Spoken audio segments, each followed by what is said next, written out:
Chapter 1. In the beginning, this book will deal with life. It holds that life is universal, that it is inherent in, and manifests, in different degrees, in every part, particle, phase, aspect, condition, place, or relationship, in the world of things that we call the universe.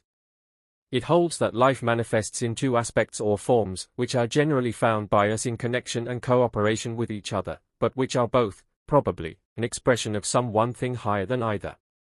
These two aspects or forms, which together go to make up or produce that which we know as life, are known as 1. Substance or matter, and 2. Mind. In this book the term substance is used in preference to matter, owing to the fact that the term matter has become closely identified with certain ideas of the materialistic school of thought, and has generally been regarded by the public in the light of dead matter, whereas this book holds that all substance is alive. The term mind is used in the sense of mind, as we know it, rather than as mind, as it is, or as the cosmic mind.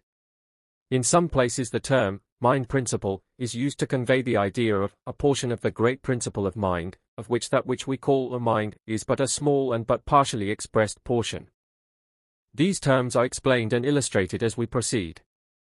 The aspect of energy or force is not treated as a separate aspect or form of life in this book, for the reason that it is regarded as merely a manifestation of mind, as will appear as we proceed.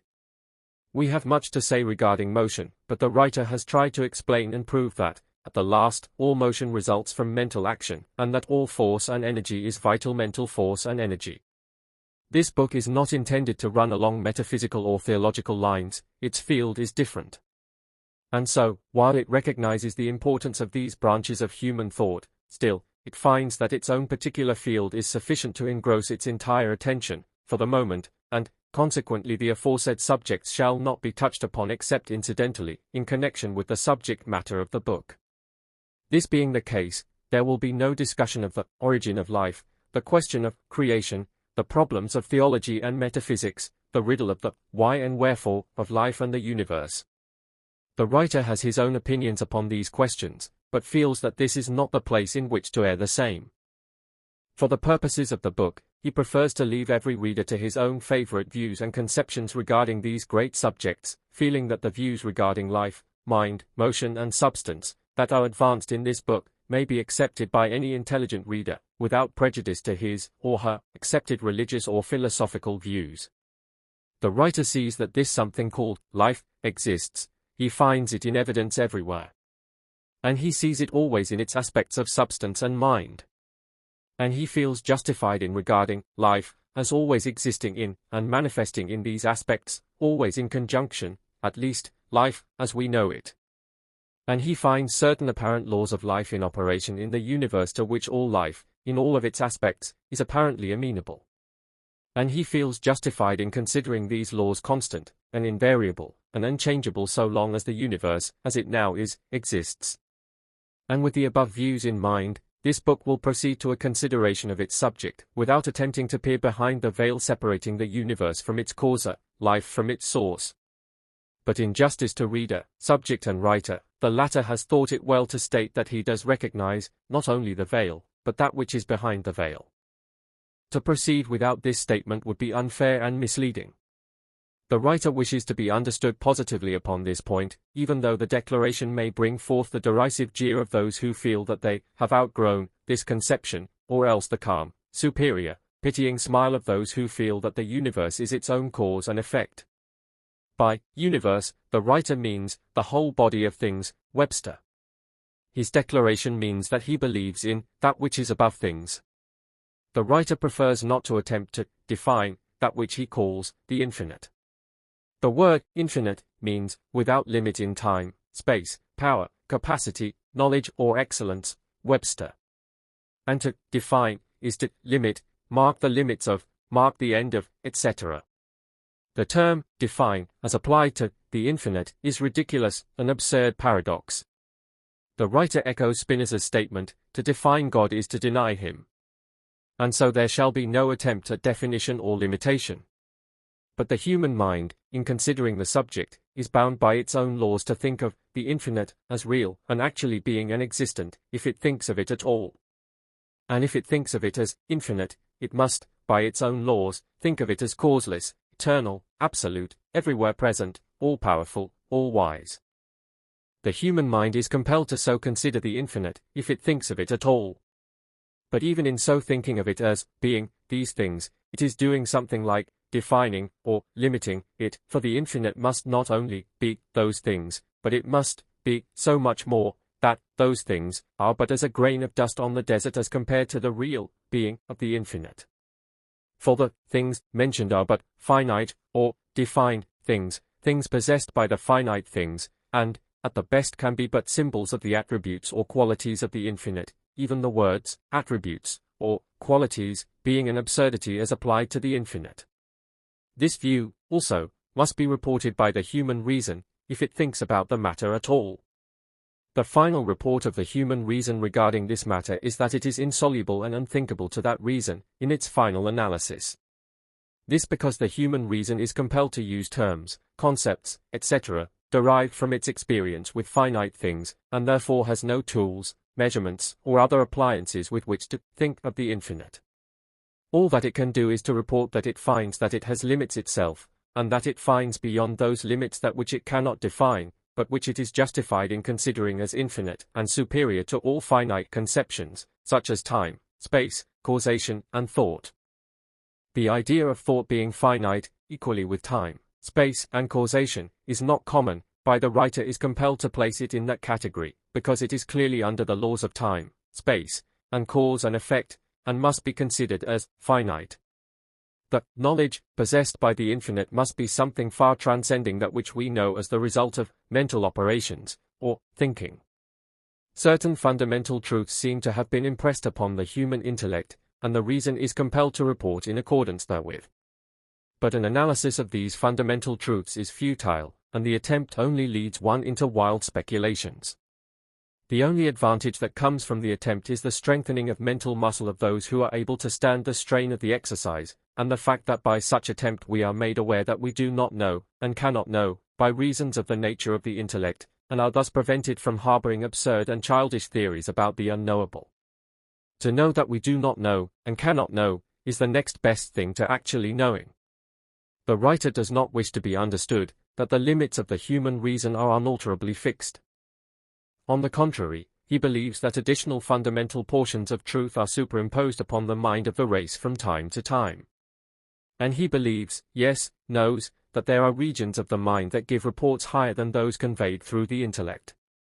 And he believes that there are phases of knowledge in store for man that will raise him as much higher than his present position, as that present position is superior to that of the earthworm. And he believes that there are beings in existence today, on planes of life as yet undreamed of by the average man, who far transcend man in power, wisdom, and nature. He believes that man is merely just entering into his kingdom, and does not realize the grandeur of that which is his divine inheritance. It will be as well to mention here that the classification of mind with the aspects of life, in conjunction with substance and motion, does not mean that the ego or man is a material thing. The writer believes that the ego is a transcendent being, partaking in some wonderful way of the essence of the infinite, that it is a soul, immortal. He believes that, as Paul says, we are all children of God, but what we shall be does not as yet appear. These matters shall not be discussed in this book, but the writer wishes to make himself clear, in order to prevent misunderstanding. Again, in this respect, he must fly in the face of materialism. But, although the writer expresses his belief in the existence of the infinite, and bases his philosophy upon that basis, he does not wish to insist upon the identification of his conception with that of any other particular conception of the source of life. Nor does he insist upon names, or terms, in connection with the conception. He has used the term, the infinite, because it seems to be broader than any other of which he could think, but he uses it merely as a name for the unnameable. So, if the reader prefers, he, or she, may use the terms, God, deity, first cause, principle, unknowable, infinite and eternal energy, the thing in itself, the absolute, or any of the other countless terms used by man in his attempt to name the unnameable, to describe the undescribable, to define the undefinable. And all may retain their ideas, or lack of ideas, regarding the relation of the infinite to their own particular religious views, or lack of views. The philosophy of this book need not disturb a man's religious belief, nor does it insist upon the man holding any special religious belief. Those are matters entirely for the exercise of the man's own reason and conscience. And they may retain their own pet philosophy regarding the origin, purposes, or plan of the production and existence of the universe. This book shall not meddle with their metaphysics or philosophy. What is herein offered may be assimilated with the fundamental ideas of nearly every form of religious or philosophical belief, it being in the nature of an addition rather than a subtraction or division. Its philosophy is constructive rather than destructive.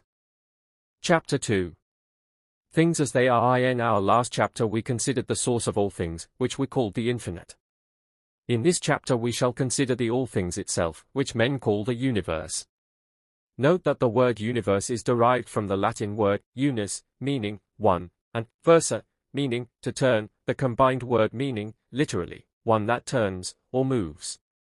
The Latin words indicate a close meaning, namely, one thing in motion, turning its several aspects, and assuming many changes of appearance. The writer does not intend touching upon theories of the origin of the universe, nor of its purpose, or of any design in its production or management, nor of its possible or probable end. These questions do not belong to our subject, and then again, as was said in the last chapter, speculation regarding it is devoid of results, and leads one to quicksands and bogs of mental reasoning, from which it is difficult to extract oneself. The answer to the riddle of the universe rests with the infinite. But it is different with the case of the manifested universe that is evidenced by our senses. Science is a different thing from metaphysics, and its process and mode of work are along different lines. And much knowledge of things may be obtained from a consideration of it, remembering always that its knowledge is confined to things, and not to that which is back of things. And so let us consider the universe of things. Material science has held that the universe is composed of two principles, 1. Matter, 2. Energy or force. Some hold that these two principles really are aspects of the same thing, and that there is really but one principle, one aspect of which is shape, form, etc., and called matter, the other a quality manifesting in motion, which quality is called force. Others, the most radical, hold that there is nothing but matter, and that force and energy is but a quality, or power, inherent in matter.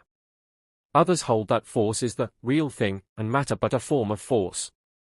All branches hold to the idea that matter and energy are always found together, and cannot be thought of separately. Matter and force are held to be eternal, and infinite, it following that there can be no addition to, or subtraction from either, all apparent loss and gain, creation and destruction being but change of form or mode. God is declared unnecessary, and the universe is held to operate according to certain laws of matter or force, either or both, which are unchangeable and immutable, eternal and always valid. Mind and thought are held to be products of properties of matter or force, one or both, secreted, evolved, or produced in the brain. The soul is relegated to the waste heap, and discarded as useless in the new philosophy. Moleschott said, thought is a motion of matter, and Holbach, that matter enjoys the power of thinking. Natural laws are held to be sufficient for the explanation of all phenomena, although ignoring the fact that the reason has never before formed the conception of a law, without thinking it necessary to think of a lawmaker, or a power to enforce and administer the law.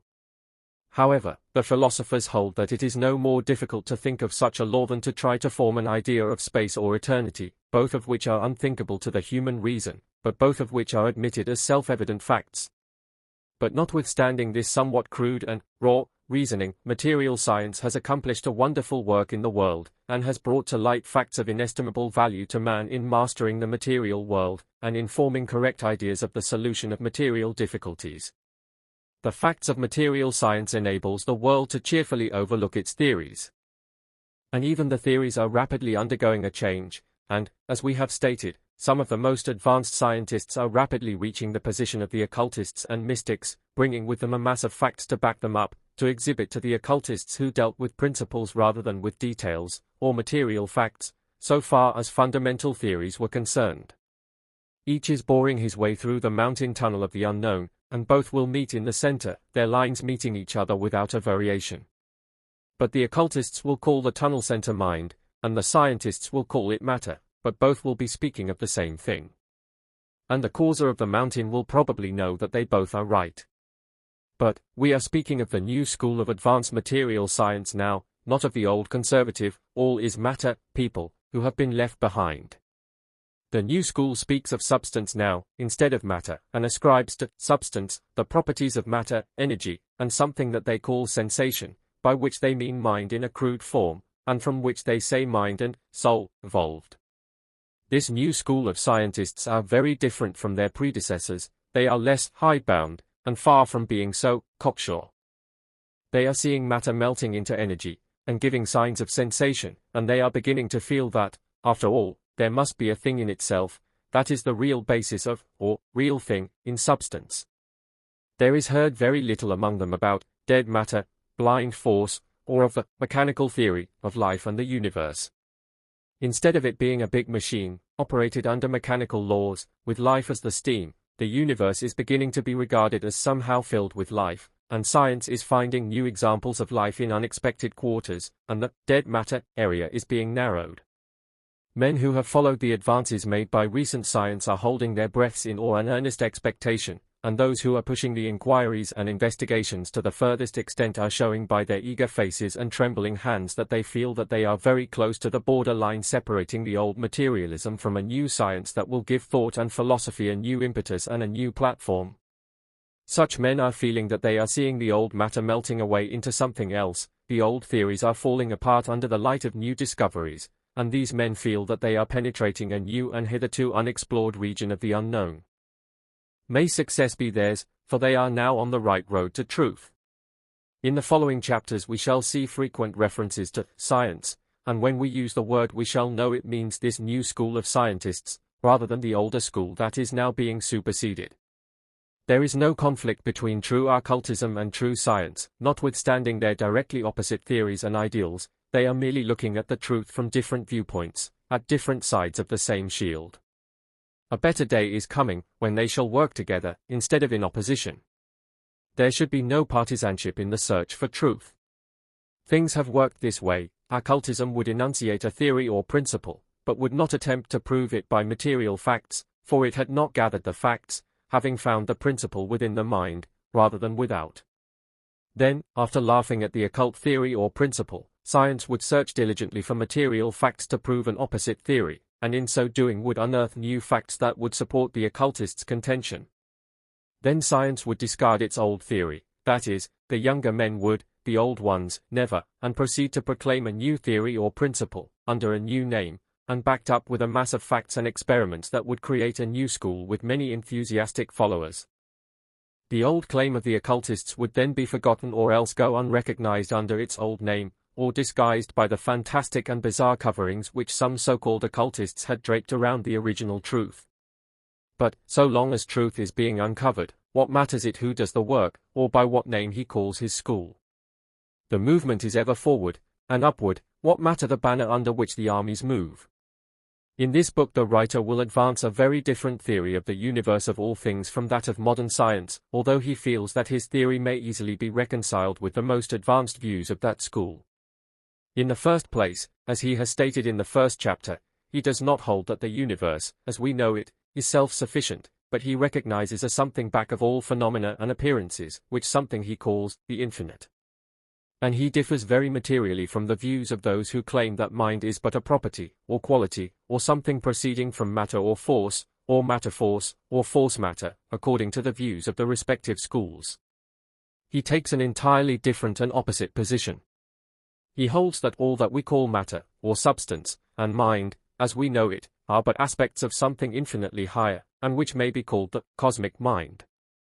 He holds that what we call mind is but a partial manifestation of the cosmic mind, and that substance or matter is but a cruder or grosser form of that which we call mind, and which has been manifested in order to give mind a body through which to operate.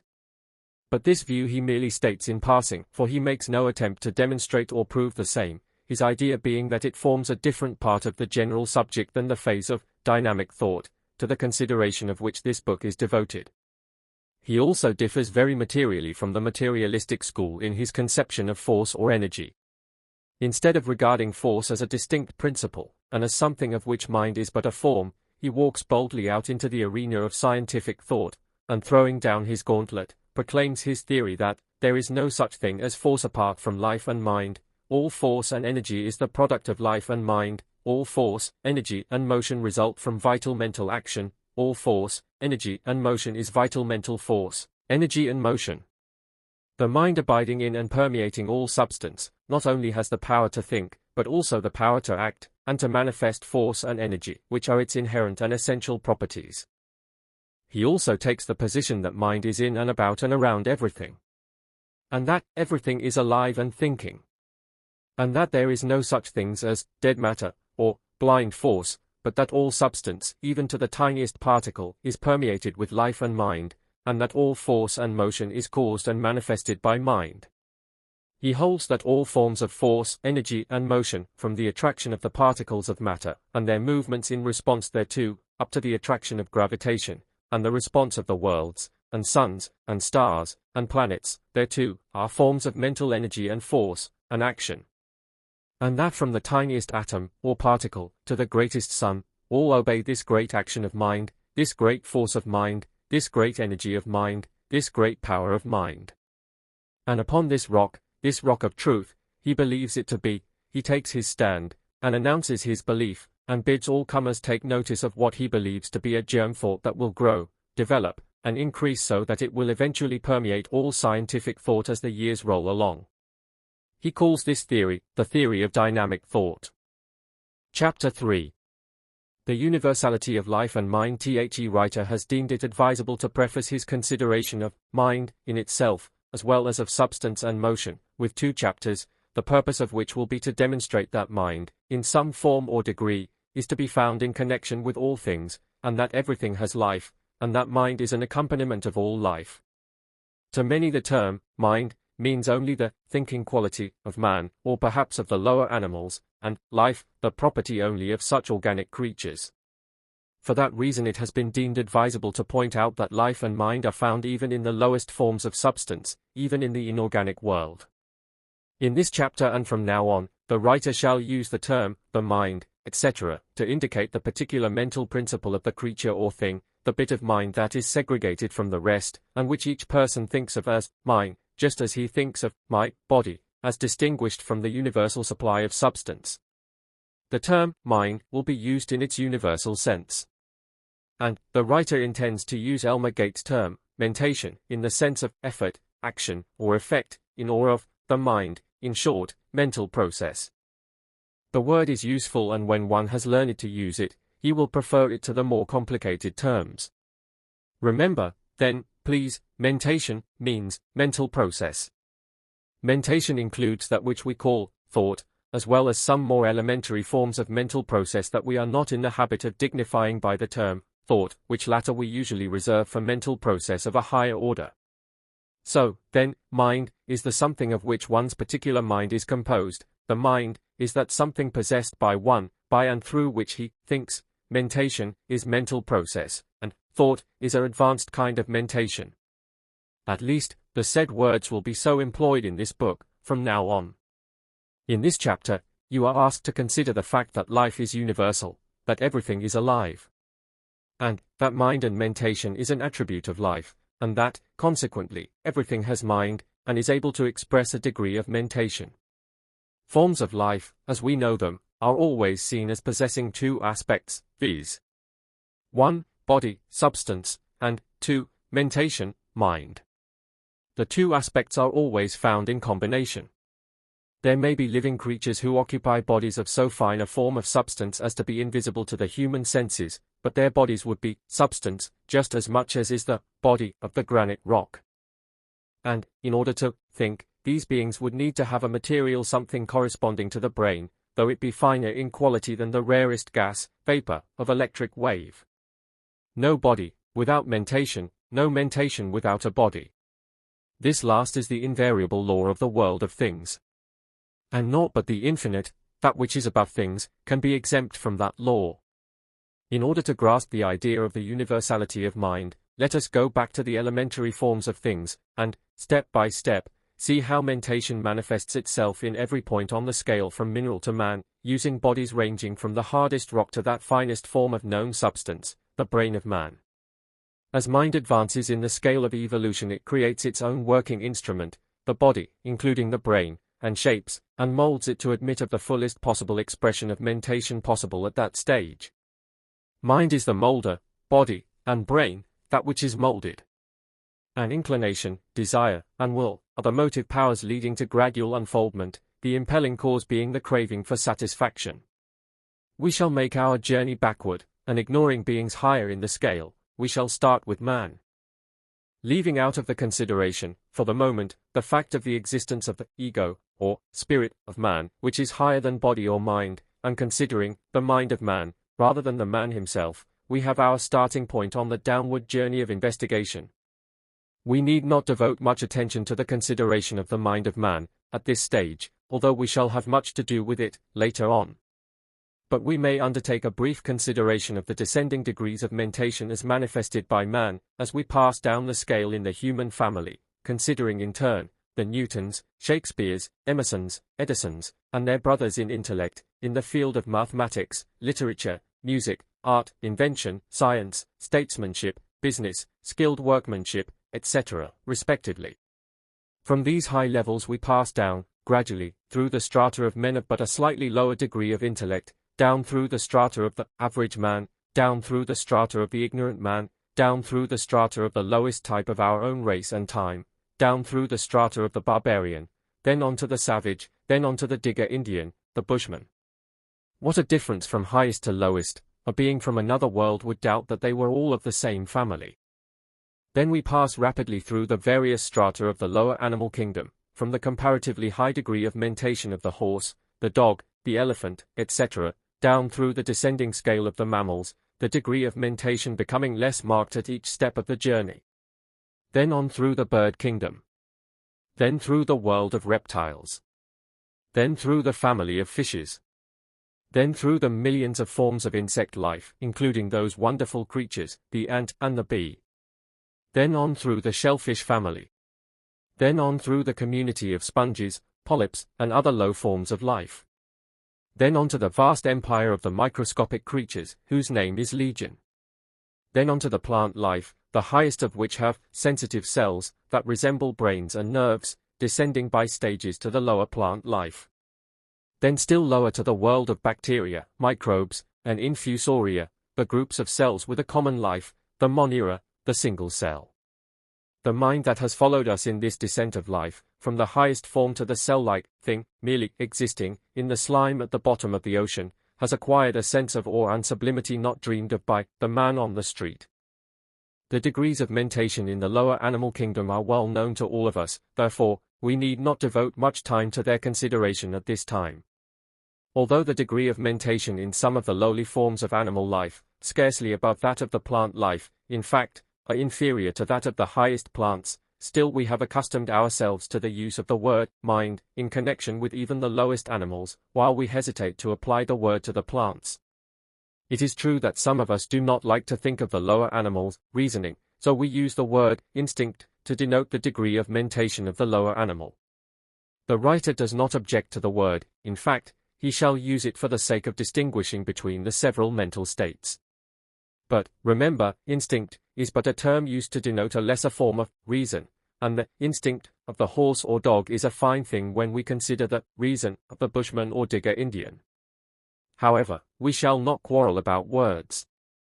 Both reason and instinct mean degrees or forms of mentation, the word we are using. The lower forms of animal life exhibit mentation along the lines of sex action, feeling and taste. Then by degrees come smell, hearing, and sight. And then something very like reasoning in the case of the dog, elephant, horse, etc. Mentation everywhere in the animal kingdom, in some degree. No doubt about life and mentation, there. But what about mentation and life in the plant life? All of you admit that there is life there, but about mentation, well, let us see. Some of you draw the line at the word mind in connection with plants, although you freely admit the existence of life there. Well, remember our axiom, no life without mentation.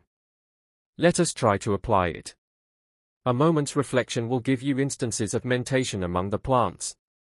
Science has called it appetency, rather than admit mind, the word appetency being defined as an instinctive tendency on the part of low forms of organic life to perform certain acts necessary for their well-being, such as to select and absorb such particles of matter as serve to support and nourish them.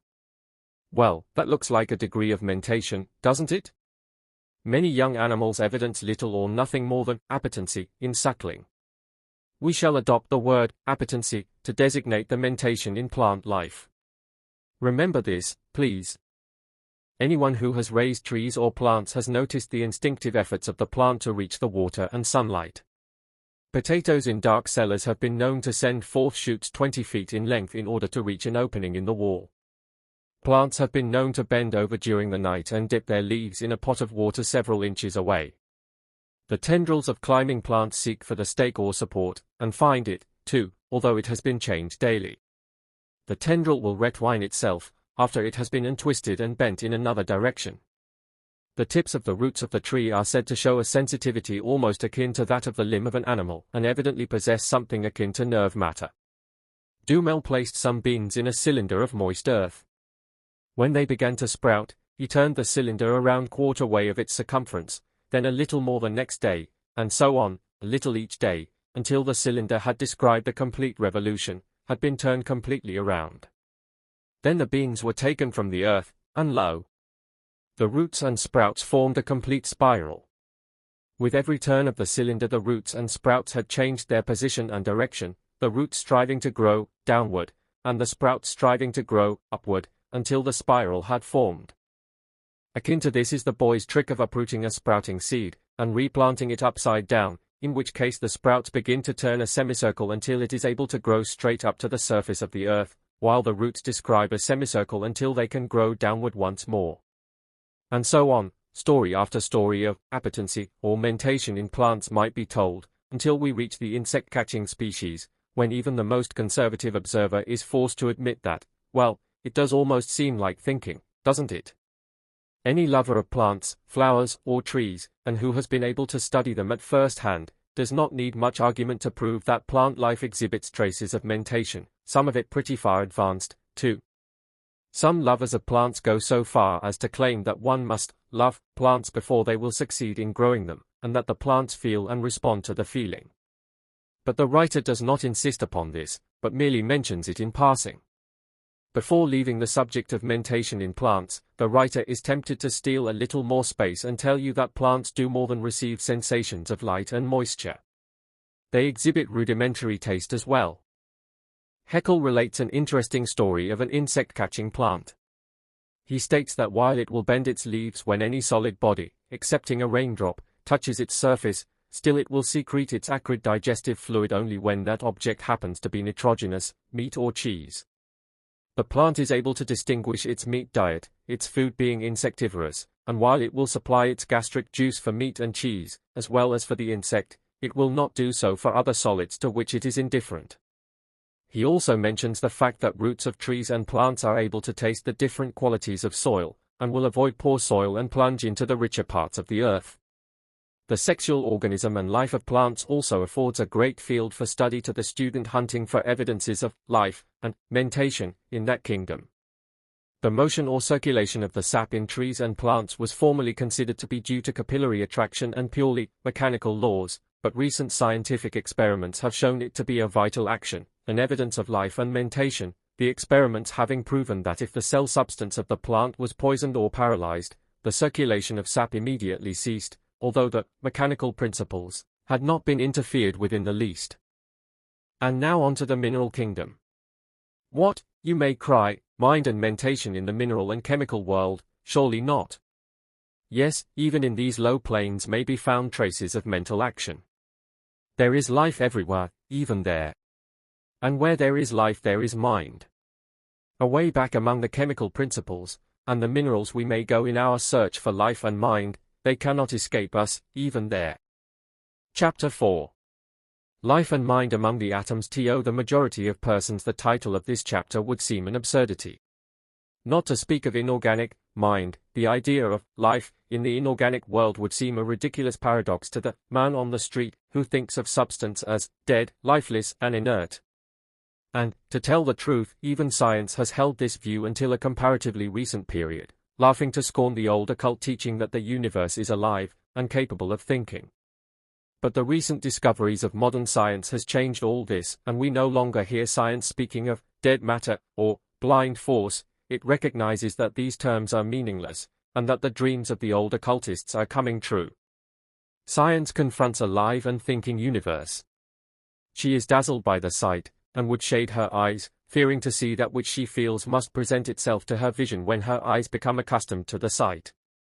But a few daring minds among the scientific investigators are dreaming wonderful dreams today, and they tell us in broken tones of the wonderful visions that are passing before their sight. They dare not tell it all, for they fear the ridicule of their fellows. Their visions are of life, universal life. In its investigations of the material, science has penetrated so far into the recesses of things that its most advanced thinkers and investigators now find themselves standing in the presence of the immaterial. Science today is proclaiming the new doctrine, that is the same as the old doctrine of the occultists, the doctrine of life everywhere, life even in the hardest rock. Before entering into our consideration of the evidence of mentation in the inorganic world, let us accustom ourselves to the idea of something like life being found there. It will be better for us to approach the subject by easy stages. Where there is life there must be mind, so let us first look for evidences of life. The man on the street would require something more tangible than scientific explanations of sensation, attraction, etc. What can we offer him as an illustration? Let us see. Suppose we call the attention of the man to the fact that metals get tired after considerable work without periods of rest. Science calls this the fatigue of elasticity. When the metals are given rest, they recuperate and regain their former elasticity and health. The man may remember that his razor acts this way occasionally, and if he talks the matter over with his barber, his suspicions will be verified. Then, if he consults a musician friend, he will be informed that tuning forks also become tired, and lose their vibrating quality, until they are given a rest. Then his machinist friend will tell him that machinery in factories must be given a rest, occasionally, else it will begin to disintegrate and die. Machinery will go on a strike for a rest, if it is overworked. Then metals contract disease. Science informs us that zinc and tin have been infected, and the infection has spread from sheet to sheet, crumbling the metal into powder, the spread of the infection resembling the spread of a plague among animals or plant life. Science has experimented with copper and iron and has found that these metals may be poisoned with chemicals, and will remain in a weakened condition until antidotes are administered. Window glass workers declare that there is such a thing as glass disease, that will ruin fine stained glass windows unless the infected panes are removed. The glass disease starts with one pane, and spreads gradually to the entire window, and from there to other windows. Metallurgists have found that when metallic ores are put under certain forms of pressure, they seem to lose strength, and become weak until the pressure is removed. Do these things mean anything to the man of the street? Another step in the consideration of life in the inorganic world is the realization of the fact that, after all, there is but the very finest line separating the higher forms of mineral life from the lower forms of vegetable life, or the life of those things which we may call either plants or animals. The lifeline is being pushed further back every day by scientific investigation, and the living thing of today was the inanimate thing of yesterday. We hear much talk in the newspapers about some scientist or another discovering life or creating life in some inanimate substance. Bless your hearts, you who are alarmed by these reports. No one can create life in anything, for it already exists there. The discovery is simply the realization of this fact. Science, by means of the microscope, has brought to light forms of living things, resembling in appearance the fine dust of inorganic minerals. These low forms of life exhibit but the simplest vital processes, the same very closely resembling chemical processes, although just a shade higher in the scale. Living creatures have been found which could be dried and laid aside like dust for several years, and then revived by being immersed in water, when they would resume their vital process as if they had been awakened from a sleep. Forms of life, called bacilli, have been discovered that can pass through degrees of heat and cold that can be expressed only by vague symbols or figures, the heat and cold being so intense that the unscientific mind cannot imagine it. In appearance the diatoms resemble the chemical crystals. These diatoms, minute one-celled living things, having a hard but thin siliceous covering or shell, of extreme delicacy. They are what are known as microscopic creatures, that is, visible only through the microscope. Some of them are so small that it would take 1,000 or more to cover the head of a pin. But, remember this, the microscope reveals them as living creatures performing vital functions. They are found in the deep waters of the ocean. To the naked eye they appear like fine sand or dirt, but under the most powerful microscope, they are seen to comprise many species and varieties, exhibiting many peculiar shapes and forms. In fact, they have been called living geometrical forms, their shapes and appearances almost exactly resembling those of the chemical and mineral crystals. Science informs us that these and similar microscopic creatures number thousands of families or species, and it is thought that the varieties of microscopic creatures outnumber the varieties of creatures visible to the unaided sight. And, remember, that there is probably a still greater world of submicroscopic creatures, that is a world invisible even when the most powerful microscope is used. Who knows what wonders are to be found there, what forms of creatures live, and move and have their being there. In passing by the subject of the resemblance between the outward forms of living things and the crystals, it is interesting to note how the crystals of frost and ice resemble the forms of leaves, branches, flowers, foliage, etc. The pane of glass covered with these frosty forms resembles a garden. The disk of saltpeter, under the effect of polarized light, very closely resembles the form of the orchid. Recent scientific experiments have shown that certain metallic salts, when subjected to a galvanic current, group themselves around one of the poles of the battery, and assume a mushroom-like shape and appearance. At first, they seem to be transparent, but gradually they assume color, the top becoming a bright red, with the underside showing a pale rose color, the stem being of a pale straw color. The discoverers of these peculiar forms called them by the German equivalent for inorganic mushrooms, but even this term seems scarcely worthy of them, for they even show a trace of something like organs.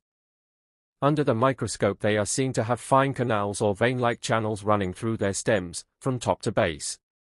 And through these veins, the thing absorbed fresh material and actually grew like low forms of fungus life. Were these things merely minerals or chemical substances, or were they low forms of organic life? The lines between the inorganic and the organic are being wiped out rapidly. The supreme power that caused life to be, caused it to all, and did not divide its manifestations into dead things and live things, but breathed into all the breath of life. And the more clearly we see the actual evidence of this, the greater does that supreme power seem to us. A very low form of living creatures called the monera is held by science to be the one of the strands of the connecting link between the organic and inorganic worlds. The monera are the lowest and simplest form, at least so far known, of organic life. They may be said to be organic creatures without organs, being but little more than simple cells, tiny globules of plasm, surrounded by a thin membrane, their sole vital function being the absorption of nourishment through the pores of their covering, just as a piece of chalk would absorb water, and the consequent conversion of the nourishment into material for growth, the whole process resembling chemical action. The monera reproduce their kind simply by cleavage or separation of the substance of the mother cell into two, and so on, being little more than the growth of crystals. The monera are everywhere recognized, without question, as living creatures, but they exhibit merely a trace more of life than do certain forms of crystals. The difficulty in considering crystals as living things is partially due to the outward form and substance, so different from the form and substance of the higher, living things. But we have seen that the diatoms took on shapes of crystals, and that the outer shell or covering was similar to silicia, a mineral, the inner substance being but a tiny speck of plasm, similar to that of the substance of a plant cell. And then we may look to the tiny bit of chalk dust which was once the skeleton form of a living creature. The same is true of coral. In the very low forms of life, the skeleton, or form, is the thing most apparent, the plasm of living substance being still smaller, and less apparent. And yet, the skeleton, or shell, was formed by the vital processes of the creature, and was a part of its body, just as is the skeleton or bony structure of the higher animals. And, in the same sense it is living substance. And, remember, that there is but little difference between these bodies of the low forms of life, and the bodies of crystals. And the chemical constituents of its plasmic inner body is but slightly different from that of the crystals. and its nature and vital process are by a shade higher in the scale than those of the crystals. You may ask why we have said so much of crystals. The reason is just this: science has begun to think of crystals as semi-living things, and its most advanced investigators and thinkers go further and assert that the crystals are alive. Crystallization is an evidence of life process. Crystals arrange themselves in well-known and well-defined shapes, direction, and order of formation being observed implicitly. Each crystal follows the laws and habits of its kind, just as do plants and animals. Its lines of crystallization are mathematically perfect, and according to the laws of its being. Not only this, but some substances have a range of 6 or 7 different forms of crystal forms possible to them. In some cases, a chemical element assumes one form of crystallization when it manifests as one mineral, and a second form when it manifests in another form. In each case, however, it manifests along well-known and recognized courses of action, movement, and shapes. Crystals may be killed by a strong electrical discharge, that is, they are so affected that they disintegrate, their atoms separating to form new combinations, just as is the case with the bodies of higher forms of life. Some scientists have gone so far as to claim that they had discovered something akin to rudimentary sex action in certain crystals, resembling the sex process of the lowest plant life. But this has not, as yet, been positively established, although it seems probable and reasonable. A recent writer in one of the magazines has said, crystallization, as we are to learn now, is not a mere mechanical grouping of dead atoms. It is a birth. This may seem mere scientific poetry until the process of crystallization is carefully studied, when it will be seen to give evidence, not only of something like vital and mental action, but also something very much like reproductive functioning of the lower forms of life. There is an assimilation of material to build up the crystal in the first place, just as an animal assimilates matter to build up its shell, or a tree to form its bark. The form of the crystal is truly its body, and behind and in that body there is something at work that is not the body, but which is forming it. And, later on, that crystal increases in size, and then begins to separate into two, throwing off a smaller crystal, identical in form with the parent crystal. This manner of reproduction is almost identical with the process of reproduction in the lower forms of life, which consist merely of a like separation of the parent form into two, and the throwing off of the offspring. The principal difference between the growth of crystals and of the monera is that the crystals grow by absorbing fresh matter and attaching it to their outer surface, while the monera grow by absorbing fresh material and growing outwardly, from within. But this may be accounted for by the difference in the density of their bodies, the crystal being very solid, while the monera is like a thin jelly. If the crystal had a soft interior, it could grow like the monera or diatom, but then it would be a diatom. The process of crystallization is accountable only by the theory that in the crystal there exists something like life and mentation. There is something more than mere mechanical motion or blind chance at work here. Does not the process of crystallization look like rudimentary purposive action? It may be said that it is movement and action in accordance with some established law of nature, granted, but is not that also true of the physical processes and growth of higher forms of life? Is the forming of the crystal form to be considered as a mechanical effect, and the forming of the shell of the monera to be considered a mental and vital action? If so, wherefore? The point is that crystals act as if they are alive, and capable of assimilation, growth, and reproduction, in a manner and degree differing but very slightly from corresponding functioning of the lower forms of life. Verily the crystals are alive, and if alive they must have at least a trace of mind. Does it not appear that they exhibit something very like both? Quoting from a recent writer, let us notice that recent investigations in the new department of science, which has been termed plasmology, show in crystals phenomena which are absolutely analogous to vital phenomena, so much so that photographs of certain forms produced in the changes of crystals appear to be almost exact duplicates of those in the various lower forms of microbes. The question has been raised as to whether the microbe is no more alive than the crystal, or the latter equally endowed with life as is the former. And now another step in our search for life. Remember that the hardest rocks are composed of crystals of certain kinds. And, if the higher crystals have life, then it is only fair to suppose that the lower and cruder forms are likewise endowed, even if in a still lower degree. And if all crystals are endowed with life, then the most solid rocks, being composed of aggregations of crystals, must be masses of inorganic life, and consequently, of inorganic mind. A crystal, according to Webster, is the regular form, bounded by plane surfaces, which a substance tends to assume in solidifying, through the inherent powers of cohesive attraction.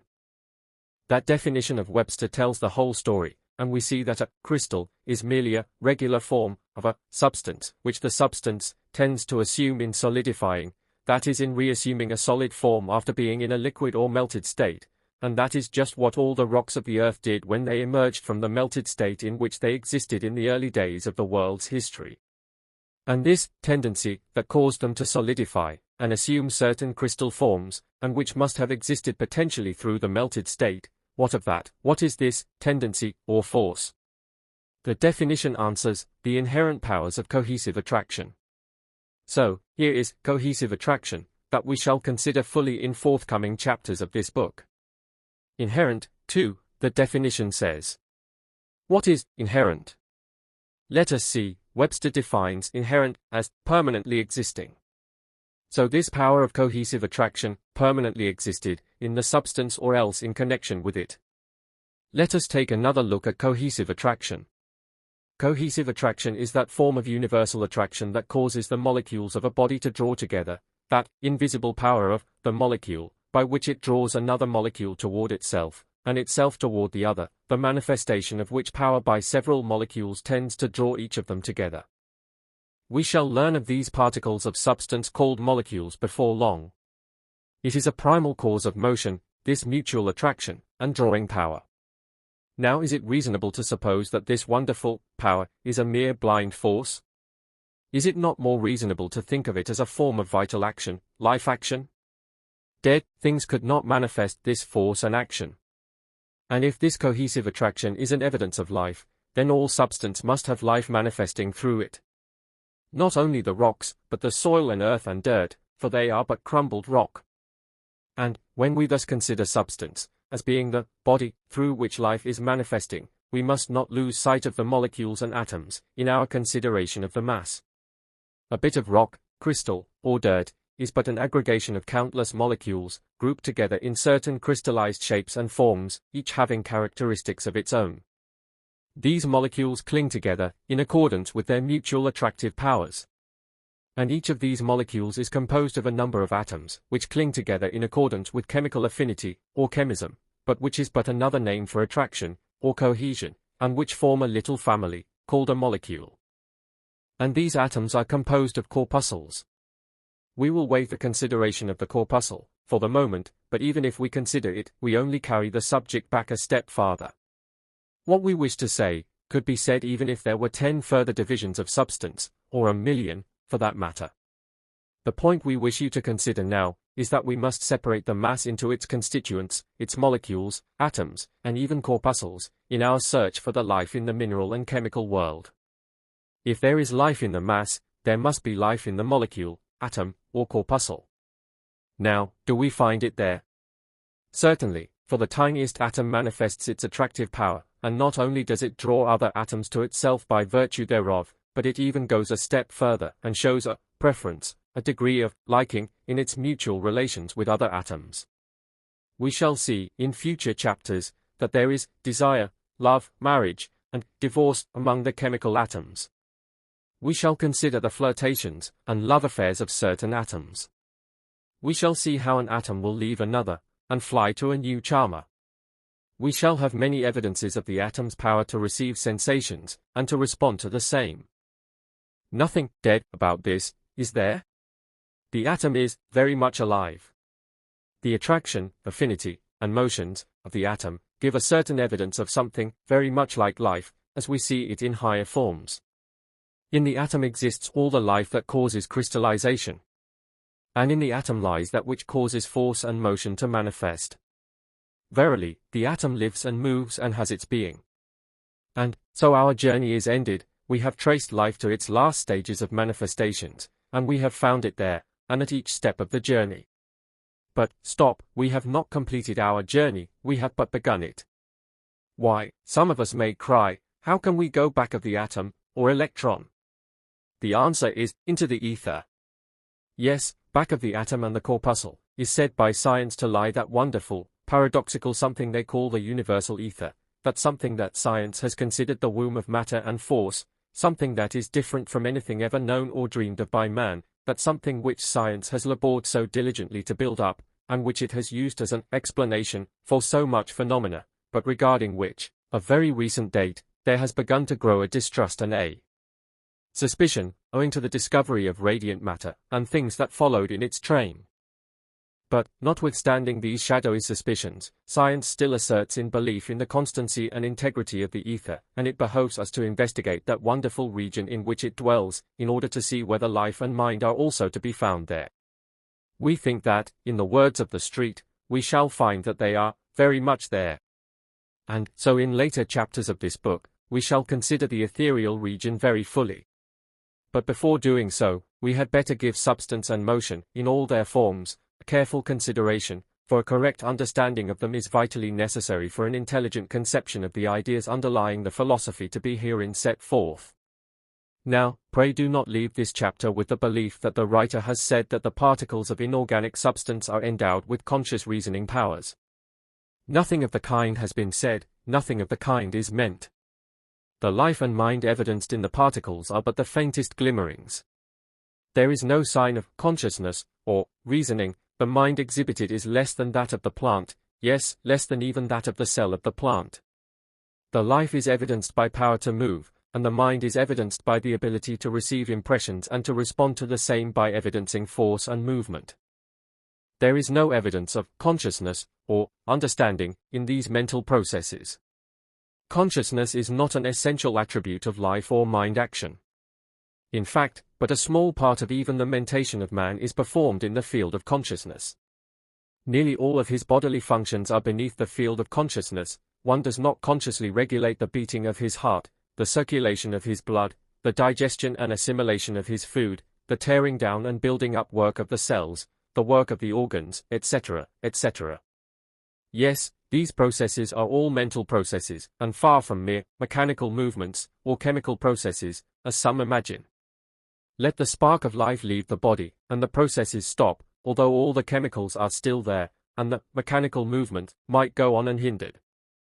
The particles of substance have enough life and mind to enable them to move, receive, and respond to impressions, and to exert force in accordance with the law of attraction, but there it stops. The crystals show signs of something like taking nourishment, but the real taking of food may be said to commence with the Mon-era. Not until very high degrees of life and mind are attained, do creatures begin to exhibit consciousness, and that which is called understanding is still higher in the scale, and not until man is reached does the faculty of turning the mental searchlight inward manifest itself.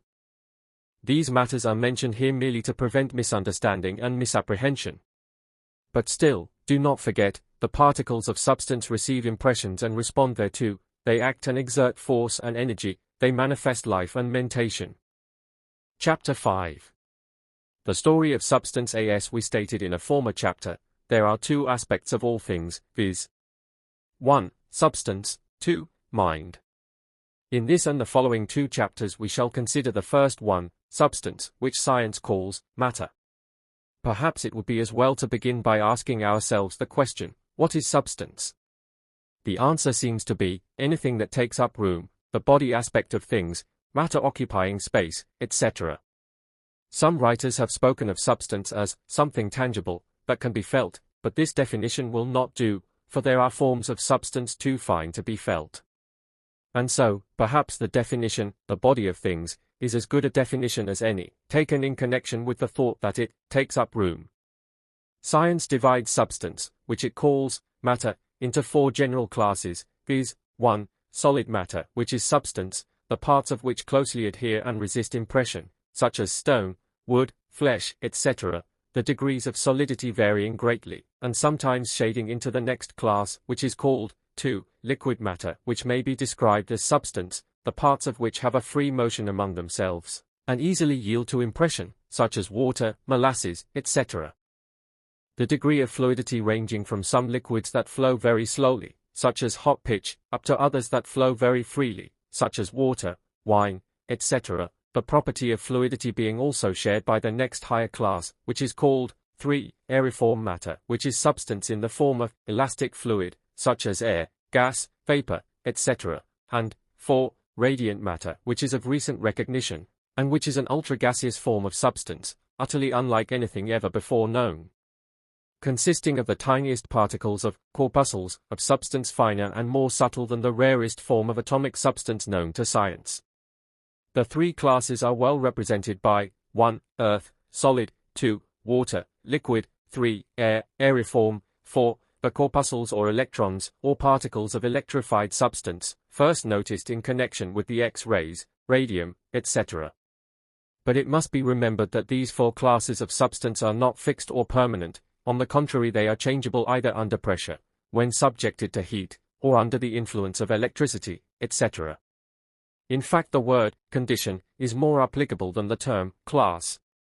The condition or class of a particle of substance may be changed into another class or condition by the application of the agencies above named. The same substance may exist in 2 or 3 classes, under different circumstances. Solids may be changed into liquids, and liquids into gases, and vice versa.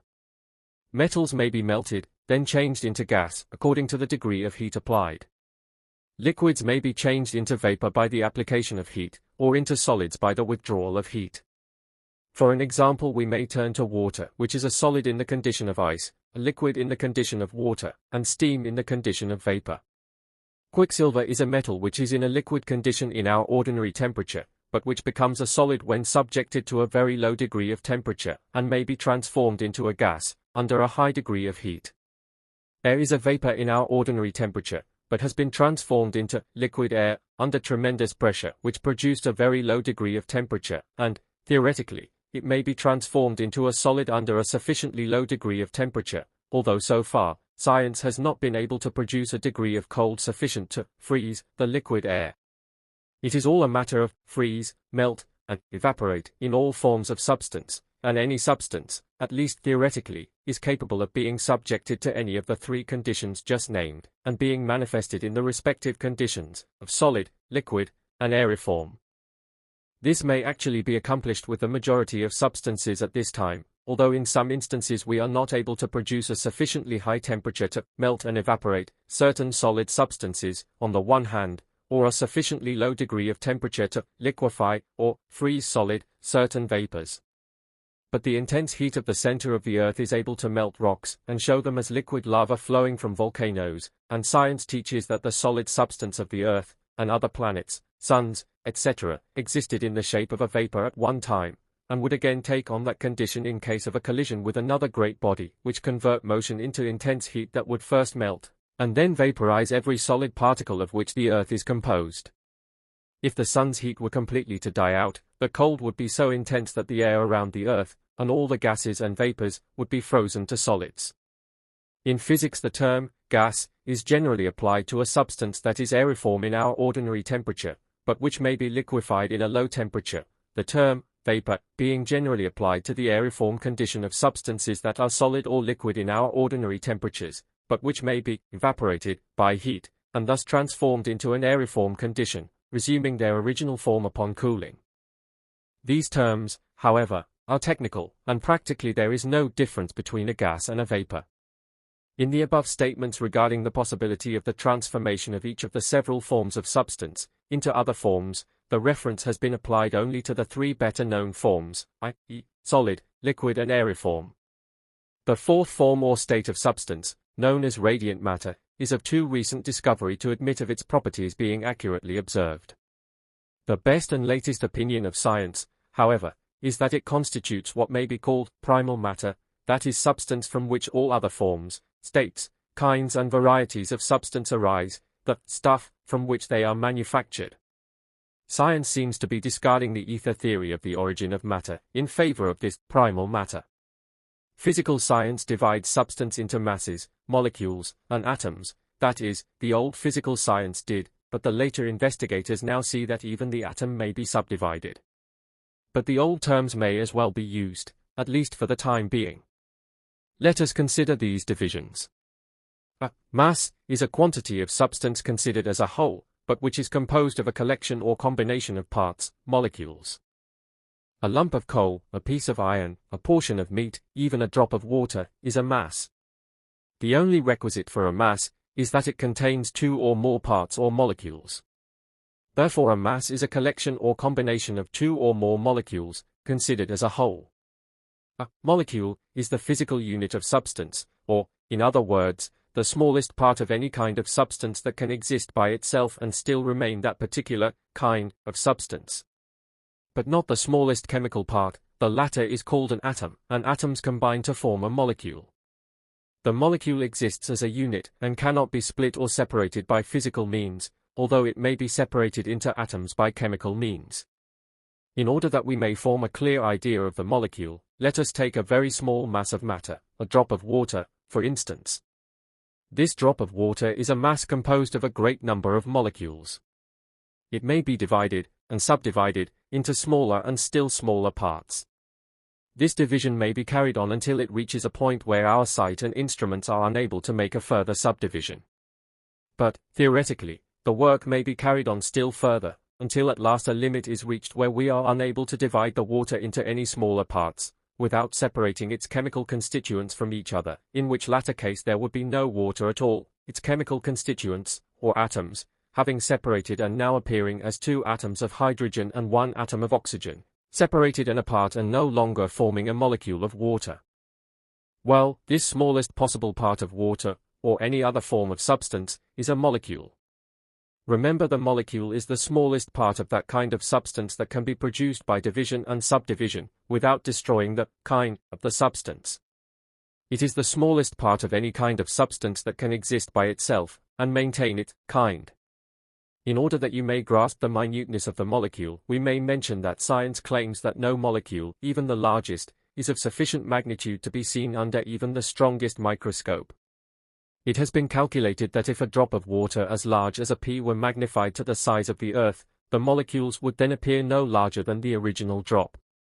The space between the molecules is believed to be considerably larger than the molecules themselves. The figures that are necessary to use in connection with molecular substance are likely to stagger the imagination. Besides speaking of the molecules of inorganic substance, it may be interesting to note that a spider's thread is so fine that a piece of it large enough to circle the Earth would weigh only half a pound. And yet each thread is composed of 6,000 filaments. And each of these minute filaments may be divided into tiny bits, and each bit will still be a mass of substance containing thousands of molecules and their constituent chemical atoms. There are living, microscopic creatures, so small that 5 millions of them might be crowded into a space the size of a pinhead. And yet each of them have organs. And in these organs fluids circulate. Try to figure out the size of the molecules of the fluids circulating in these tiny organs, not to speak of the chemical atoms. When you handle a coin, an infinitesimal portion of it is worn off. Can you figure the size of the molecules composing that part? When a rose throws off its perfume, it emanates tiny particles of itself. Can you measure or weigh the molecules composing that odor? The human mind is compelled to realize its finiteness when it considers these things, but we have only just begun to consider the smallness of things. An atom is the chemical unit of substance, that is, the smallest chemical part that can enter into combination. It has been considered indivisible, that is, incapable of further subdivision. That is, it has been so considered, until very recently, but the latest discoveries have exploded this idea, and have shown the atom is composed of certain other things, as we shall see a little later on. Still, we may use the atom as a very good unit of measurement, for it still represents the unit of chemical substance, just as the molecule is the unit of physical substance. In order that you may understand the difference between molecules and atoms, physical units, and chemical units, let us give you a few examples. Take a molecule of water, the physical unit, you remember. When it is chemically separated or analyzed, it is found to contain 2 atoms of hydrogen and 1 atom of oxygen, both chemical units, remember, which when united and combined, form water, but which when separated are simple atoms of certain chemical gases. The proportion in water is always the same, 2 of hydrogen and 1 of oxygen. This is the only partnership that will form water. The molecule of table salt contains 1 atom of sodium and 1 of chlorine. The molecule of air contains 5 chemical gases, of which nitrogen and oxygen are the principal ones, the proportion being about 3 parts of nitrogen to 1 of oxygen. Some molecules are far more complex. For instance, the molecule of sugar is composed of 45 chemical atoms, and sulfuric acid of 7. An atom is estimated at 1/250 millionth of an inch in diameter. But this is not all. The old theory of the finality and ultimateness of the atom has been shattered by the recent discoveries of science.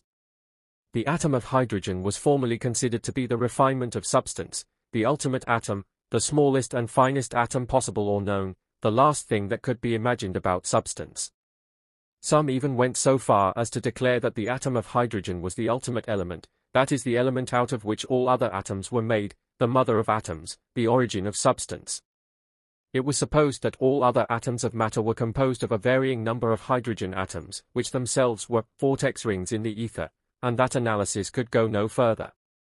Science rested on its oars, and pronounced the work of a century completed. But alas!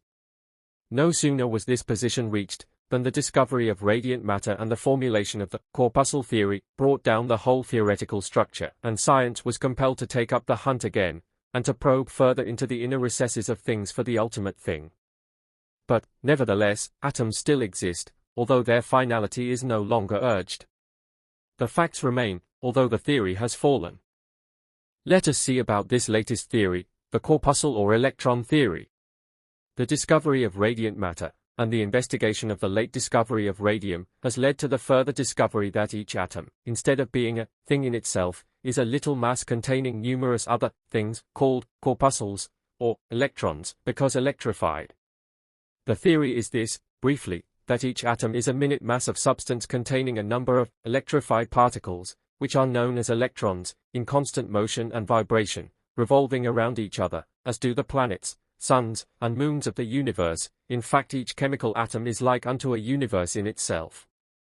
The simplest atom, that which was supposed to be the ultimate atom, the atom of hydrogen, is supposed to contain within its tiny self no less than 1,000 minute corpuscles, which because electrified are called electron, revolving in fixed and regular orbits within the containing globe of the atom.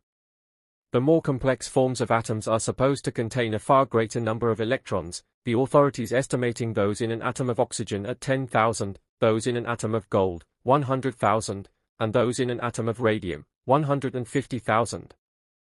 These figures are of course mere scientific guesses, but when compared with the similar guess regarding the size of the atom, they give a startling illustration of the size of the newly discovered corpuscle or electron. Another authority, for an illustration, asks us to consider a great globe about 100 feet in diameter, that is, of course, 100 feet through its center. Let the globe represent the atom.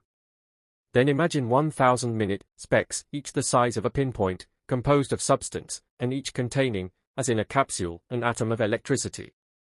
Each speck is revolving around each other in a regular orbit, in that great, 100 feet through globe, and keeping well away from one another.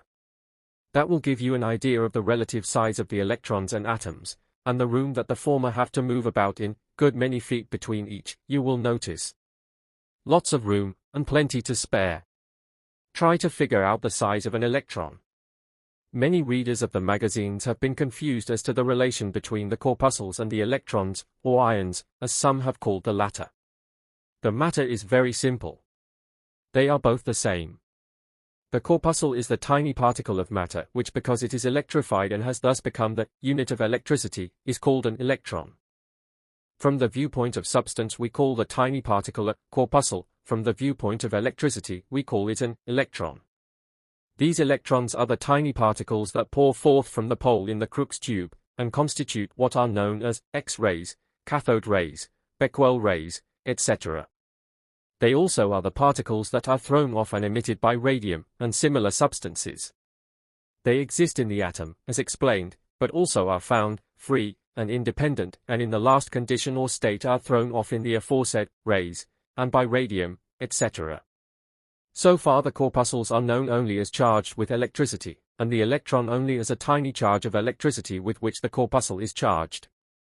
But science dreams of corpuscles of substance other than electrons, in which case the old occult teachings of light dust, and heat dust, etc., will be verified.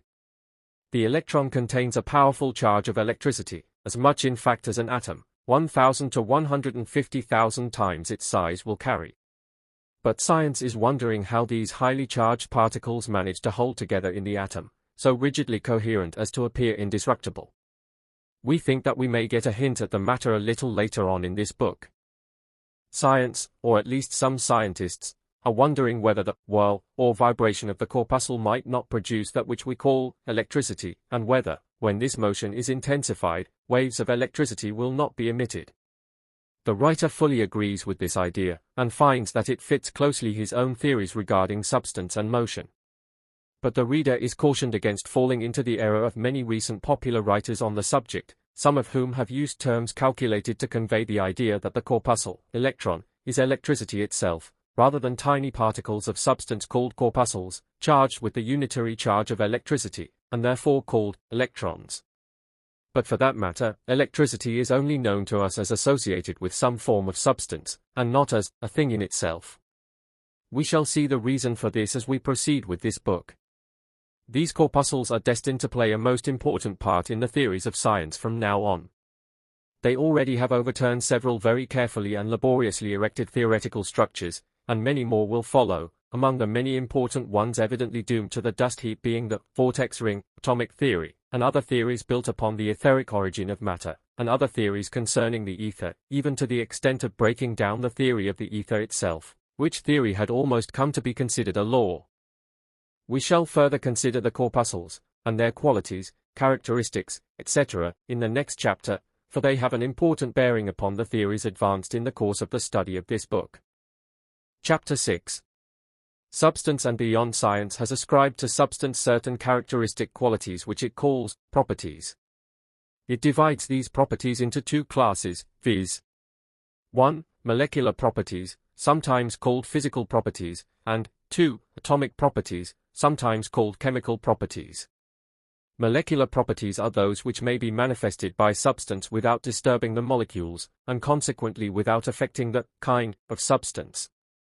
Atomic properties are those which concern the atoms when free from molecular combination, and which consequently cannot be manifested without changing the kind of substance. Science, before long, is likely to add a third class of properties, namely, corpuscular properties, relating to the corpuscles or particles of radiant matter, but, so far, it has not had the opportunity to sufficiently observe these qualities, except in a general way. There are certain general properties that seem possessed by both mass, molecules, and atoms, and probably by corpuscles. These general properties are as follows: shape, that property whereby substance takes up room. This property manifests in three directions, called dimensions of space, namely, length, breadth, and thickness. Weight, that property whereby substance responds to gravity. Weight is simply the measure of the attraction.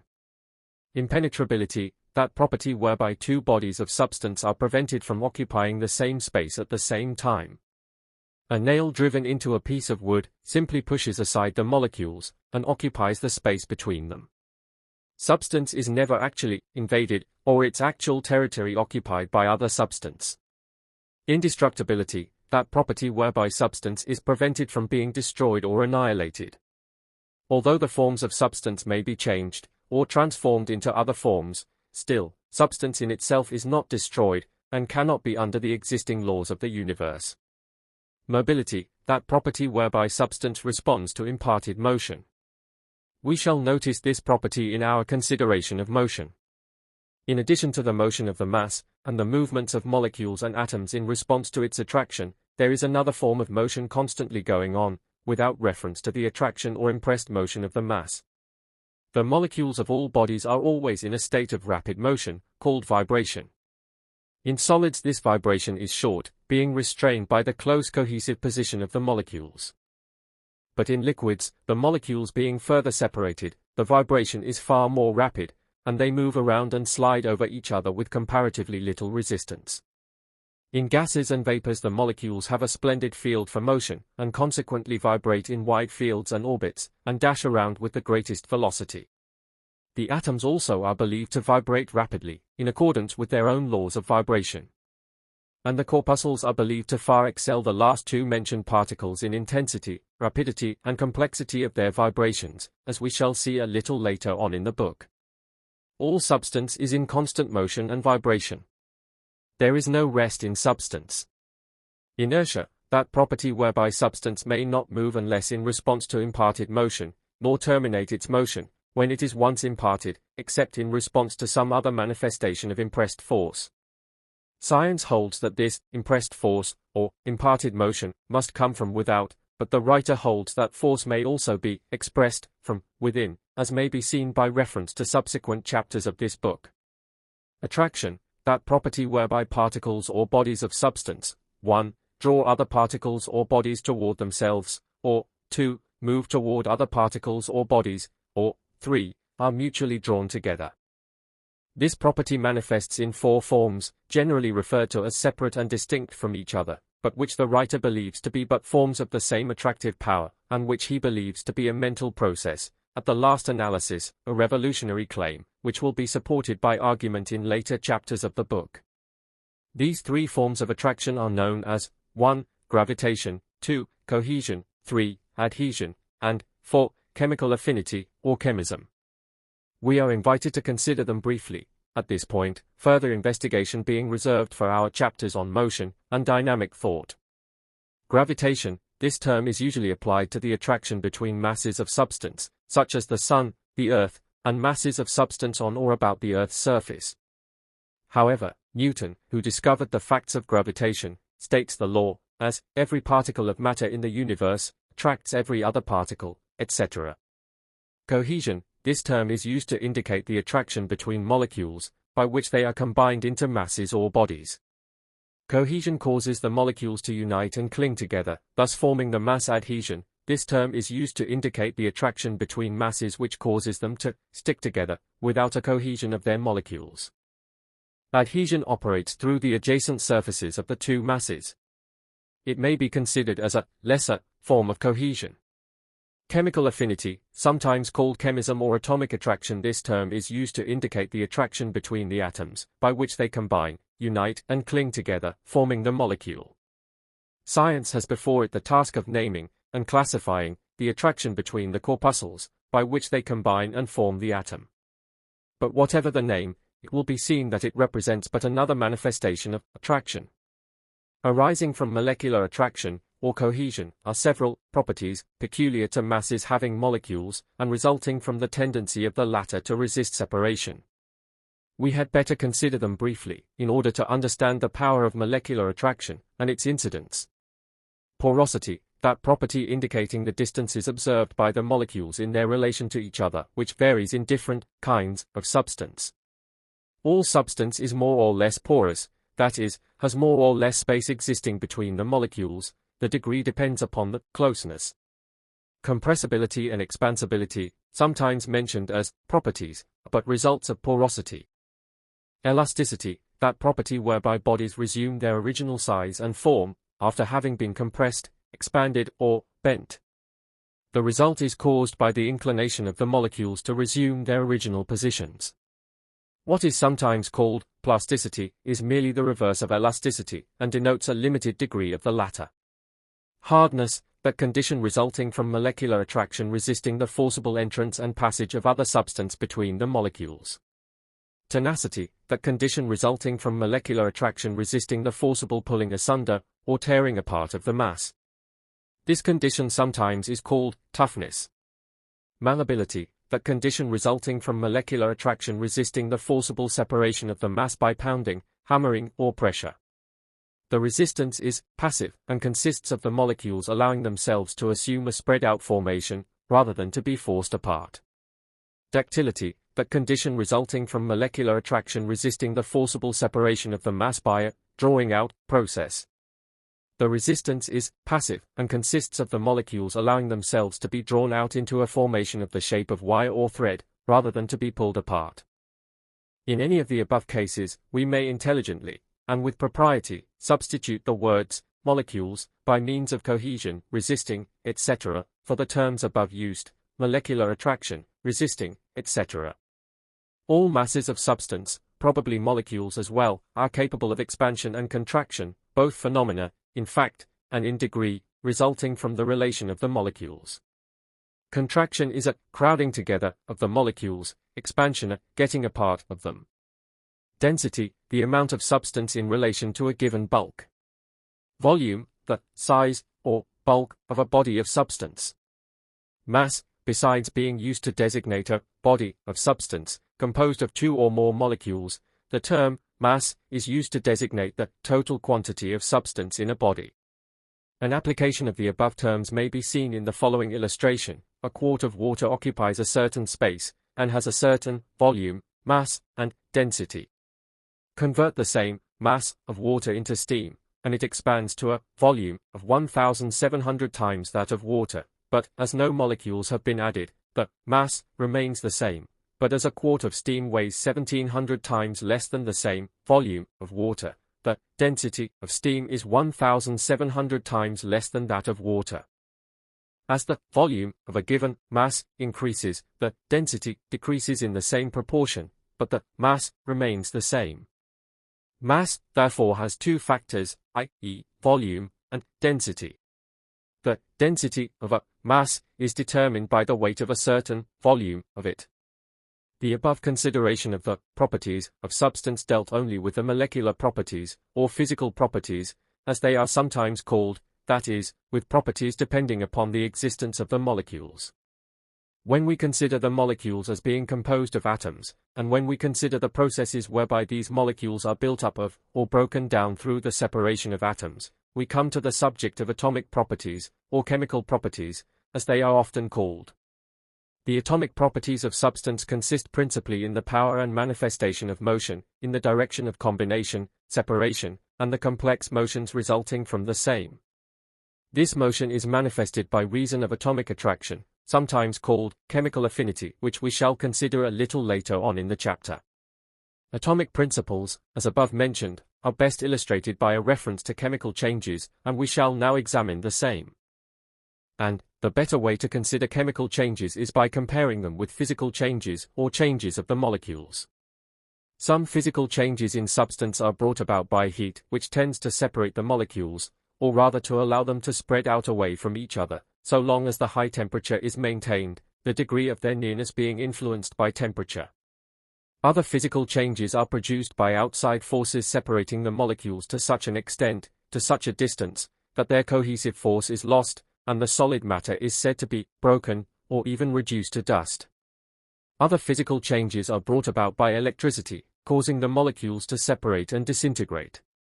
Chemical changes, as distinguished from physical changes, do not involve or deal with molecules, the action being solely upon the atoms of which the molecules are composed. Physical changes separate molecules from each other, while chemical changes destroy and break up the molecule, so that its identity is forever lost, its atoms thereafter either existing free from combinations, or else recombining with other atoms, and forming new combinations. Chemical changes are occasioned by either physical or chemical agencies. The physical agencies generally employed are heat, electricity, light, pressure, percussion, etc. The principle of chemical changes is that the atoms are possessed of, and subject to, what is called atomic attraction, or chemical affinity, which may be defined as an attraction or love existing in varying degrees between atoms. This affinity causes atoms of one element to seek out and ally themselves to atoms of another element, the element of choice, or preference, being strikingly in evidence. Atoms of different elements form marriages, and cling together in harmony, until, perchance, by some physical or chemical agency, the molecule is brought in sufficiently close connection with another molecule composed of different elemental atoms, when, alas, one of the atoms of our molecule finds that it has a greater affinity for some other elemental atom in the second molecule, and lo! It flies away, leaving its first partner, and seeking the new charmer. Divorce and remarriage is a common thing in the world of atoms. In fact, chemistry is based upon these qualities. Physical and chemical changes gradually transform solid rock to earth or soil. Disintegration, by the action of changes in temperature, rains and atmospheric influences, and other physical changes, have slowly worn down the rocks into dirt, gravel, clay, loam, etc. and decomposition by chemical change that set the atoms free from their combinations has aided in the work. There is no rest in the world of substance. Everything is changing, constantly changing. Old forms give way to new, and these, grown old while being born, are, in turn, replaced by still newer. And on, endlessly. Nothing persists but change. And yet nothing is destroyed, although countless forms and shapes have succeeded each other. Substance is always there, undisturbed and unaffected by the varieties of forms it is compelled to undergo. Masses may change, and do change. Molecules may change, and do change. Disintegration and decomposition affect both, and bring to them the death of form. But their substance endures in the atom. Atoms may change, and decompose, or undergo whatever change that is their fate, and still the corpuscles, or what lies beyond the corpuscles, will remain. The atom was once regarded as eternal, but now even it seems to be capable of dissolving into some finer division of substance, and perhaps still finer subdivisions await it. That familiar form of substance that we call earth, dirt, soil, etc., is but the result of disintegrated rock which has crumbled and lost its former form through the action of air, water, and atmospheric influences. And the rocks themselves, from which the soil came, were at one time a sea of melted, flowing liquid substance, somewhat resembling volcanic lava. And this melted rock is thought to have been condensed from the same principles in the shape of vapor that existed in the early days of our planetary system. Vapor, gas, liquid, semi-liquid, solid rock, soil, the substance unchanged, the forms totally unlike. Helmholtz estimates the density of the nebulous vapors of substance as being so rare that it would take several millions of cubic miles of it to weigh a single grain. Oh, nature, what a wizard thou art! We have spoken of air and water in a former chapter, and their constituent atoms have been named. And from these three great reservoirs of substance, the earth, the air, and the water, obtained all the material that goes to form the bodies of the animal and vegetable kingdoms. The plant draws its nourishment from the soil, the air, and water, and in its wonderful chemical laboratory is able to transform the elements so drawn from these sources into a substance called plasm, which consists principally of carbon, oxygen, nitrogen, and hydrogen, being nearly identical in composition to the white of an egg, and which constitutes the basis of animal and plant bodily structures. All the material of the physical bodies, of men, animals, and plants, are but forms of plasm. The animals, and man, obtain their nourishment, directly or indirectly, from the plant body, and so at the last we are seen to draw from the soil, air, and water all our bodily nourishment, which we convert into bodily structure, bone, muscle, flesh, blood, veins, tissue, cells, etc. And the chemical atoms of our bodies are identical with those in the rock, the air, the water. And so you see the universality of substance and its countless forms and appearances. Chemistry resolves substance back into about 75 simple substances, of which atoms are the units, which simple substances are called elements. From these elements, by their atoms, all other substances are formed by combinations, the number of such possible combinations being infinite. An element, in order to be an element, must be a simple substance, that is, must be incapable of further analysis into some other elements. The 75 elements, now recognized by science, have never been resolved into other elements, by chemical analysis, and therefore are accepted as simple. But it is true that other substances that were formerly considered as simple elements were afterward decomposed by electricity, and found to consist of two or more simpler substances or elements. Thus new elements were discovered, and old ones discarded as not elemental. And this fate may be in store for a number of the elements now on the list, and many new ones may be discovered. For a long time science was endeavoring to trace all elements back to hydrogen, the latter being considered the ultimate element and its atoms composing all the other atoms, under varying conditions, etc. But this theory is now almost abandoned, and science rests on its list of 75 elements, the atoms of which are composed of electrons. Some have hazarded the theory that the elements were all forms of ether, see next chapter, their apparent differences resulting merely from the varying rate of vibration, etc. And, in fact, such theory was about finally adopted as a working hypothesis until the discovery of the corpuscle. Everything in substance now seems to be moving back to the corpuscle, as we shall see a little further on. The following is a list of the principal elements known to science today: aluminum, antimony, arsenic, barium, bismuth, boron, bromine, cadmium, calcium, carbon, chlorine, chromium, cobalt, copper, fluorine, gold, hydrogen, iodine, iron, lead, magnesium, manganese, mercury, nickel, nitrogen, oxygen, phosphorus, platinum, potassium, radium, silicon, silver, sodium, strontium, sulfur, tin, zinc. Of the above, hydrogen is by far the lightest in weight. In fact, it is used as a unit of atomic weight, its weight being marked 1 on the scale: gold 197, lead 207, silver 108, oxygen 16, nitrogen 14, iron 56. The discovery of the corpuscle, or electron, rudely shattered the vortex ring theory of the origin of the atom, and now, instead of the atom being regarded as a vortex ring, in that hypothetical, paradoxical absurdity, the ether, it is believed to be composed of a vast number of tiny particles called corpuscles, as we saw stated in our last chapter. These corpuscles seem to be the last thing in substance, its last known state of refinement, and already it is being proclaimed as the long-sought-for primal matter, or ultimate substance. Whether or not a still finer state of substance will be discovered, science is unable to say, but thinks it unlikely. But we must not overlook the old occult teaching indicating a state of substance so fine that it is imperceptible and only recognizable as apparently free force, its covering, or vehicle of substance not being evident. This would seem to indicate a still further refinement of substance, although perhaps the corpuscle, or electron, will answer to fill the bill in the case. As to the corpuscle being primal substance, it must be admitted that its advocates have presented a very strong case. One of their most important points is that although molecules differ very materially from each other, according to their kinds, and while atoms likewise manifest very plainly their kind, the corpuscle seems to possess only one kind, no matter from what form or kind of substance it is thrown off. Just think what this means.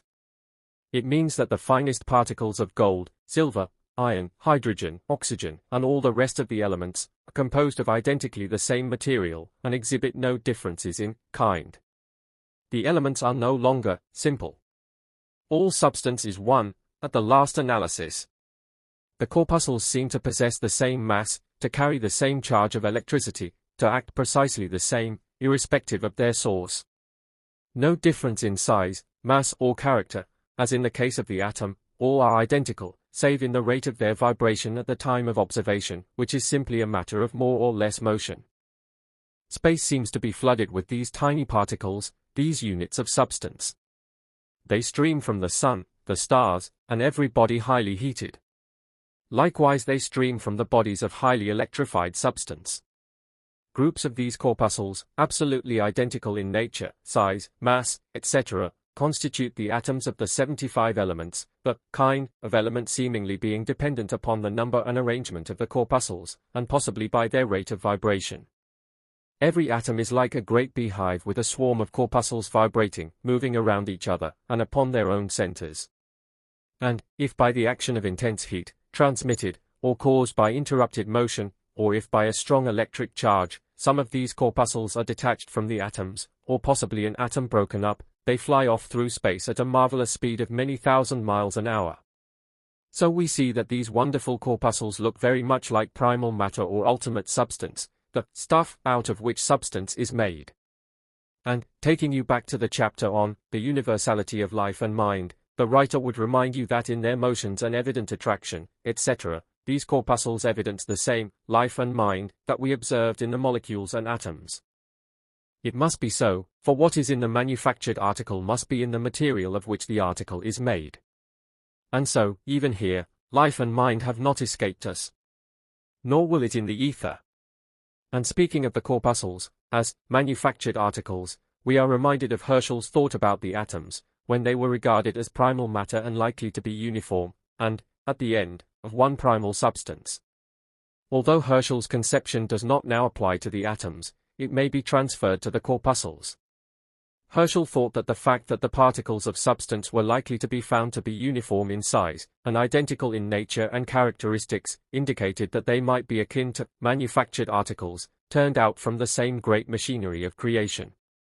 This idea would indicate that the Creator applied the rules of careful manufacture to the manufacture of the particles, the uniformity operating in the direction of 1. Economy of material, 2. Utility through interchangeability, replacing broken or discarded parts, etc., and also, 3. Conformity to a standard of size, quality, etc. The thought is interesting, and is mentioned here for that reason. It is not affected by the supposition that there may be a still finer and rarer form of substance, from which the particles are manufactured. In fact, the idea of Herschel, if closely analyzed, would seem to indicate some such raw material from which the articles were manufactured. Chapter 7.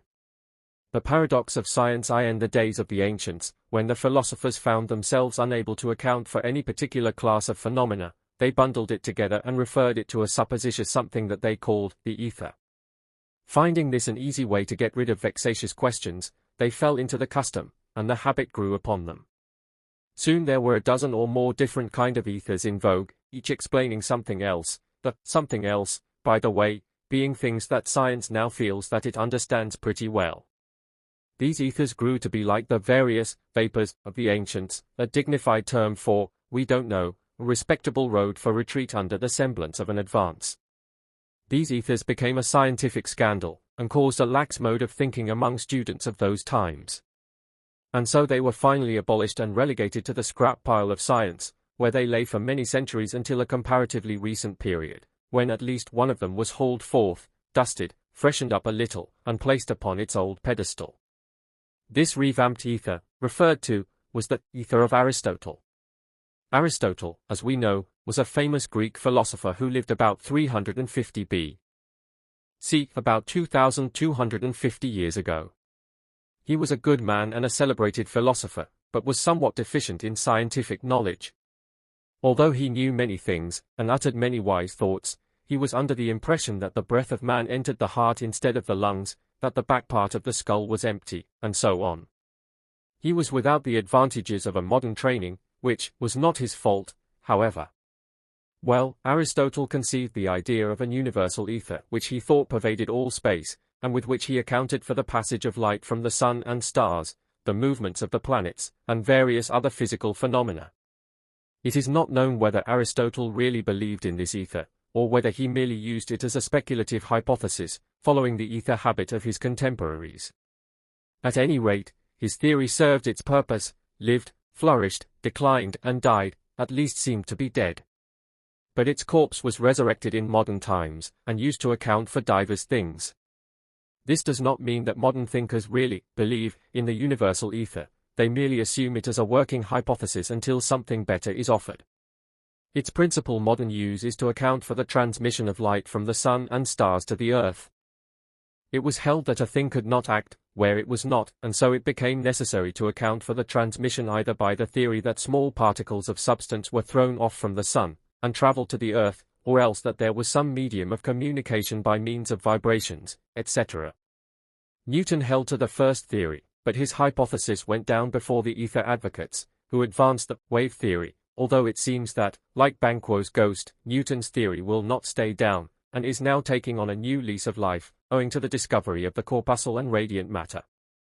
The wave theory philosophers asserted that the light and heat of the sun were thrown off in the shape of force or energy, and transformed into waves, in and of a hypothetical ether, Aristotle's own, which waves were carried to the earth, where, meeting substance, they were again transformed into heat and light. It was known that light and heat traveled at the rate of 184,000 miles per second, and therefore the waves of the ether were considered to have that speed.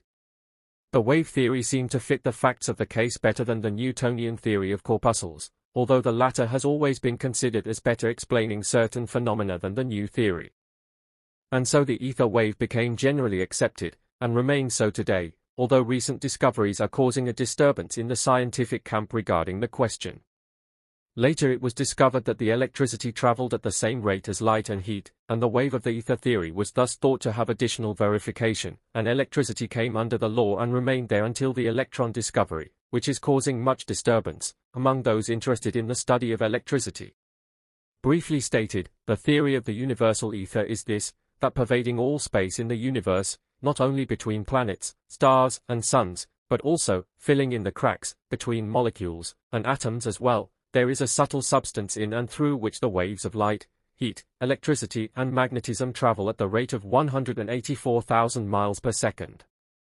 This substance is said to be matter that is not matter. In fact, science does not venture to say just what it is, although it freely states just what some of its properties must be, and, alas, these properties are most contradictory and opposite to each other, as we shall see as we proceed. This universal ether is purely hypothetical. It has been called a necessity of science, something assumed for the purpose of explaining or accounting for certain phenomena. It is undemonstrated and unproved, in fact, may truthfully be said to be undemonstrable and unprovable. Some have gone so far as to say that its claimed properties and qualities render it unthinkable as well. And yet, science finds itself compelled to assume that the ether, or something like it, exists, or else cease speculating about it. It belongs to the realm of pure theory, and yet, many writers treat it as if it were a positively demonstrated and proven fact. Let us examine into the nature of science's problem, and her attempted solution, and the trouble arising therefrom. Light travels at the rate of 184,000 miles a second. Remember, that light and heat are that which we call by those names only when considered in connection with substance. According to the theory, light in the sun's atmosphere is transformed into a light wave of the ether on its travels to the earth, and only when the wave comes in contact with the substance on the earth's body or atmosphere does it become again transformed into light as we know it. In its travels through space it meets with no substance, and has nothing to turn into light, consequently space, between worlds, is in a state of absolute darkness. The same is true of heat, and interworld space is absolutely cold, although passing through it are countless heat waves of great intensity, which, later on, will be transformed into heat when they reach the substance, the earth. The same is true of electricity and magnetism. Although the ether, as we have seen, is a purely theoretical substance, yet science has found it reasonable to conclude that it must be possessed of certain attributes in order to account for certain known facts.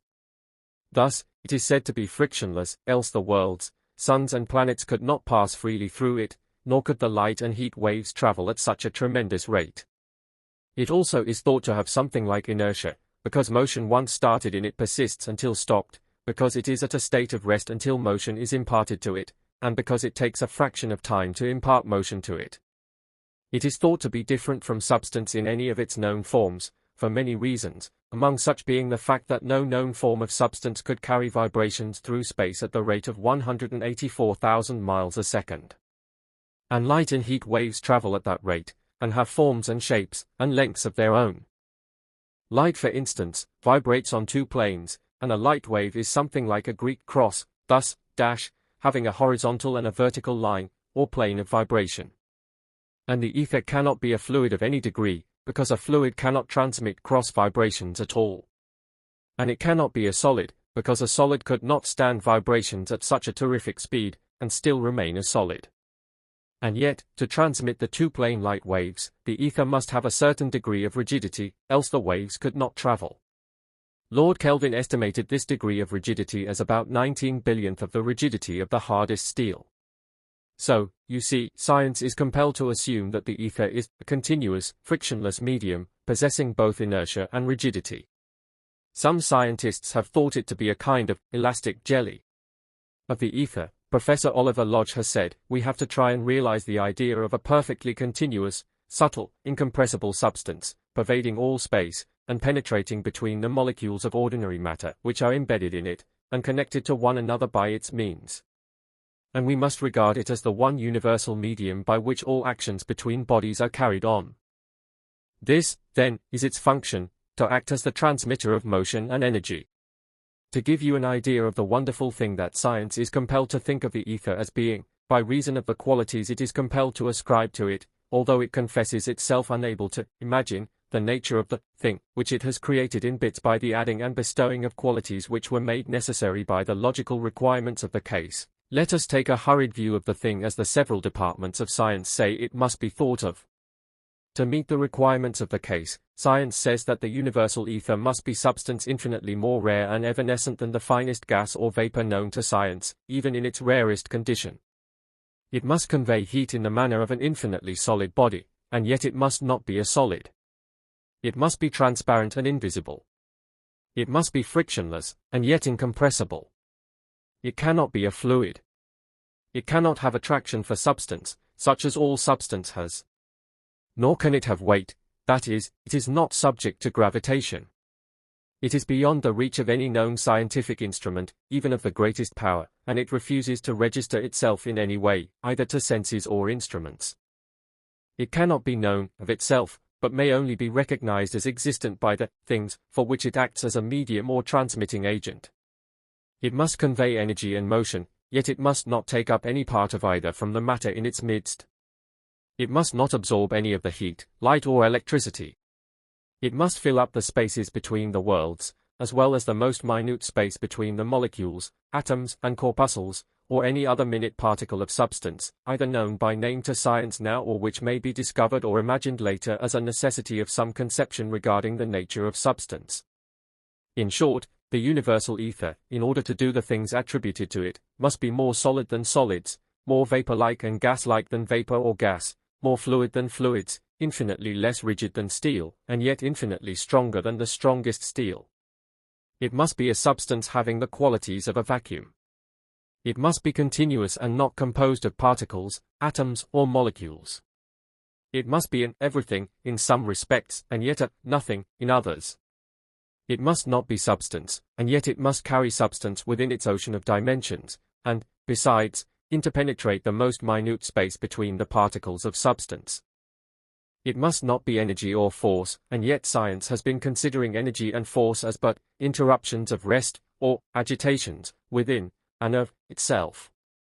So you see that this mysterious, wonderful universal ether, in order to be at all, must be a something possessing certain qualities or properties of substance, many of the properties of qualities being exactly contradictory and opposed to each other, and yet it cannot be substance as we know it. It is a paradoxical thing. It could only belong to another and an entirely different order of existence from that of substance as we know it. It must possess characteristics and properties of an order as yet unknown to us by name, for which the material world contains no analogy, for which substance has no analogues. It must be a far more complex thing than is even the most complex thing we call matter, or that which we call force or energy. And yet, it has been claimed that it would explain both, yes, contain within itself the possibility of both. And yet, in face of what has just been said, the writer must confess, humbly and with a full realization of the enormity of the offense, that he supposes advancing a theory, a little further on in this book that will attempt to identify this something, this universal ether, with a something else that we know, although not through the senses or by means of instruments. Bear with him kindly, he begs of you, while he proceeds gradually along the path that leads to the theory. Scientists have compared substance moving through the ether as a coarse sieve moving through water, the latter making room for the passage of the sieve, and then closing up behind it.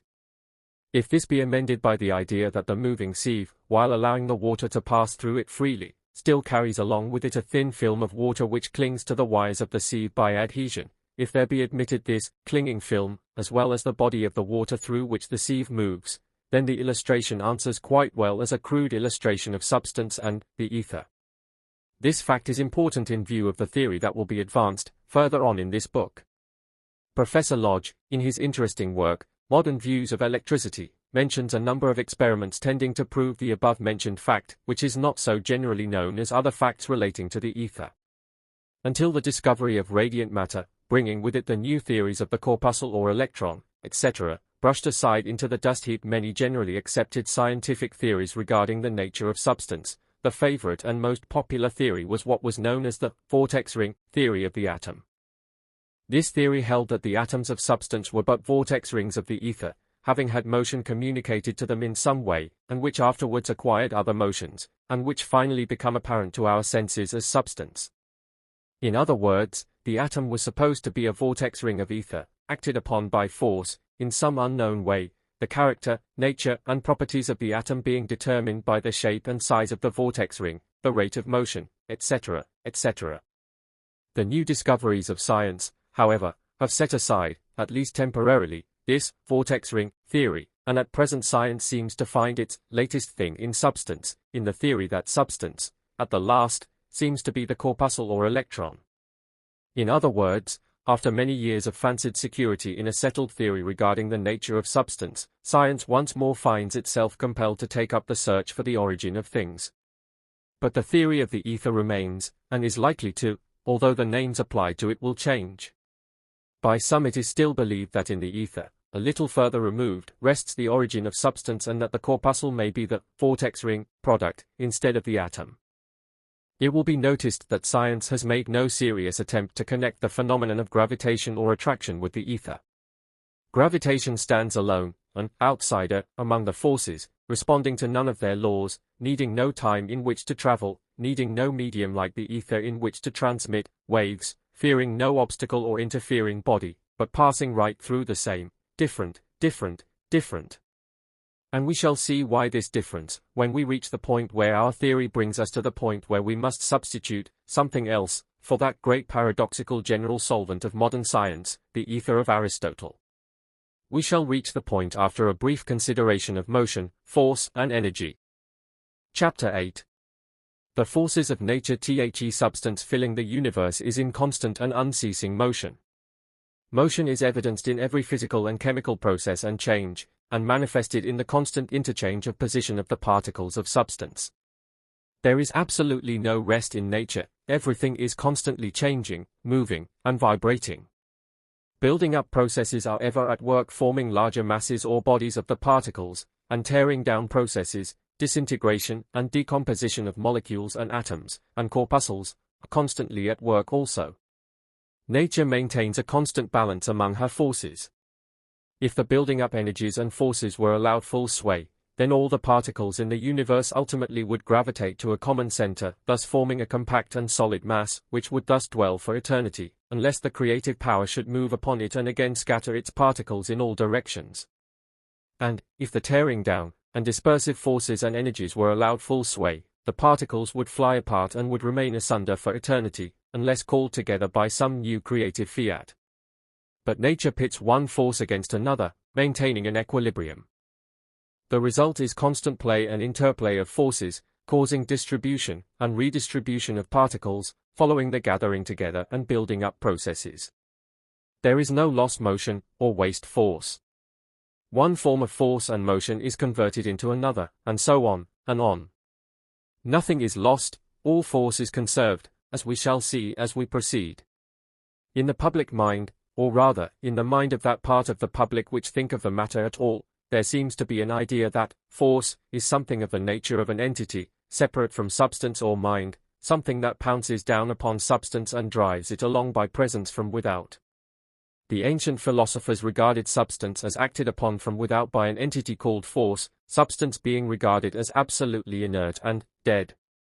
This idea, which is still held by the average person, owing, doubtless, to the survival of old forms of expression, was generally held by philosophers until the time of Descartes and Newton.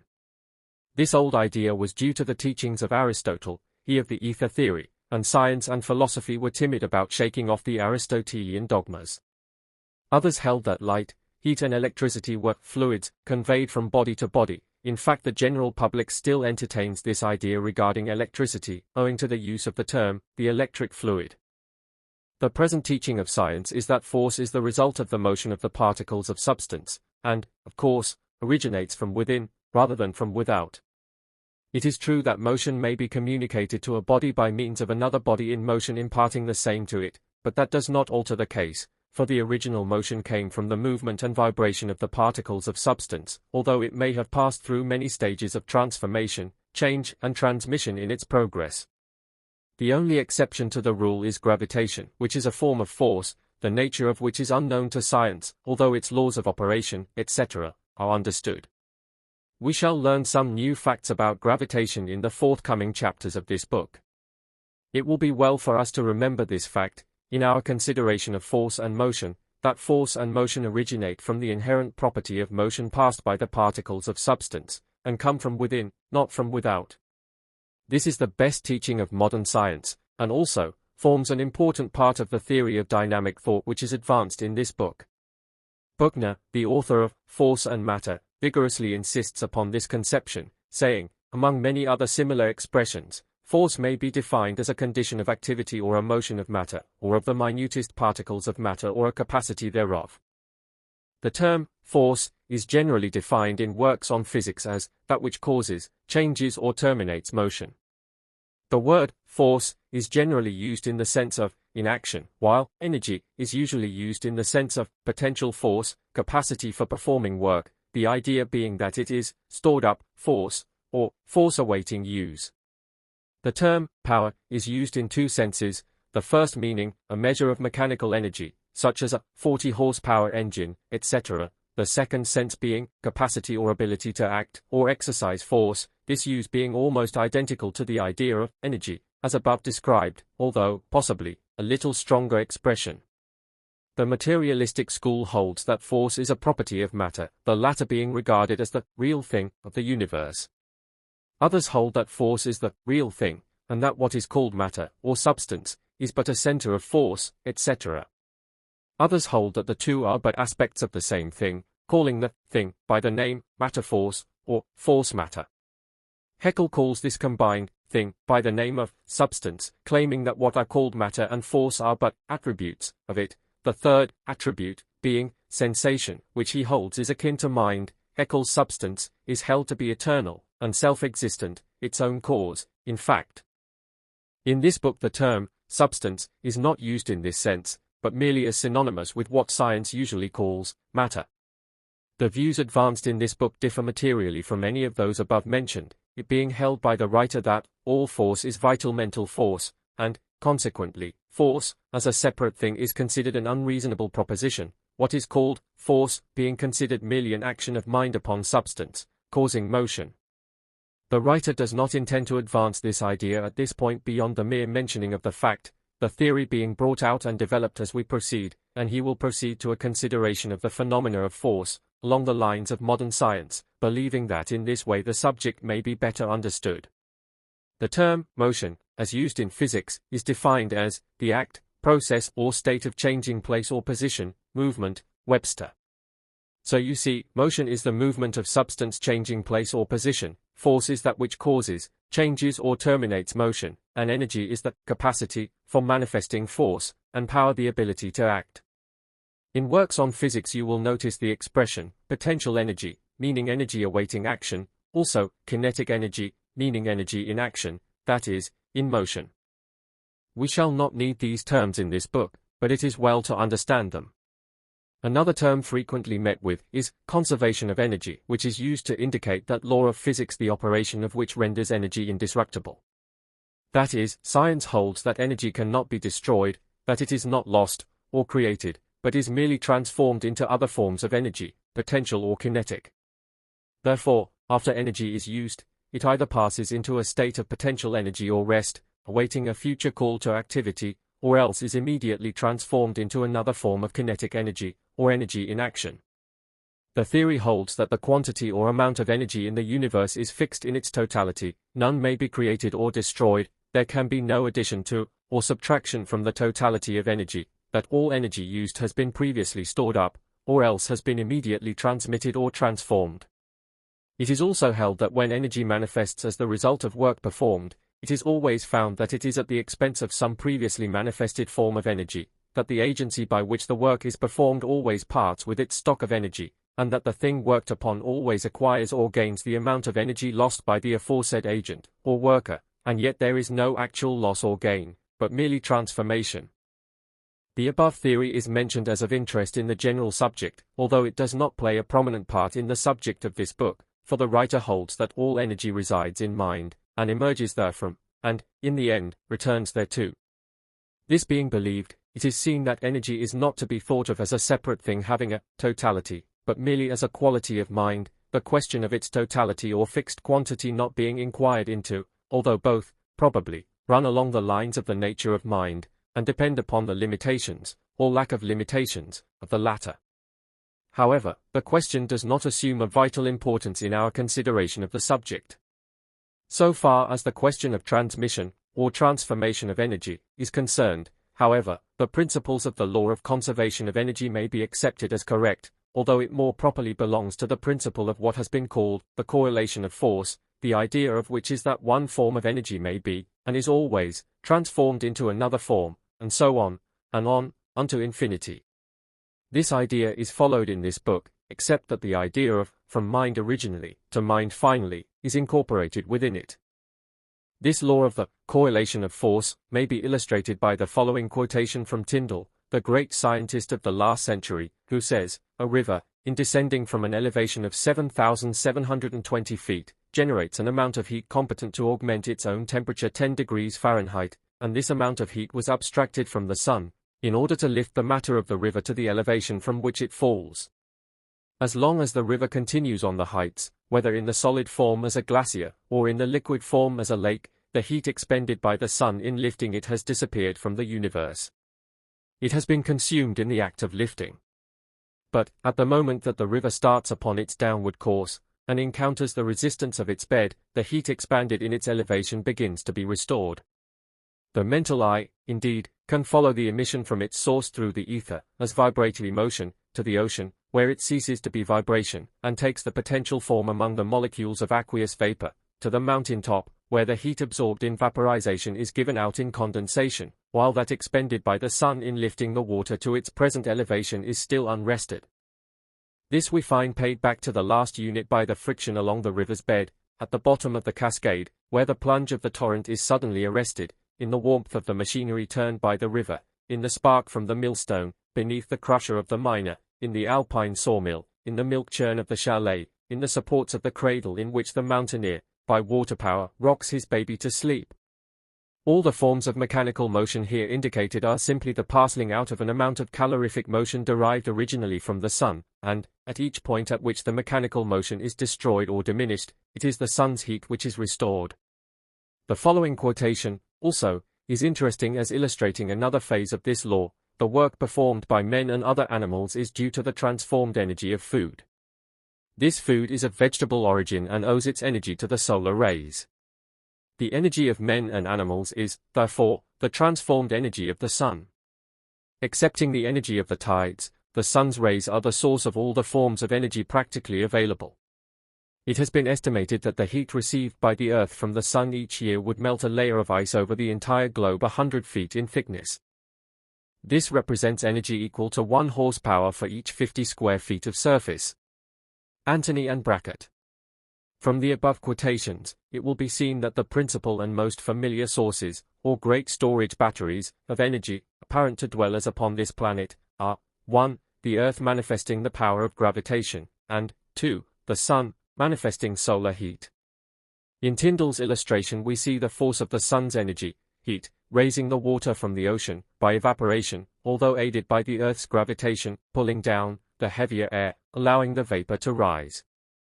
Then we see the force of gravitation causes the condensed vapor to fall as rain or snow on the mountain top, then causing the rain to run into little streams, and so on until the river is reached, then causing the river to start on its downward journey of over 7,000 feet, then causing it to plunge over the cascade, to turn the wheels that operated the machinery, and turned the millstone, and the crusher of the miner, and the sawmill, and the milk churn, and the cradle.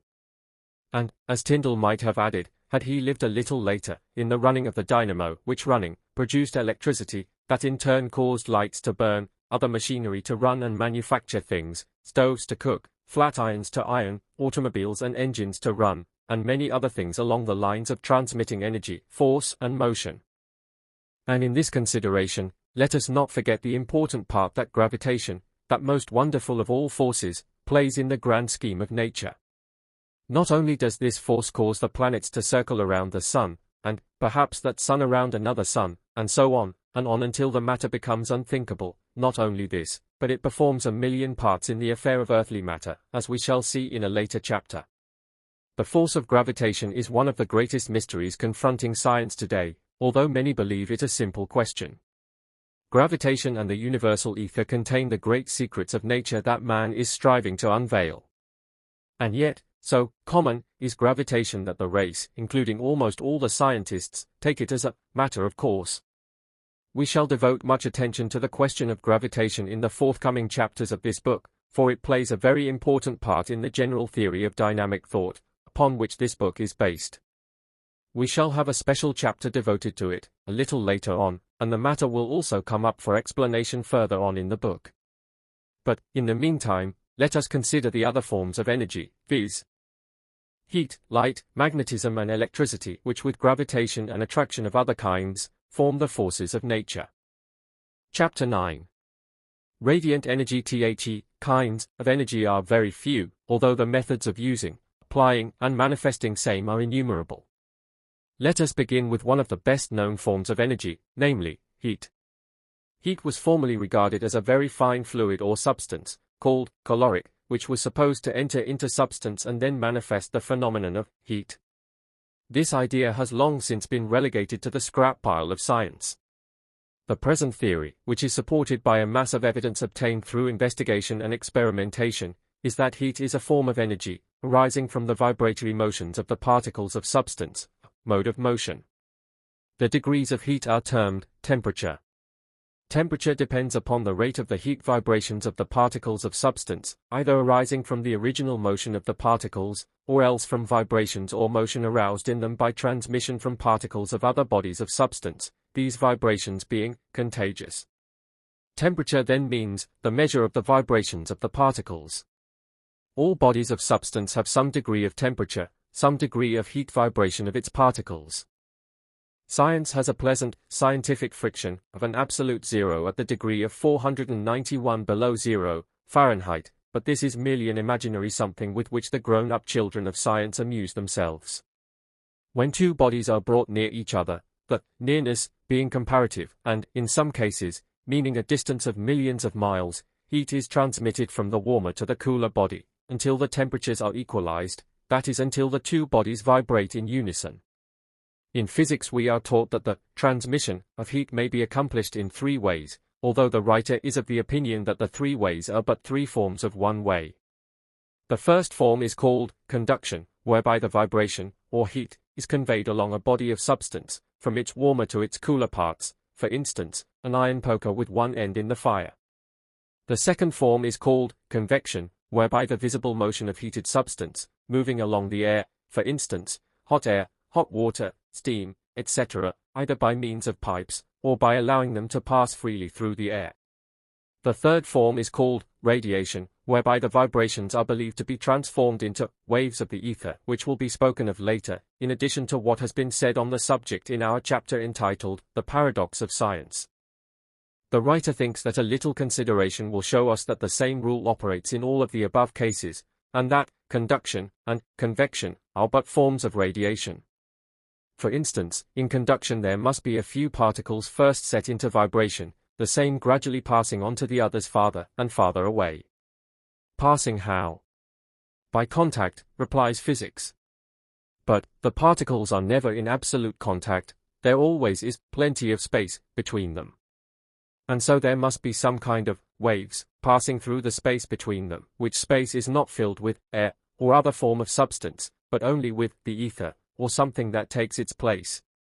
So that, after all, conduction is but a form of radiation. And the same rule will apply in the case of convection. Heat arises from several causes, all of which, however, manifest through the vibration of the particles of the body evidencing the heat. These causes may be stated as 1. Original motion of the particles of a body of substance, arising from some workings of the law of attraction, and including motion arising from chemical action, combustion, etc. 2. From transmission or contagion from some other body of substance, the particles of which are vibrating at the rate of heat. 3. From interrupted motion, including friction both of the moving body with the air or other substance, and the friction of a current of electricity passing through the body. In each of the above cases, the actual and immediate cause of the heat is the vibration of the particles of the substance manifesting the heat, although the transmitted vibratory waves, or the interrupted motion, friction, current, etc., may have been the instigator or provoker of such vibration. The interrupted motion, friction, or wave, does not produce the heat, but merely arouses or provokes the increased vibration of the particles that really manifest the heat. At the last, remember, the heat is in the particles of the body that feels or experiences it. The vibrations of heat seem to have the properties of causing the molecules to draw further apart, and to manifest less attraction, or more repulsion, whichever way one cares to express it. This moving away of the molecules tend to cause the body to increase in volume or size, and occasions what is known as expansion in substance. In this way heat transforms solids into liquids, liquids into gases or vapors, the change being wholly a matter of the relative distances of the molecules. Magnetism is another form of energy, and is generally believed to be a part of the phenomena of electricity, if indeed, not a form of electricity itself. Science knows very little about the nature of magnetism, but in a general way holds to the theory that it results from the vibration or motion of the particles of substance, as do all other forms of energy.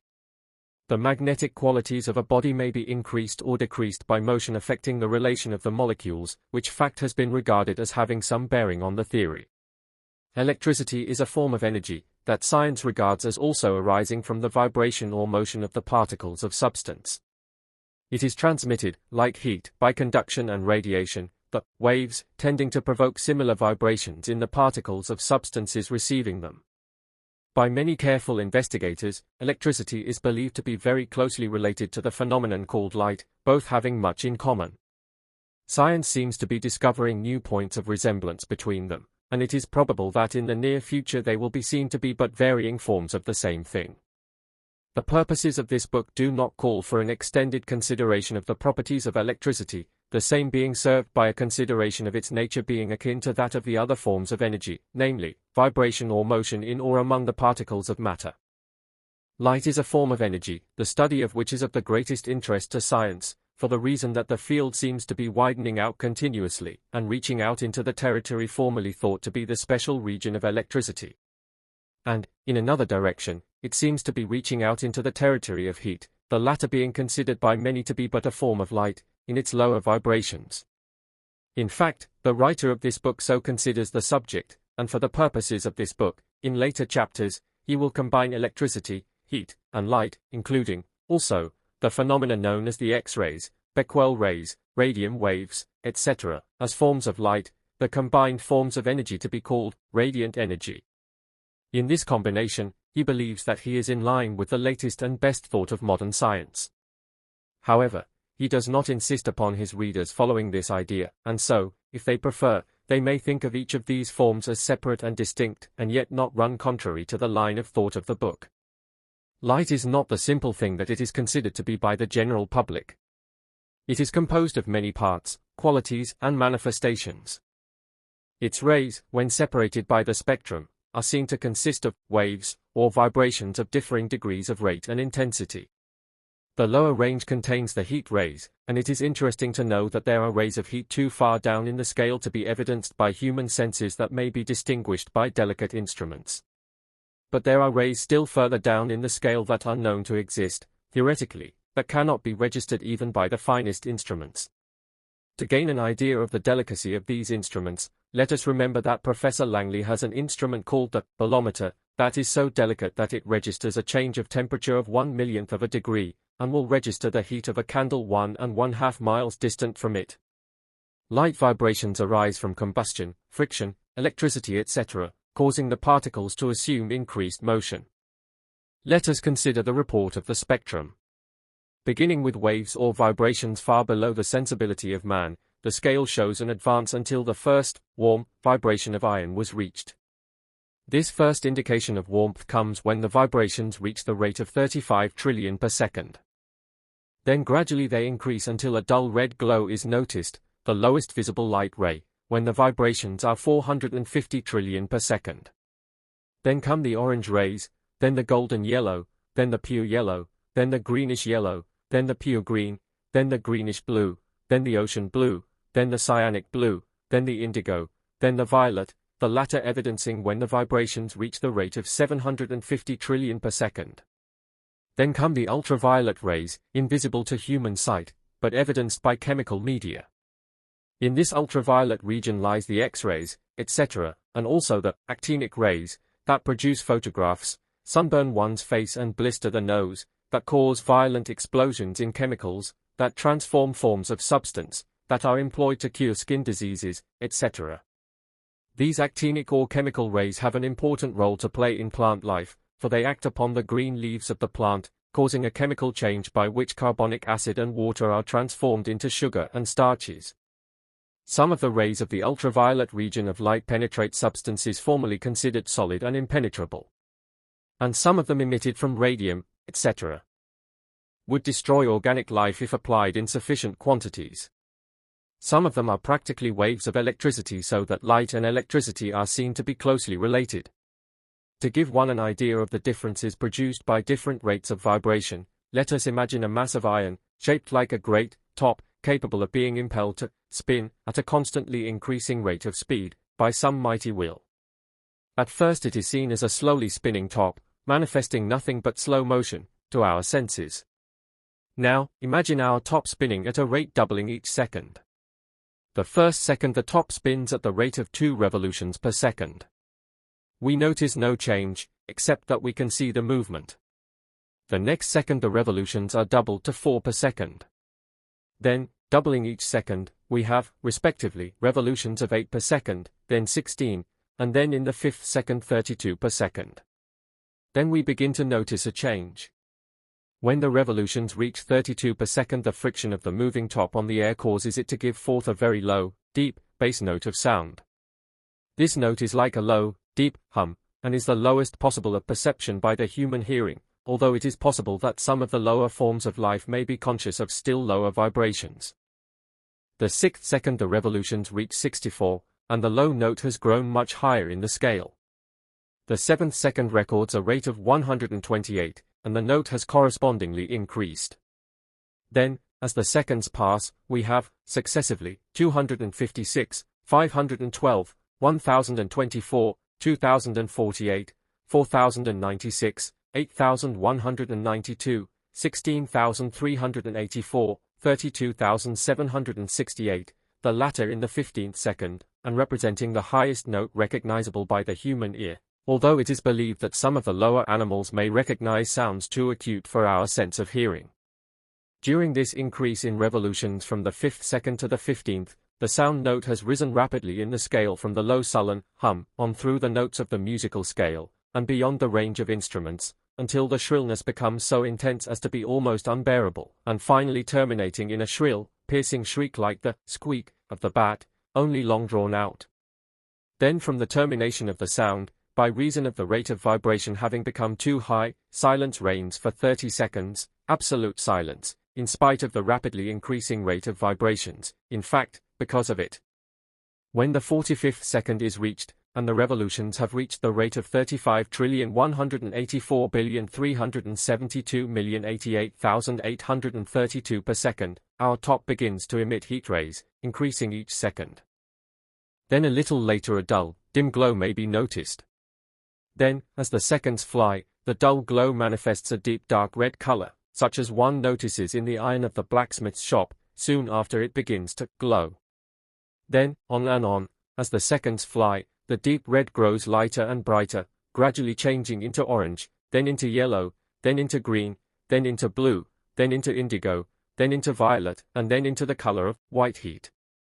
Then this white heat changes into a still more dazzling white, and then a white impossible to describe appears, so bright, clear and brilliant that the eye cannot bear the sight. Then, suddenly, the intense brightness is succeeded by absolute darkness, and the moving top cannot be seen by the eye, and yet it moves on. The highest recorded chemical rays of light are estimated to equal a rate of vibration of 1,875 trillion per second. The vibration of the lowest shade of red light is estimated at 450 trillion, and the highest of violet at 750 trillion per second, so we may imagine what the highest line on the spectrum is like. Still vibrating, our top, which has become now a mass of vaporized iron, rapidly tending toward still more ethereal forms. It has passed out from the region of light waves, into another, unknown region of vibrations, in which region, however, exist the vibrations known to us as the X-rays, etc. It is throwing off great quantities of electrons. If we were to use a fluorescent screen, we would be able to observe the phenomena of the Röntgen rays and similar manifestations of radiant energy. On and on vibrates the top of what we once called iron, cold iron, warm iron, hot iron, melted iron, gaseous iron, etherealized iron, if you like. What it is like now, the imagination of man cannot conceive. Still the revolutions continue, doubling each second. What is being produced? The imagination cannot conceive of what this state of substance, now being reached, is like. By a scientific form of poetry we might think of it as melting into energy, pure energy, if there were such a thing. Long since it has been resolved into its original particles, its corpuscles, and perhaps into the stuff from which particles are made. But we must let the curtain drop. The wildest fancy cannot follow the dance of substance any further. The theory of the transmission of vibrations of radiant energy by means of waves in the ether, or something that takes the place of the ether, has been mentioned in other parts of the book.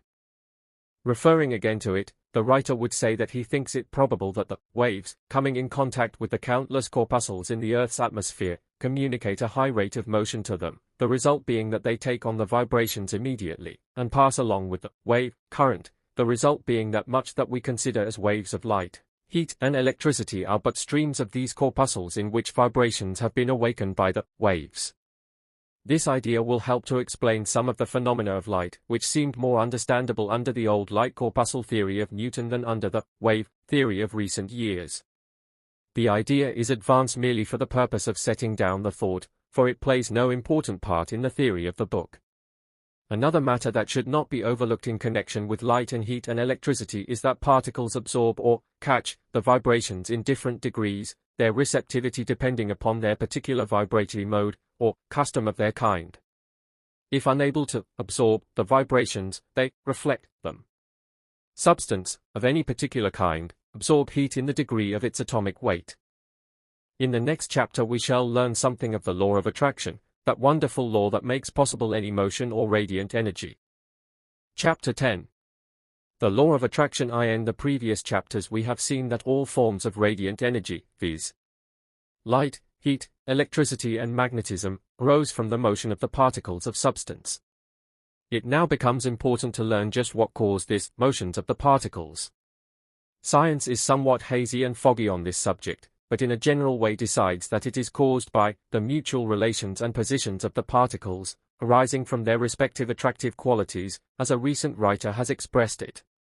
Well, this is better than the old way of seeking refuge and retreat in a mere volume of dense words. It is indeed the only logical conclusion, this one, that the operations of the law of attraction are manifested in the motion of the particles. This great law of attraction is the greatest law in nature. It operates on all planes of life. It is always in evidence. Let us consider it. Let us begin by considering the most magnificent and constant exhibition of that law, gravitation. Gravitation is the riddle of the universe, and the one form of energy that balks science, so much a mystery that science does not even hazard a guess at its nature. No theory of the origin and nature of gravitation is to be found in the books. Let us see what gravitation is. It is more than the power that pulls things to the earth, as the average man would define it. It does more than cause water to run downhill and turn mill wheels to drive machinery.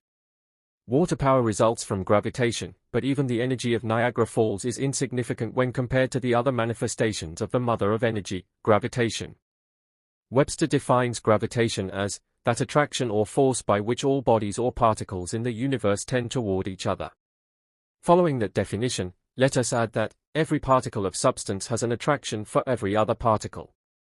In view of our belief that this attraction is a form of mental effort, let us regard the term attraction as being a form of what we call desire, or even love, in the mental world. If you will think of it in this way, you will be better able to fall in with our lines of thought. And, in addition to every particle of substance having an attraction, love or desire, for every other particle, it has the means and power to draw that other particle toward itself, and to move toward that other particle at the same time. Webster gives a very clear idea of this when he defines attraction as an invisible power in a body by which it draws anything to itself, the power in nature acting mutually between bodies, or ultimate particles, tending to draw them together, or to produce their cohesion or combination, and conversely resisting separation. The majority of persons, when thinking of gravitation, are satisfied with the idea that it is a power that pulls things down to the ground, and do not think of it as a force that pulls things other ways besides down, and which is possessed and exercised by the speck of dust as well as by the whole earth, by the molecule as well as by the mass. The reason of this is that this power is so slight in small bodies of substance that it is unnoticed, and that only when the mass is sufficiently large to make the pull strong does one perceive and appreciate that the force exists. The lack of information on the part of the average person regarding this subject is amazing, particularly when the importance of the knowledge is understood. The attraction that holds the molecules of substance together is gravitation. The attraction that pulls a piece of substance to the earth is gravitation. The attraction that keeps the suns and planets in their orbits is gravitation. Let us see the operations of the law. In astronomy you may learn that the movements of the planets around the sun and the moons around their planets, their regular and constant relative positions, are caused by the force of gravitation. If it were not for this attraction by the sun, the planets would fly out into space, like a stone from a sling. The attraction of gravitation acts on the planets just as does the string of the whirling sling that keeps the stone from flying away during the whirling until the string is released. Some astronomers think that our sun revolves around some greater sun, and this again around a greater, and so on to infinity. If this be so, then the attraction of gravitation is that which holds them all in their orbits and places in spite of their motion. And in physics, you may learn that this same attraction of gravitation prevents the people and objects on the surface of the earth from flying off into space. And that it holds the portions of the earth together, preventing them from flying apart. And, remember this, for it is important, the attraction of the earth, great and powerful as it is nothing more than the combined attractive power of its constituent molecules, or atoms, or parts. The center of the earth is the center of the attraction, because it is the center of the aggregation of its particles. It must not be supposed that the earth simply attracts downward, that is, toward its center. On the contrary, large masses of earth, large mountains, for instance, exert a certain degree of attraction of gravitation, and experiments have shown that a plum is slightly deflected by reason of the proximity of a large mountain. And the reason that bodies lose weight as they descend from the surface of the earth is because they leave above them a certain large portion of the molecules composing the earth, which mass of molecules exert an attraction proportionate to their mass, which attraction balances the attraction of the mass of earth beneath them. Science teaches that if the earth were hollow in the center, the weight there would be zero, or nothing at all, and that a body would float in the space at the center of the earth just as does a balloon in the air, the reason thereof being that the attraction would be equalized, equal attraction from every direction, counterbalancing each other. Considering the Earth's radius to be 4,000 miles, a body that weighed 100 pounds on the surface would weigh but 75 pounds at the depth of 1,000 miles, but 50 pounds at a depth of 2,000 miles, but 25 pounds at a depth of 3,000 miles, and nothing, or zero, at a depth of 4,000 miles, which would be the center of the Earth. This, of course, supposes that the substance of which the Earth is composed is of uniform density from surface to center. From an equal distance above the surface of the Earth, bodies released, or dropped, will reach the surface at exactly the same degree of speed, and in exactly the same time, this irrespective of weight or size. In other words, a cork or piece of lead, no matter what their sizes may be, will travel with equal rapidity. In case where the lighter substance travels more slowly, compare a feather and bullet, for instance, the difference is caused by the light object meeting with more resistance from the air. This apparent exception has been explained away by the experiment of dropping the bullet and the feather in a vacuum tube, in which there was no resistance from air, the consequence being that both descended precisely at the same instant. Another similar experiment is to place the feather upon a piece of iron whereby the resistance of the air is prevented, and the feather will maintain its position during the drop, and will reach the ground resting on top of the iron, just as it started. And, remember this please, that the small object attracted by the earth exerts an attraction on its own account. If the two were of the same size they would exert an equal attracting power, but as one is smaller its attracting power is very slight compared with that of the large mass. But it is true that the particle of dust attracts the earth precisely as the earth attracts the particle of dust, the difference being solely a matter of degree depending upon the mass of the body. The amount or degree of the combined attracting power is determined by the combined total of the two masses. Distance lessens the degree of attraction, thus as bodies are lifted above the Earth the weight decreases very gradually, and by very slight degrees, but constantly and invariably. The poles of the Earth are flattened, and, consequently, the weight of an object slightly increases as it is carried from equator to pole. Concluding our consideration of gravitation, it will be well to call your attention to the fact that gravitation differs from the forms of radiant energy known as heat, light, electricity and magnetism in several very important particulars, which seems to go far in the direction of proof that the latter are by incidents or consequences of the former. In the first place, gravitation, so far as is known, is not dependent upon, caused by, or maintained by, any other force or form of energy. Nor does it seem to be derived from some great reservoir, from which it obtains its supply of energy. On the contrary, it seems to be a thing in itself, self-supporting, self-existing, an intrinsic thing, in fact. It does not seem to be lost to bodies by radiation. And consequently there seems to be no need of a body replenishing its supply, as there is no loss. Gravitation seems to be a constant something, remaining always with bodies and neither being lost or acquired. It exists between the atoms, molecules, masses, all in the same way. In fact, one is tempted to think of the planets and worlds in space as molecules of some greater mass held together by gravitation just as other molecules held together. Remember that the molecules and atoms are not in absolute contact, but there is always a space between them, although the space or distance may be insensible to us. As above, so below, says the old occult aphorism, and it seems to be so. Then again, gravitation is believed to act instantaneously, and does not require time to pass between bodies, as does light, heat, electricity, magnetism, radiant energy. Light travels through the ether, as light waves, at the rate of 184,000 miles a second.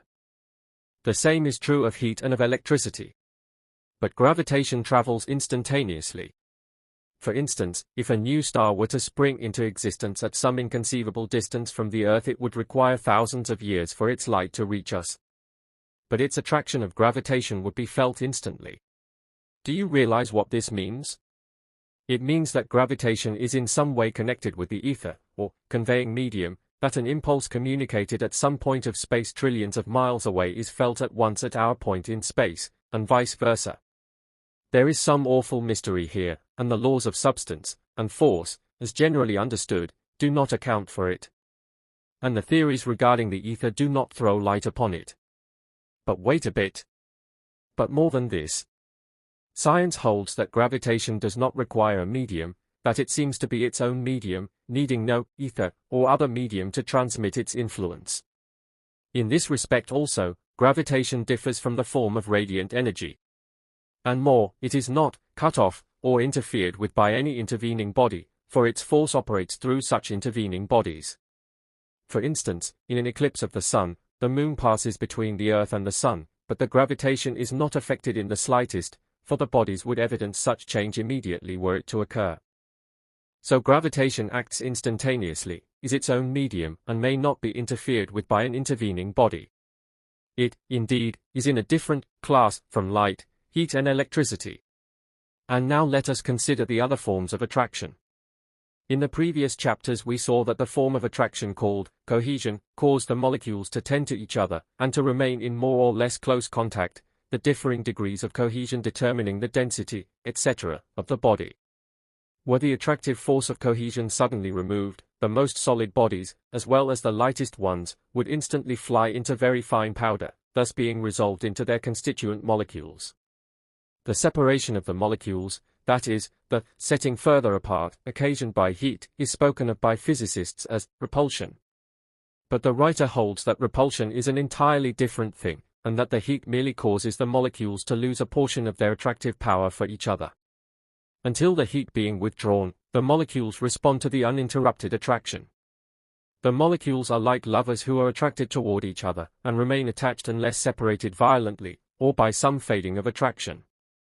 Consider heat as a disturbing element, a misunderstanding, between the molecular lovers, who under its influence draw somewhat apart, and are only reunited when the obstacle is removed, and harmony again manifested. As we have shown you in a previous chapter, the so-called properties of matter, i.e., hardness, tenacity, malleability, ductility, etc., are simply evidence of a persistent cohesiveness of the molecules, a strong love, or desire, for each other that caused them to adopt every possible means in their power to resist and prevent the separation of the molecules forming the mass.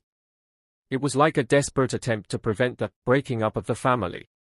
Each so-called special physical property of matter is seen to be but the action of the molecule resisting separation, in obedience to that law of its being called attraction, or gravitation, or cohesion, or adhesion, but which might as fitly be called desire, or love.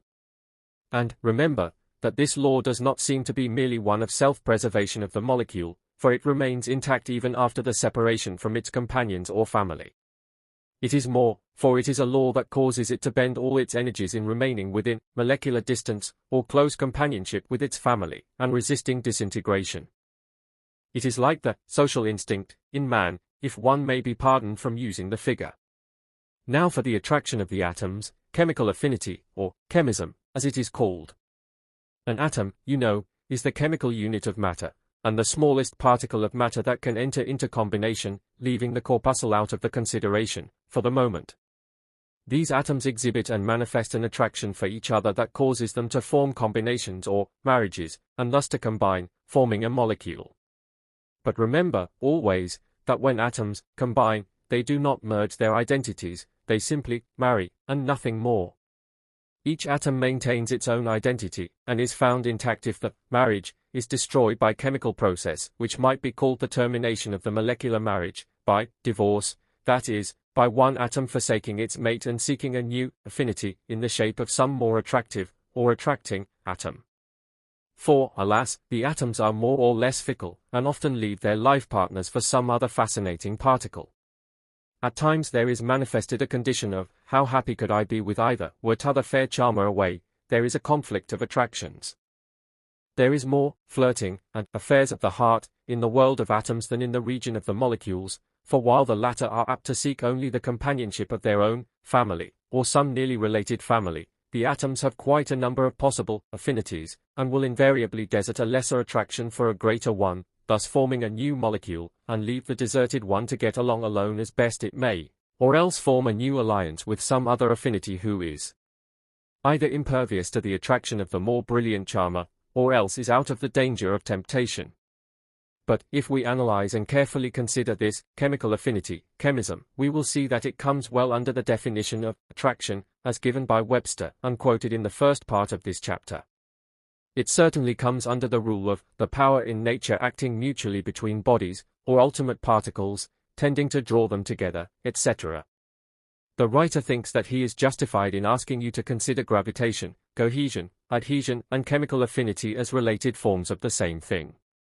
If you do not like to call this same thing by the name of gravitation, suppose we call it the law of attraction, of which gravitation, cohesion, adhesion, chemical affinity or chemism are but different aspects. This relation is described in chapter 13. And the writer believes that this law of attraction is the underlying cause of all that we call energy, force, power, motion, etc., in the physical world. For if gravitation accounts for all mass motion, or mechanical motion, if molecular cohesion and the vibrations accompanying it manifest in forms of molecular motion, and if atomic chemical affinity, or chemism, manifest in atomic motion, and if even the corpuscles in their movements obey this same law of attraction in some form, and if all force and energy is but a mode of motion, then, if all this be true, we not justified in claiming that this law of attraction is the basis of all energy, force, and motion?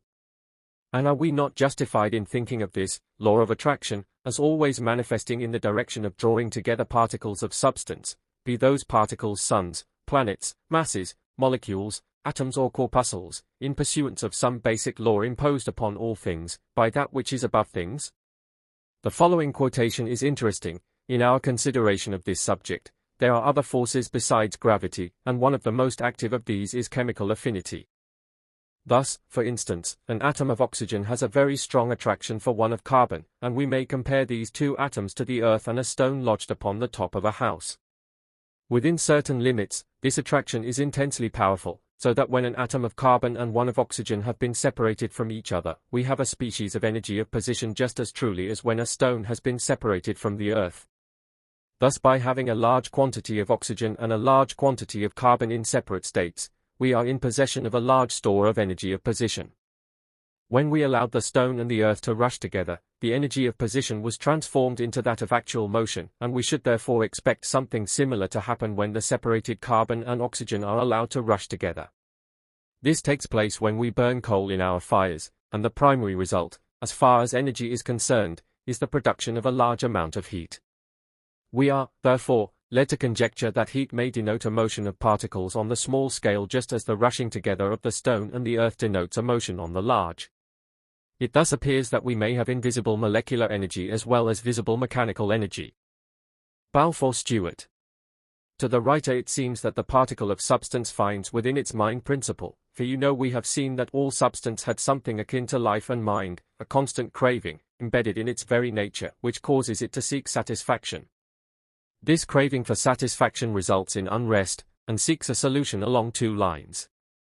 These two lines are indicated by two entirely different desires that it finds within itself, the first being a desire or inclination to seek the companionship of some other particle, the second being a desire or inclination to be free of attachment or entanglement. The desire for attachment arises from the force of the law of attraction that exists between each particle of substance. The desire for non-attachment arises from some inward inclination for freedom. These two desires or inclinations may be called the desire for impression and the desire for expression. The desire for impression, or pressing in, manifests along lines of action tending toward attachment, moreness, companionship, combination. The desire for expression, or pressing out, manifests along the lines of action tending toward individuality, freedom, independence, unattachment, etc.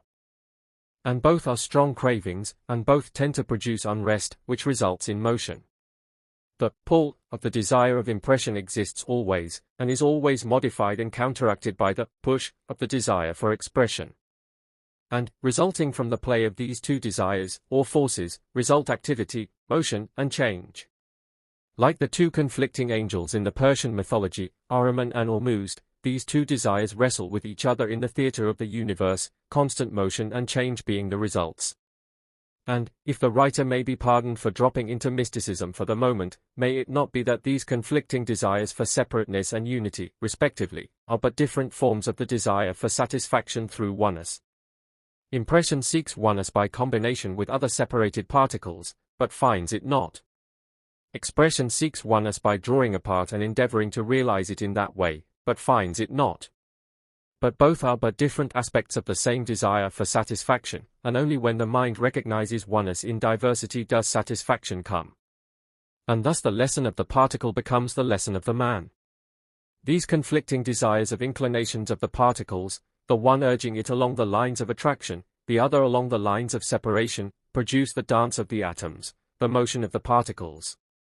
When the particle manifests along the lines of expression it pushes itself away from the other particle, and, consequently, also pushes the other particle away. When it manifests along the lines of impression, it pulls itself toward the other particle, and at the same time pulls the other particle toward itself.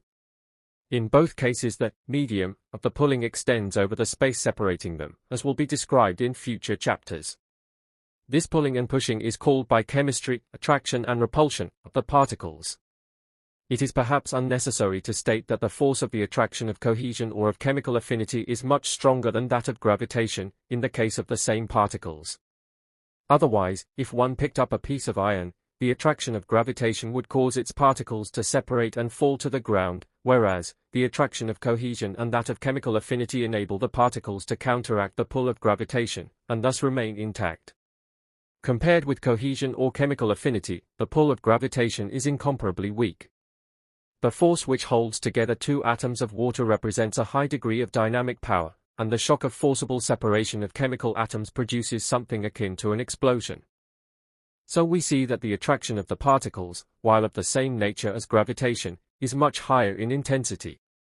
But notwithstanding the power of the attraction, it seems to be a matter inherent in the nature of the particle, and to represent a something like will, in response to desire. The varying push and pull, or the two desires, would necessarily cause a revolution of each particle on its own axis, and a revolution around each other, besides many instances of rushing together and away from each other. In these forms of motion is to be found the cause of the vibrations producing radiant energy, known as light, heat, electricity and magnetism. Chapter 11. The theory of dynamic thought. From the preceding chapters we have learned that 1. The forms of force or radiant energy, known as light, heat, magnetism and electricity, are modes of motion, arising from the original motion of the particles of substance, molecules, atoms, corpuscles or electrons. And that such original motion of the particles arises from the operation of the law of attraction. 2. That the forms of attractive force or energy, known as gravitation, cohesion, adhesion, atomic attraction, chemical affinity or chemism, and corpuscular attraction, also arise from the operation of the law of attraction. 3. That, from the above, it follows that all manifestations of force and energy in inorganic substance, viz., both radiant energy in its forms of light, heat, magnetism, electricity, etc., and also attractive energy in its forms of gravitation, cohesion, adhesion, chemical affinity or atomic attraction and corpuscular attraction, arise from the operation of the law of attraction. It will be well to remember that the fact that some of the above forms of radiant force or energy, such as heat, light, magnetism and electricity, may arise from motion transmitted from other substance, does not alter the matter. For if they arise from waves, from some other substance, it merely follows that the original motion that gave rise to the waves arose from the operation of the law of attraction. Or, if they arise from interrupted motion, it merely follows that the motion that is interrupted may be traced back to original motion that arose from the operation of the law of attraction. So that all mechanical power, and all the forms of energy or force producing the same, omitting for the moment the forms of energy or force of living organisms, which will be described later on, arise from the operation of the law of attraction. Now, for the next step. We have seen that the operation of the law of attraction results from vital mental action on the part of the life and mind principle inherent in the nature of the particles of substance. Consequently, all forms of energy and force arising from the operation of the law of attraction, the latter being the result of vital mental action, then it follows that all forms of energy and force having its origin in the law of attraction are manifestations of vital mental action.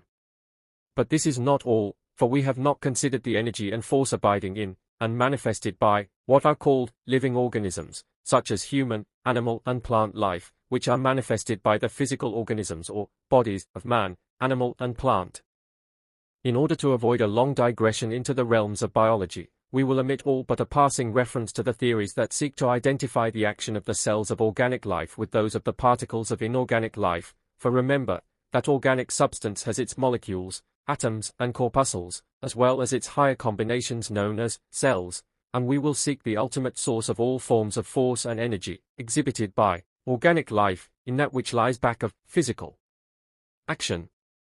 We need no argument here, for all will readily recognize that behind the physical action of man, animal and plant, lies life and mind, and that therefore all force and energy arising from such action must be manifestations of vital mental action.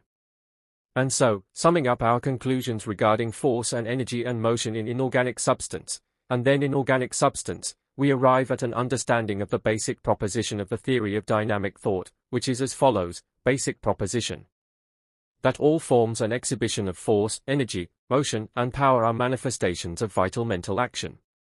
And that, consequently, at the last there is no force but vital mental force, no energy but vital mental energy, no motion but vital mental motion, no power but vital mental power. It is possible that the average reader will fail to recognize the tremendous importance of the above proposition. It is most revolutionary, and is not only directly opposed to the materialistic theory which makes matter the dominant factor, the only factor, in fact, in life, but it is also far different from the opinion of the average person who has been taught to think of blind force, dead matter, mechanical energy, power of machinery, engines, etc. And yet, you are invited to go back over the path that leads up to the theory, and test and examine every bit of the road for weak spots, insecure bridges, etc. The writer feels that the work will bear examination. He thinks that he has succeeded not only in proving that 1. The universe is alive and thinking, and 2. That mind is dominant, but he believes, also, that he has made at least partially understandable the old occult and metaphysical aphorism that has been heard so much in these later days, the statement that all is mind, mind is all. The only fact needed now is the proof of the old occult theory that matter or substance blends gradually into mind, and that in the end it is found to have its origin there. So far, science has not given us this proof, but it begins to look that way, although science does not dream of what lies at the end of the road she is traveling. She tells us that she sees matter melting into force or energy, and that perhaps the universe may be found to be energy or force, at the last. But she ignores the fact that her investigations have already proven, to those who know how to combine them, that mind is back of force, that all force is mental force, at the last. And, so, you see, it is not so far a cry from matter to mind in these days of the 20th century. The bridge is being erected by the materialists, but the mentalist will be the first to cross over it. But there are many important questions ahead of us for consideration in relation to the theory of dynamic thought. And we must hasten on to them. One of the first questions that must be considered is that of the transmission of force, energy, or motion. Science has told us that light travels and is contagious, that heat travels and is contagious, that electricity travels and is contagious, that magnetism travels and is contagious. But it has failed to find evidences of cohesive force, or adhesive force, or the force of gravitation, or the force of chemical affinity, or the force of corpuscular affinity, being contagious, and although it recognizes that they must travel beyond the limits of the bodies manifesting them, yet it has hazarded no theory or hypothesis, worthy of the name, to account for the phenomenon. It informs us that light, heat, magnetism and electricity travel via waves of the ether at the rate of 184,000 miles per second, and that when they reach their destination the ether waves set up similar vibrations in the substance with which they come in contact. The only explanation of the method or medium of travel is the Aristotle's ether theory, which, while generally accepted as a working hypothesis, nevertheless, brings a broad smile to the face of any thoughtful scientist who considers it in detail. As for the medium of the transmission of gravitation, cohesion, chemical affinity and molecular affinity, science is mute. All that she says is that gravitation is believed to travel instantaneously over distances that it takes light, traveling at the rate of 184,000 miles per second, over 2,000 years to travel. Verily, gravitation defies scientific theories and estimates, and laughs at the ether. Let us see if the dynamic thought theory throws any light on the subject. The first step in the solution of the problem of the transferring and communication of energy is the remembrance of the fact that the energy is purely mental.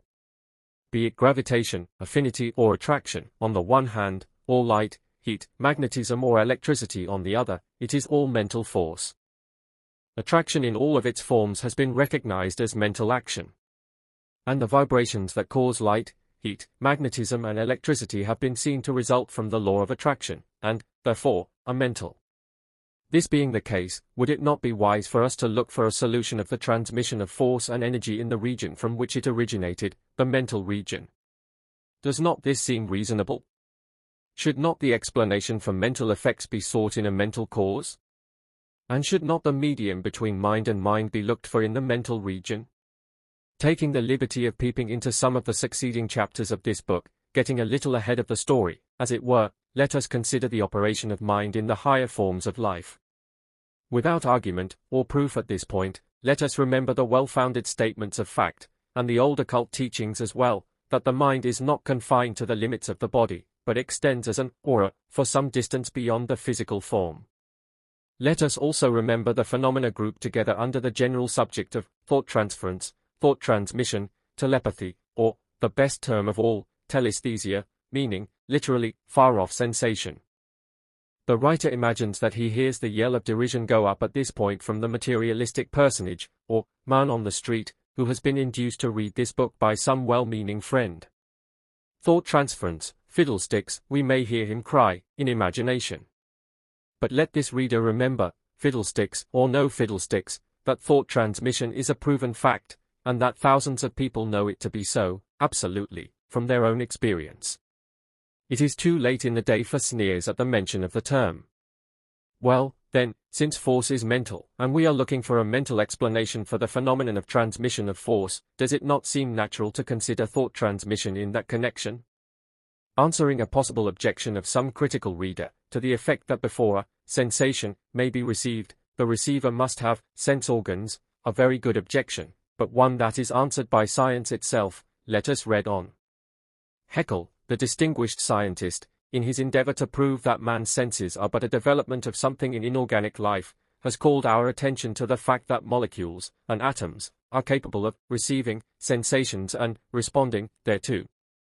He makes quite a point of this in his latest works, and remarks, among many other things showing his positive views on the subject of sensation in the inorganic world, I cannot imagine the simplest chemical and physical process without attributing the movements of the material particles to unconscious sensation, and again, the idea of chemical affinity consists in the fact that the various chemical elements perceive the qualitative differences in other elements, experience pleasure or revulsion at contact with them, and execute specific movements on this ground. He also quotes, approvingly, the remarks of Nageli, who said, if the molecules possess something that is related, however distantly, to sensation, it must be comfortable to be able to follow their attractions and repulsions, uncomfortable when they are forced to do otherwise. Haeckel also says that in his opinion the sensations in animal and plant life are connected by a long series of evolutionary stages with the simpler forms of sensation that we find in the inorganic elements, and that reveal themselves in chemical affinity. Is not this strong enough? Perhaps we may now be permitted at least to assume that even the atoms, molecules, and corpuscles have something like sensation. Someone may now object that Haeckel speaks of contact between the particles, and that sensation by contact, even in an atom, is far different from sensation without contact, at a short distance. Quite right, but if the objector will take the trouble to review the teachings of science regarding the relation of the particles, he will see that the particles are never exactly in contact, except in moments of collision, which, by the way, they carefully avoid. The corpuscles, as we have shown, have plenty of room in which to move about, and they move in orbits around each other. The atoms combine, but there is always room between them, as may be seen by reference to the teachings regarding the ether, which fills up the cracks, according to the theory. And the molecules also have plenty of room, as may be seen by reference to that part of the subject, particularly to the comparison of the drop of water magnified to the size of the earth, in which the molecules would appear about the size of the original drop with more room between each than their own size. In fact, as we have been shown in a previous chapter, the particles are attracted only to a certain distance, at which they resist the impulse or attraction and stand off a bit. They will not be forced too near without creating disturbances and manifestations of force, and if they are separate beyond a certain distance the attractive power ceases to operate. But there is always some room between them, and they bridge over that room and exert and receive the attractive power in some way. This is true not only of the particles but of the great bodies, like the Earth and planets, that are attracted and attract over great distances. Now for the question, how do they exert sense and attractive power over the great comparative distance, great, comparatively, as well in atom, as in planet and sun? Someone may answer the question closing the last paragraph with the word electricity. Very good, electricity, like the ether, comes in quite handy when one is forced to explain something not known.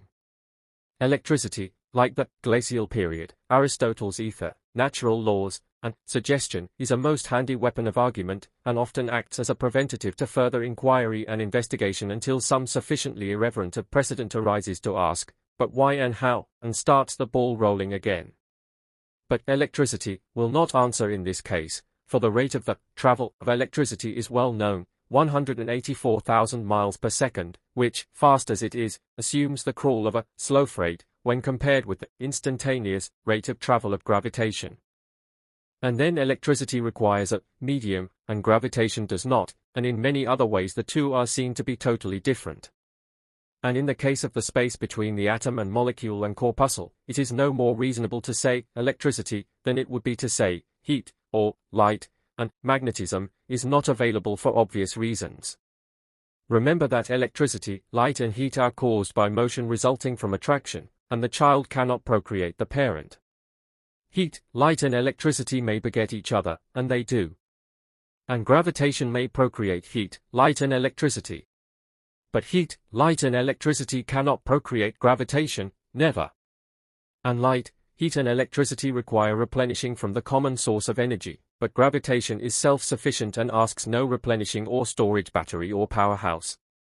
Electricity, heat and light come and go, appearing, manifesting and disappearing, swallowed up by each other, or by substance. But gravitation is always there, unchangeable, unwavering, immutable, invariable, something above matter and force, something majestic, or inspiring, sublime. Does it take a wild flight of the imagination to see that this something, that is not matter, and nor force, must be a manifestation of mind? Let us first apply this idea of thought transference to the operation of the law of attraction between the corpuscles, atoms and molecules of substance, the particles of substance. The particles are believed to move to or away from each other in accordance with the workings of attraction and affinity in its various degrees. First they must desire to move, not desire in the developed sense that we feel it, but still elementary, feeling, or inclination, or tendency, call it what you will, but it remains rudimentary mental emotion, an emotion leading to motion. This is not a pun, look up the meaning of the word emotion and you will see its application. Then, following the desire, comes the action in the direction of gratifying it. The particles act to gratify desire in two ways, acting at a distance, remember, they exert the attractive force, which the writer believes to be mental force, transmitted by mind, projection, a mental or psychic bond or connection being thus established. By means of this bond of mind, the particle endeavors to 1. Draw itself to the object, and 2. To draw the object toward itself. In the case of the molecule, this desire and movement seems to be mutual, and evidenced by and to all molecules alike, providing they be within molecular distance, as science calls it. But in the case of the atoms, it seems to be different, for there is found a greater degree of choice, or elective affinity. This election, or choice, is not altogether free, but depends upon the relative likes and dislikes of certain kinds of elements, as we have seen in previous chapters, although, to be sure, these elements are all made out of the same stuff, in different combinations.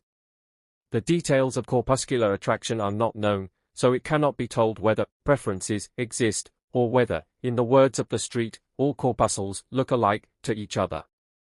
It would appear, however, that there must be some reasons for preference among the corpuscles, else they would always form in the same combinations, always act alike to each other, as they are alike in other actions, and thus there would be but one element or kind of atom formed, instead of the 75 already known.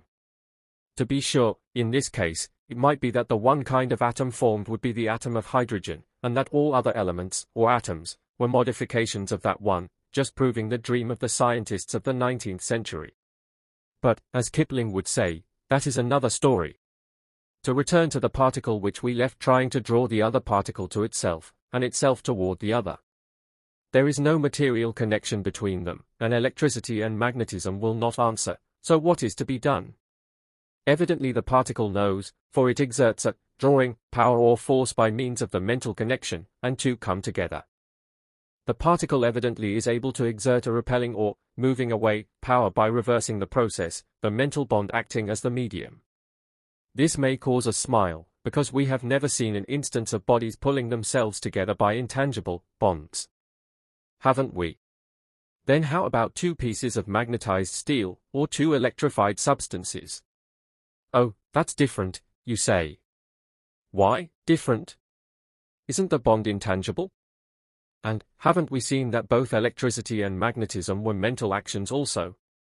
Oh, yes, that's it, perhaps the attracting force is magnetism or electricity. No, that will not do, for we have seen that electricity and magnetism were products of this attraction, not producers of it. The attraction must come before electricity and magnetism, not after them. You are mixing cause and effect. And, even if you were right, and you cannot be, wouldn't the electrical or magnetic force be called into operation, and directed by the mental action, arising from the desire? You cannot get away from mental action when you study the law of attraction. But, how about the fact that heat causes the particles to change their vibrations, and draw apart, and all that sort of thing, and electricity, likewise, you may ask? Surely this takes the matter away from mental action, doesn't it? Well, the writer thinks that the phenomenon referred to only helps to prove his theory. And he will endeavor to so prove to you. The consideration of the facts related in this chapter leads us to a supplemental proposition to our basic proposition, which may be stated as follows. Supplemental proposition I. Not only is the law of attraction the manifestation of a mental process, or vital mental action, but also the actual force or energy used in bringing the particles of substance in closer relation, in accordance with that law, is in its nature a vital mental force or energy, operating between bodies or particles of substance, without a material medium. Chapter 12. The law of vibrant energy. In previous chapters we have seen that the phenomena of radiant energy, known as light, heat, magnetism and electricity, had their origin in the motion of the particles, the different classes of phenomena depending upon the particular degree and nature of the aforesaid motion of particles. We have seen also that radiant energy could be communicated or transmitted from one body of substance to another, and that the communication of transmission might be accomplished not only by close contact of the bodies, but by waves of some sort which were caused in some medium, the ether, by the vibrations of the particles of the body, and which waves, when they reached the other body, were transformed into vibrations of the particles corresponding to those manifested in the first body. The idea has been illustrated by the sending telephone, the sound waves in the diaphragm of which were transformed into waves of the electric current, and thus passing along the wires were transformed again into sound waves by the diaphragm of the receiving instrument. We have seen, also in the preceding chapter, that the medium by which these vibrations were transferred, transmitted, or communicated, might be supposed to be mind, the operation being akin to thought transference. Now let us examine into the workings of the matter. In the first place, we assume a certain state of vibration, existing in a certain body of substance, heat, or electricity for instance. Either illustration will answer. Another body of substance is brought in close contact with the first body, and the vibrations of energy pass on to the second, not by waves, but by a seeming actual passing of vibrations without the need of intervening waves. This, science calls transmission by conduction, the theory being that the particles rapidly pass on the vibrations from one to another. Convection or conduction along other forms of substance, such as hot air, hot water, steam, etc., is but a variation of the above, as substance is the medium in both cases. The third form of transmission is by radiation, whereby the vibrations are transmitted by waves in some medium other than substance, according to the theory, as we have described in a preceding paragraph, as well as in previous chapters. As a matter of fact, a careful analysis of the matter will show that even in the conduction of the most solid substance, there must be a medium, not substance, between the particles of the substance, for the particles always have space between them, this being true of the particles of air, as well as those of iron. So there is always space to be traversed by a medium, not substance. But we need not stop to split hairs regarding this question, for the general explanation will explain this also. Now, to get back to our body of substance vibrating with radiant energy, separated from a second body of substance by a great distance, thousands of miles, in fact, millions would be better. Let us take two worlds, for instance, the Sun and the Earth.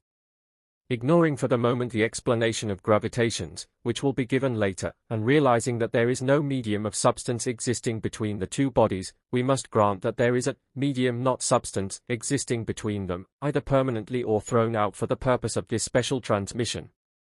We shall assume a medium existing before the need of the transmission, for reasons to be seen later. Our theory of dynamic thought, and thought transference between bodies of substance, compels us to suppose that this medium is a mental connection, or mental relation, existing between the two bodies of substance. So, we must consider the question of this medium of mind transmitting the vibrations of radiant energy from the Sun to the Earth. How can mind conduct radiant energy?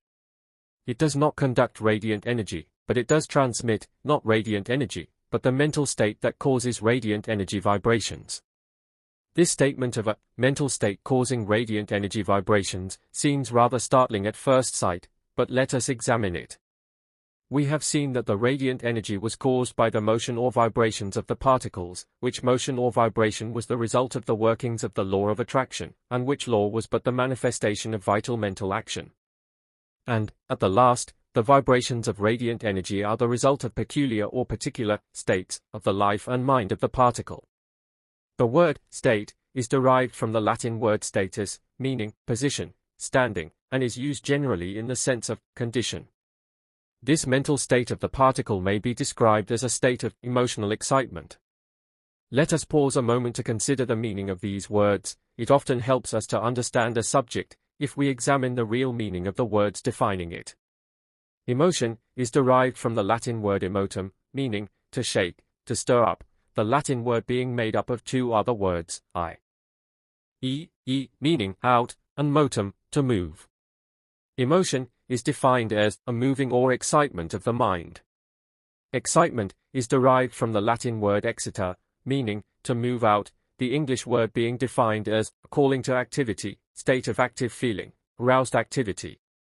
So you see that the idea of active motion and aroused activity of mind permeates the term emotional excitement that is used by the writer in connection with the mental state causing vibration of the particles of substance. The single word, excitement, will be used by the writer hereafter in the above connection in order to avoid complex terms. To those who still object to the use of a mental term in reference to motion of substance, he might remark that science makes use of the term excite and excitement in reference to electrical phenomena, so that he is not altogether without support in the use of the word. Now to return again to our body of substance, the sun, the particles of which are manifesting a great degree of excitement, evidencing in vibrations producing the phenomenon of radiant energy. The excitement is shared equally by its particles, the contagion having spread among them. Even the particles of its atmosphere are vibrating with excitement and evidencing radiant energy. The sun is in direct mental connection with the earth, as we shall see presently, and the excitement is transmitted by thought transference, along this mental connection, in the shape of dynamic thought waves of excitement. These waves have a rate of speed of 184,000 miles per second. Why this particular rate, or any rate at all, is not apparent, it being very evident, however, that this particular kind of mental action, excitement, or thought, is not transmitted instantaneously as is the mental quality known as desire, resulting in attraction, or gravitation, which seems to be rather a basic quality, rather than a temporary disturbance or emotional excitement. But the writer must not get ahead of his story. The excitement of the particles of substance composing the sun is contagious, and the thought waves travel along the mental connection, or medium, at a wonderful rate of speed. Soon they come in contact with the mental atmosphere of the earth and the excitement becomes manifest in action, the emotional excitement being reproduced by the particles of the earth's substance nearest the surface which vibrate and manifest the radiant energy in spite of themselves, for the tendency among particles is to settle down and remain calm, rather than to participate in emotional excitement. They have acquired a normal and fixed rate of vibration, or mental state, after many years, gradually changing from a high state of excitement to a comparative calm state. And their tendency and inclination is conservative, and they are disposed to resent and repel radical states of excitement or disturbance, coming from other less conservative bodies.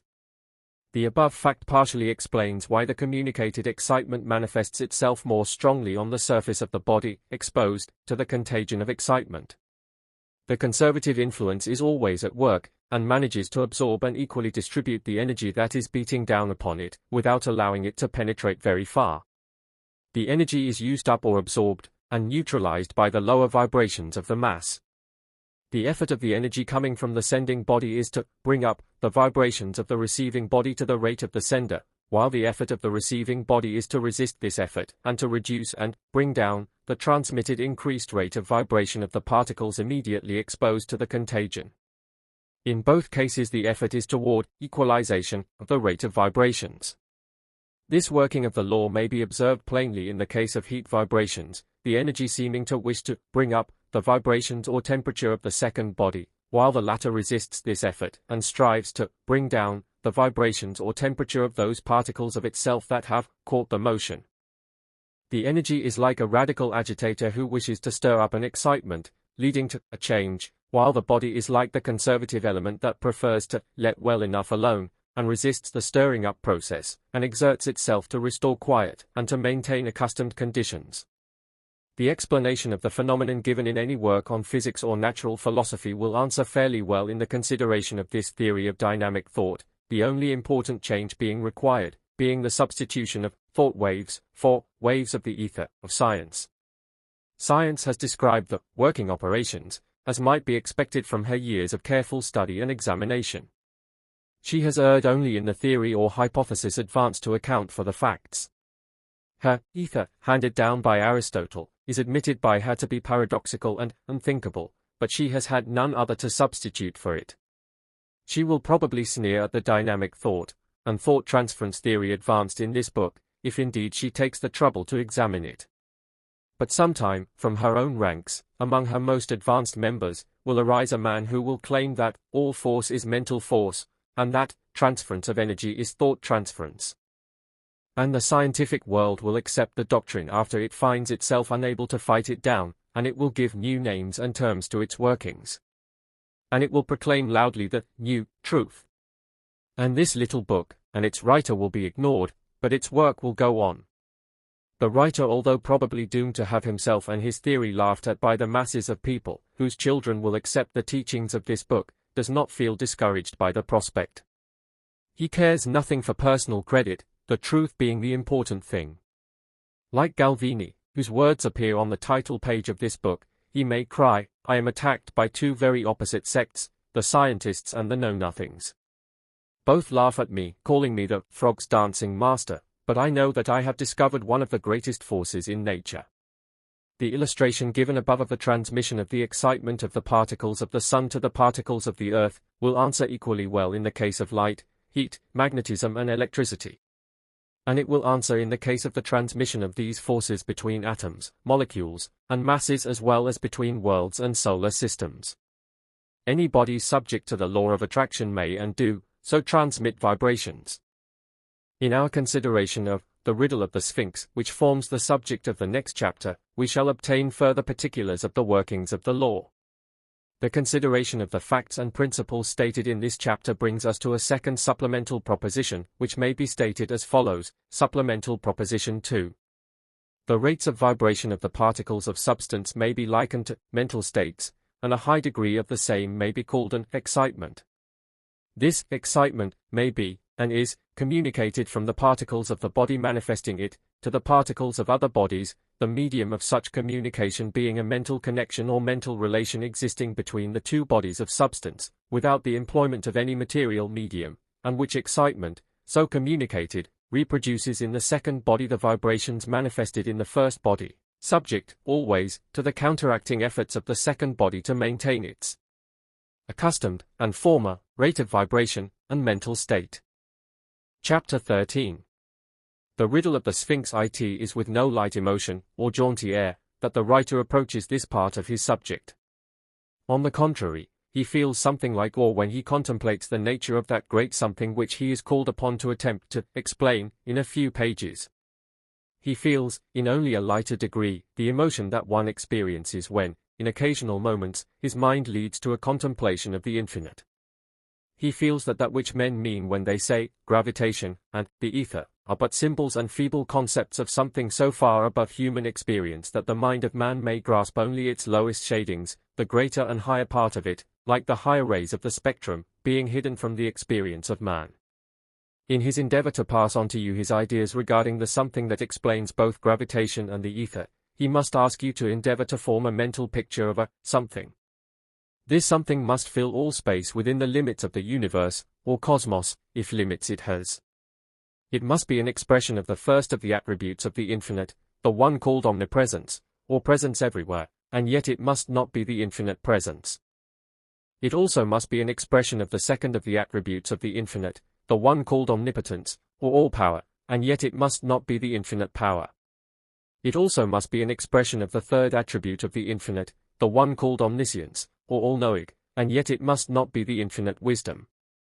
It must be an expression of all the attributes that we think of as belonging to the infinite, and yet through them all we may see the infinite, itself, in the background, viewing its expressions. This something that you are asked to think of is that something regarding which the mystics have dreamed, the philosophers have speculated, the scientists have sneered and smiled, but something that men have thought of as the universal mind or the cosmic mind. You are asked to think of this something as a great ocean of pure mind, permeating all space, between solar systems, between worlds, between masses of substance, between the molecules, atoms, and corpuscles. In and about and around everything, yes, even in everything, in the very essence of the corpuscle it is, in truth it is that essence itself. Bound up in the bosom of that mighty ocean of mind must reside all knowledge of the universe, of all, this side of God. For that all knowledge is but a knowing of its own region. Latent within itself must be locked up all energy, or capacity for force or motion, for all force or energy is mental. In its very presence it exemplifies the capacity of filling all space.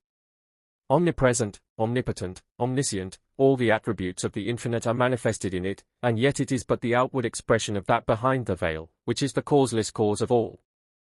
In that great ocean of universal or cosmic mind, bodies of substance are but as floating specks of dust, or even bubbles formed of the substance of that ocean itself. On the surface of that ocean, there may arise waves, currents, ripples, eddies, whirlpools, storms, hurricanes, tempests. From its bosom may rise vapor, that after stages of clouds, raindrops, flowing in streams, rivers, bays, at last again reach the source of its origin. These disturbances and changes we call energy, force, motion, but they are but surface manifestations, and the great ocean is serene in its depths, and, in reality, is unchanged and undisturbed. This, friends, is that which the writer asks you to accept in the place of Aristotle's ether. Is it a worthy exchange? ********** We have seen that the attraction of gravitation was different from any other so-called form of force and energy, both in its operations and laws, as well as in its constancy and self-support. And that it was different from the other forms of attraction such as cohesion, chemical affinity, etc. And, so we must consider it as more than a mere, emotional excitement, in the mind of the particle, that bubble on the surface of the ocean. And it must be different from the special forms of attraction manifested by the atom and molecule. It must be a simpler, more basic, and yet a more constant and permanent thing. It must exist before and after excitement, vibration, cohesion, and chemical affinity. It must be the mother of the forces. Let us imagine the cosmic mind as a great body of something filling space, instead of as the surface of the ocean, which figure we used just now. Either figure is equally correct.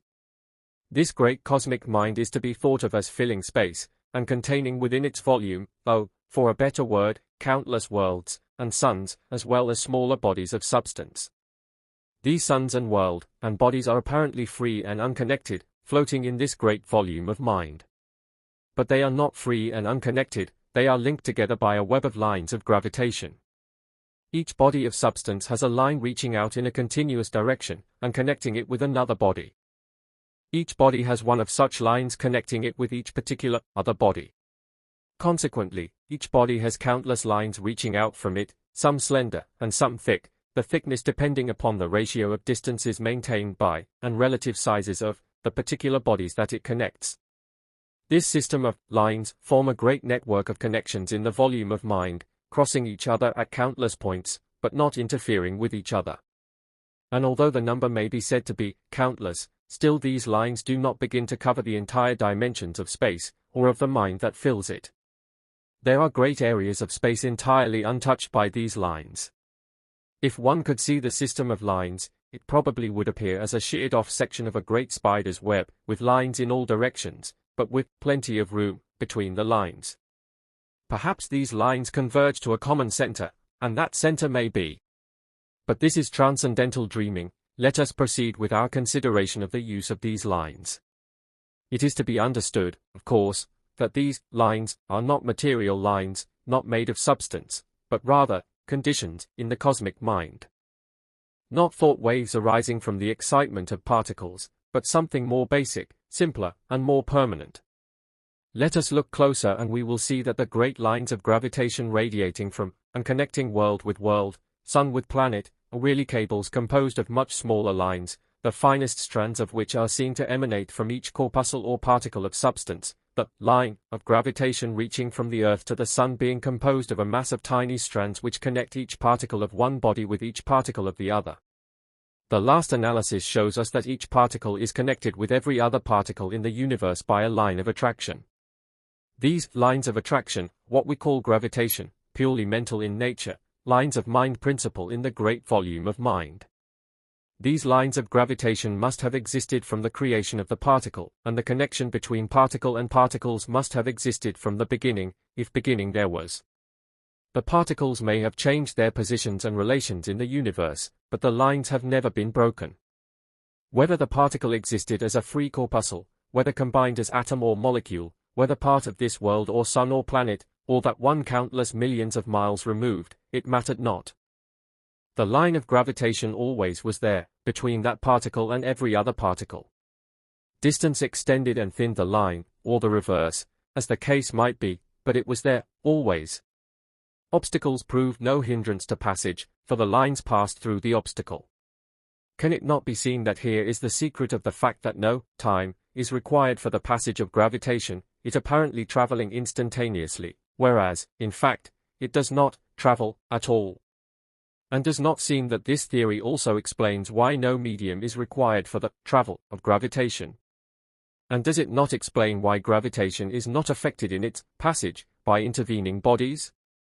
Gravitation does not travel or pass, it remains constant and ever present between the articles, varying in degree as the distance between the particles is increased, and vice versa, and increasing and decreasing in effect according to the number of particles combining their lines of attraction, as in the case of atom, molecule, mass, world. Gravitation is a mental connection or bond uniting the mind in the several particles, rather than their substance or material. Along these lines of gravitation pass the thought waves, resulting from the excitement of the particles, these fleeting, changing, inconstant waves of emotion, how different they are from the changeless, constant exhibition of gravitation. And along these same lines, when shortened by close contact, travel the impulses of cohesion and chemical affinity. Gravitation not only performs its own work, but also acts as a common carrier for the waves of desire force and the thought waves of excitement of the particles, manifesting as attractive energy and radiant energy, respectively. The writer asks you to remember, particularly, that while the desire waves of the particles and their thought waves of excitement are changeable, disconnected, and inconstant, the line of gravitation is never broken, and could not be unless the particle of substance was swept out of existence, in which case the balance of the universe would be overturned, and chaos would result. The divine plan is perfect to the finest detail, every particle is needed, is known, is counted, and used in the plan. And gravitation is the plainest evidence of the reality of the infinite that is afforded us. In it we see the actual machinery of the infinite. No wonder that great thinkers have bowed their heads reverently before its power and awfulness, when their minds have finally grasped its import. Verily the sparrow's fall is noted, and known, as the biblical writer has recorded, for the fall is in obedience to that great law that holds the particles in their places, that makes possible the whirl of worlds, and the existence of solar systems, that, indeed, makes possible the forms of life as we know them, that something that forever and ever has, and will, silently, ceaselessly, untiringly, and without emotion, fulfilled its work and destiny, gravitation. The theory of dynamic thought also holds that in addition to the existence of the cosmic mind, or ocean of mind principle, and the lines of attraction that run through it, each particle has its mental atmosphere, or aura. The aura is an atmosphere of mind that surrounds the particle, and also the larger bodies, and also living forms higher in the scale. This aura is merely an extension of the bit of mind that is segregated or apparently separated from the cosmic mind, for use by the individual particle, mass, or creature. Through and by means of this aura the particle takes cognizance of the approach and nature of the other particles in its vicinity. The same rule holds good in the case of the creatures, including man, as we shall see in a later chapter. The fact is mentioned here, merely in order to connect the several manifestation of mental phenomena mentioned in the several parts of this book. Some may object to the theory of the lines of gravitation being the only carriers of the energy of the sun, as being contrary to the conception of science that the sun radiates energy in all directions equally, just as does a piece of hot iron, or a lamp. Answering this objection, the writer would say that there is a decided difference in the two cases. The iron or lamp radiates its heat and light to the particles of the surrounding air and other substance in close distance, the lines being very close together, so close in fact that they seem to be continuous and having no space between them, at least no space sufficiently large to be detected by the eye of man or his instruments. But with the sun the case is different, for the distances are greater and the lines spread apart as the distance is increased. Draw a diagram of many fine rays emanating from a central point, and you will have the idea at once. If space were filled with substance, just as is the atmosphere of the earth, the air is meant of course, then indeed would the lines practically be joined together, but as space between the worlds is almost devoid of substance, the lines between the Sun and the other worlds, and planets, spread out rapidly as the distance from the Sun increases. To show how this objection is really an additional proof of the theory, the writer begs to call your attention to the fact that according to the calculations of the physicists in science, the Sun's energy would have been exhausted in 20 million years, granting that it was dispersed equally in all directions during that time. But, note this, science in its other branches, namely in geology, etc., holds that the Sun already has been throwing out energy for 500 million or more years, and seems able to stand the strain for many millions of years more. Thus science is arrayed against science. Does not this theory harmonize the two, by showing that the Sun does not emanate energy in all directions, equally, and at all times, but, on the contrary, radiates energy only along the lines of gravitation, and in proportion to the relative distances and sizes of the bodies to whom such energy is radiated? The writer need scarcely state that in the short space at his disposal, in the pages of this book, he has been able merely to outline his theory of dynamic force, as applied to the inorganic world. The patience of the average reader has limits, and he must pass on to other features of the workings of the theory, namely the mental life of man, in which the same laws are manifested.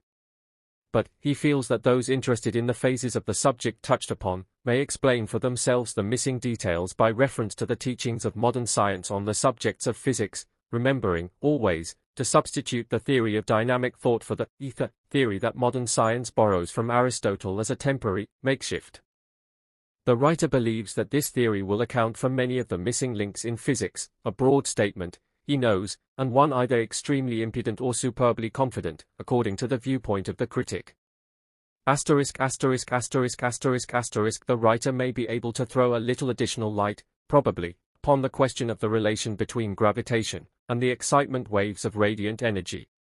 Without attempting to go into details, he wishes to suggest that in view of the fact that the particles are connected by the lines of gravitation, any great, extended, and rapid disturbance of a number of particles would cause a series of undulating or wave-like movements in the lines, which might be spoken of as waves of agitation or unrest in the lines of gravitation.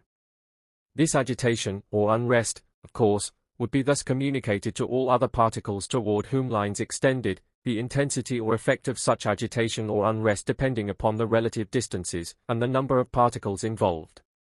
We may easily imagine how the intense and high rate of vibration among the particles of the Sun, manifesting as intense heat, would cause a like high degree of agitation or unrest among the lines of gravitation, the lines dancing backward and forward, around and about, following the movements of the particles, and thus producing waves of gravitational agitation and unrest, which when communicated to the particles of the Earth, would produce a similar excitement among the particles of the latter. In the same way that sunspots and consequent terrestrial electrical disturbance may be explained. While not absolutely tying himself to this particular conception of the details of the workings of the law, the writer feels free to say that he considers it a very reasonable idea, and one that in all probability will be found to come nearer to explaining the phenomena than any other hypothesis. It certainly coincides with the undulatory wave theory of science. The idea is but crudely expressed here, for lack of space, it being impossible to attempt to go into details, the mere mention of general principles being all that is possible at this time and place.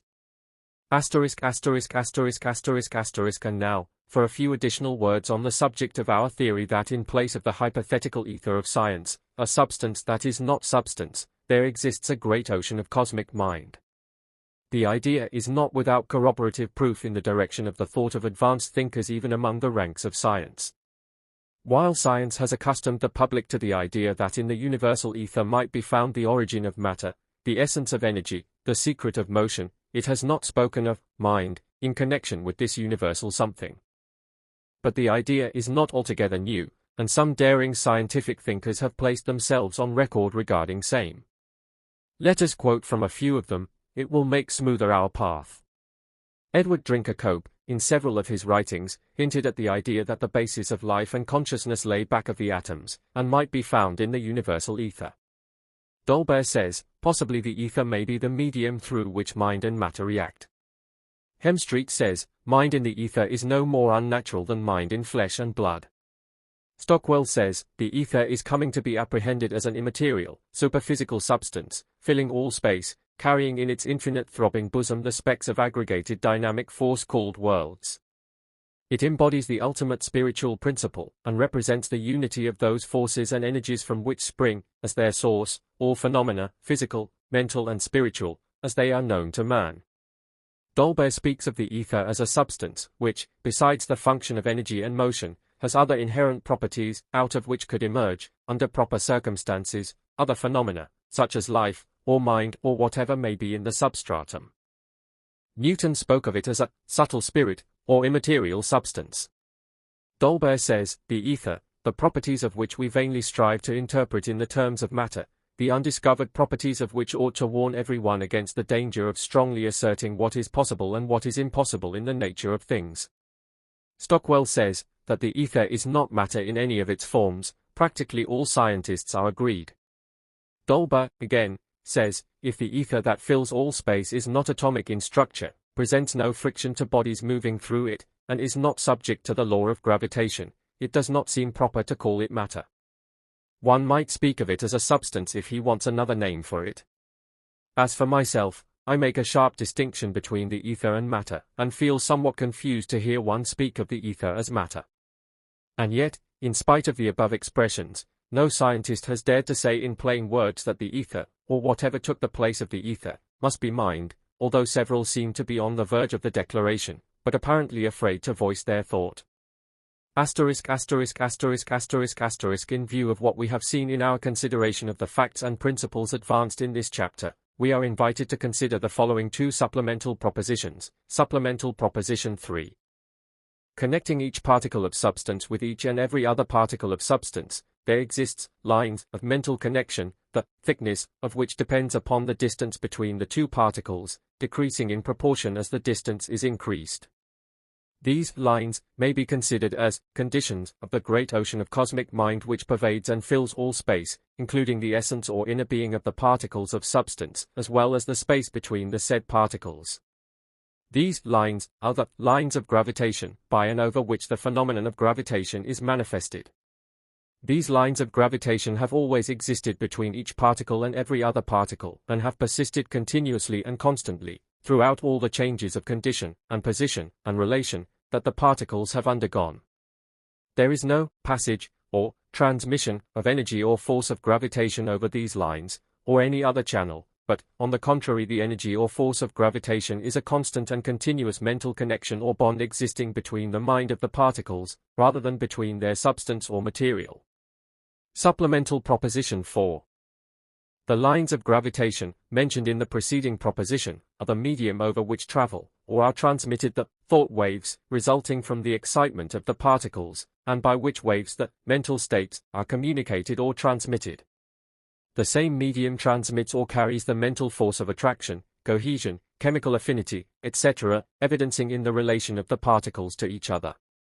Thus gravitation not only performs its own work, but also acts as a common carrier for the waves of excitement, manifesting as radiant energy, and the waves of desire force, manifesting as attractive energy.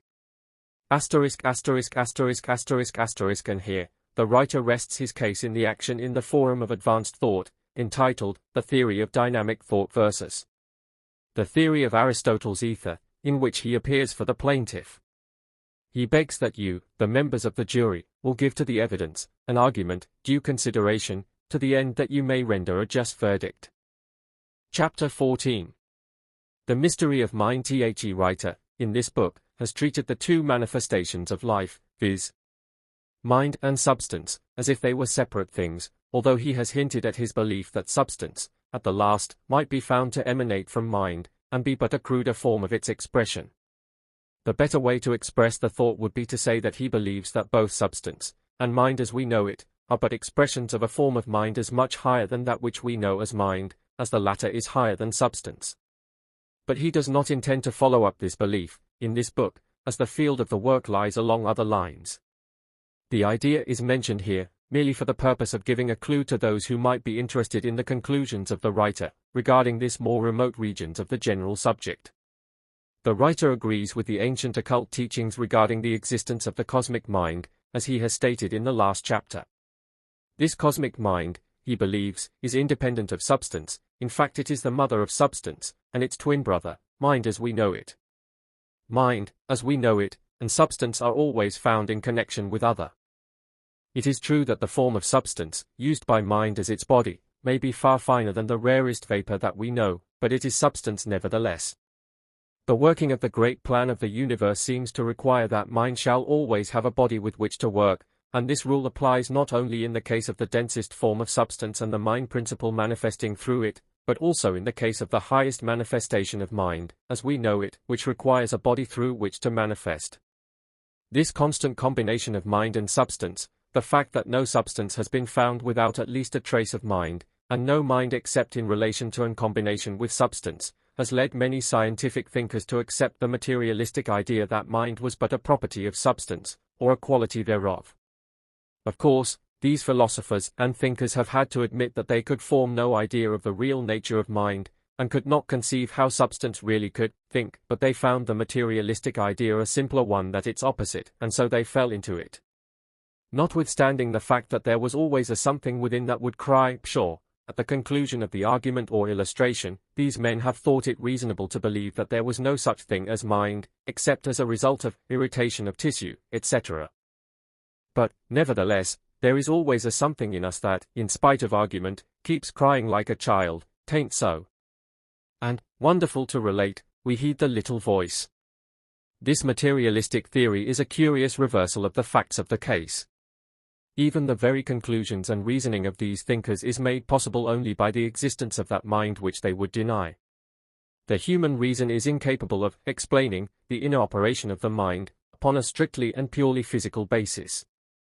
Tyndall, the great English scientist, truthfully said, "The passage from the physics of the brain to the corresponding facts of consciousness is unthinkable."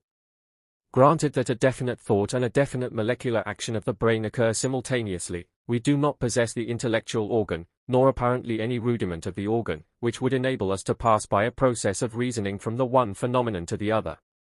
The materialist is prone to an attempt to rout the advocates of mind with a demand for an answer to the question, "What is mind?" The best answer to that question lies along the proverbial Irishman's lines of answering a question by asking another one, resulting in the answering question, "What is matter?" As a fact, the human reason is unable to give an intelligent answer to either question, and the best opinion seems to be to consider them as but two aspects of something, the real origin of which lies in something higher, of which both are aspects or forms of expression. The occult teaching, with which the writer agrees, is that the mind, inherent in any portion of substance, from the corpuscle up to the brain of man, is but a segregated, or apparently separated, portion of the universal mind principle, or cosmic mind. This fragment of mind is always connected with substance, and, in fact, it is believed that it is separated from the universal mind, and the other separate minds by a film of the rarest substance, so fine as to be scarcely distinguishable from mind. This separation is not a total separation, however, for the fragment of mind is in connection with all other fragments of mind, by mental filaments, and besides is never out of touch with the cosmic mind. But, comparatively, the fragment of mind is apart from the rest, and we must consider it in this way, at least for the purpose of study, consideration, and illustration. It is like a drop in the ocean of mind, although connected, in a way, with every other drop, and the ocean itself. The individual mind is not closely confined within the substance in which it abides, but extends beyond the physical limits of the substance, sometimes to a quite considerable distance. The aura, or egg-shaped projection or emanation of mind, surrounding each particle and each individual, is an instance of this. In addition to the aura, there is possibly an extension of mind to a considerable distance beyond the immediate vicinity of the physical limits, the connection, however, never being broken during the life term. Mental influence at a distance, however, does not always require the above-mentioned projection of the mind. Thought waves often answer the purpose, and, besides, there is such a thing as the imparting of mental vibrations to the small particles of substances with which the atmosphere is filled, which vibrations continue for quite a time, often for a long period after the presence of the individual producing them. These matters shall be discussed in later chapters of this book. The mind of man is a far more complex thing that is generally imagined by the average man. Not only in its varied manifestation of consciousness, but its great region of below consciousness, or infra-consciousness, as it is called. It shall be the purpose of the sequel to this book, now in preparation, which will be entitled, The Wonders of the Mind, to describe these inner workings, and to point out methods of utilizing the same. Our next chapter, entitled, The Finer Forces of the Mind, will lead us into this field. Chapter 15. The Finer Forces of the Mind. It was the writer's original intention to close the book with the chapter in which he brought to a close his argument and presentation of the case of dynamic thought. The book was written for the purpose of demonstrating that theory, and it naturally should have closed there. The writer has in simultaneous course of preparation a companion book, entitled, The Wonders of the Mind, in which, in addition to information and instruction regarding the latent powers and hidden regions of the mind, including an investigation of the infraconscious and ultraconscious regions, automatic thinking, occult systems of mentation, mental development, and unfoldment, etc., he purposes taking up the subject of dynamic thought from the mental plane of man. And he thought it better to keep the two branches of the subject separate and apart. But, notwithstanding the above facts, he feels that he cannot close the present book, the consideration of the present phase of the subject, without at least a passing reference to the fact that dynamic thought is fully operative on the plane of human mentation, as on the plane of atomic mentation. In fact, man has the same power, potentially, that is possessed by the atom, only refined to a degree corresponding to the development of man as compared to that of the atom. The power is raised to a higher plane of mentation, but is fully operative. Just as the body of man contains physical life corresponding with the different stages of lower physical life, mineral, vegetable, and animal, for instance, the mineral-like bones, and the mineral salts in the system, the plant-like life and work of the cells, and the animal-like flesh, and physical life, in addition to the wonderful brain structure and fine brain development, peculiar to man, so has man the lower mental qualities of the lower life, in addition to his glorious human consciousness. That is reserved for the highest form of life on the globe. In his mental regions, man has the power of the atom of attracting particles of substance to him, that he may combine it with other substances in building up his body. Then he has the plant-like cell mentation, that does the building up work and repairs wounds and damaged parts, etc. Then he has the animal mentation evidencing in the passions, desires, and emotions of the purely animal nature, and which mentation, by the way, keeps man busy in controlling by means of his higher mental faculties, that are God's gift to man, and are not possessed by the animals. But all this will form part of the sequel, The Wonders of the Mind, and are merely mentioned here in passing. And, just as man is enabled to use elementary the physical qualities that he finds in his body, and to turn same to good account in living his human life, so does man, consciously, or unconsciously, make use of these elementary mental powers in his everyday mental life. And if he but realizes what a conscious use of these faculties, guided by the human will do, man may become a different order of being.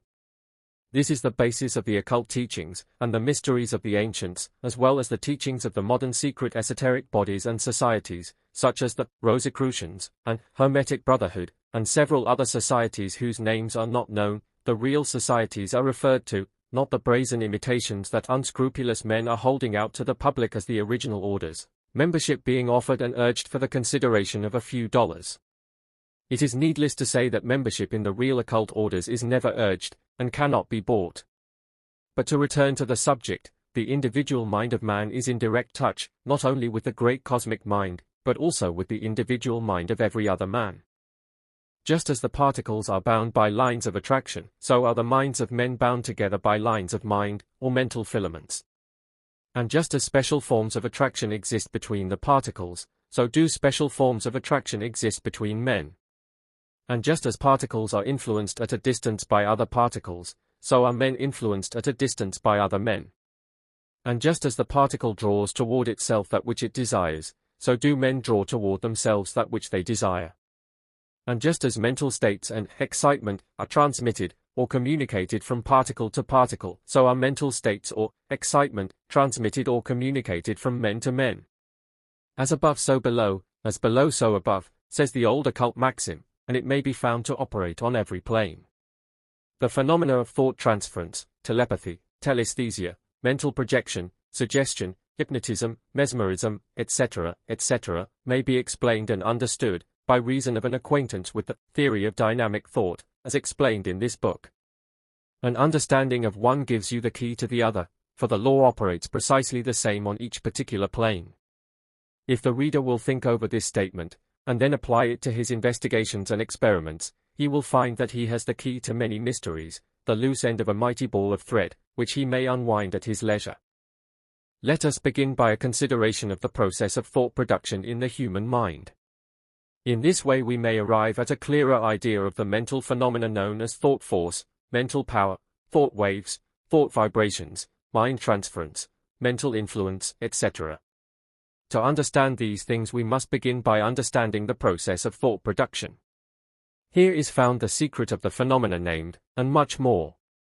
In the first place, while the brain is the organ of the mind, the instrument that the mind uses in producing thought, still the brain does not do the thinking, nor is the brain matter visible to the eye, the material instrument of thinking. The brain, and other portions of the nervous systems, including the little brains, or ganglia, found in various parts of the body, is composed of a certain substance, a fine form of plasm, which however is but the groundwork of foundation for finer forms of substance used in the production of thought. Science has not discovered this finer substance, for it is not visible to the eye, or to the finest instruments, but trained oculists know that it exists. This fine substance escapes the scalpel and microscope of the biologists and anatomists, and, consequently, their search for mind in the brain is futile. There is something more than tissue to be irritated in the brain. But remember that this something more is still substance, and not mind itself.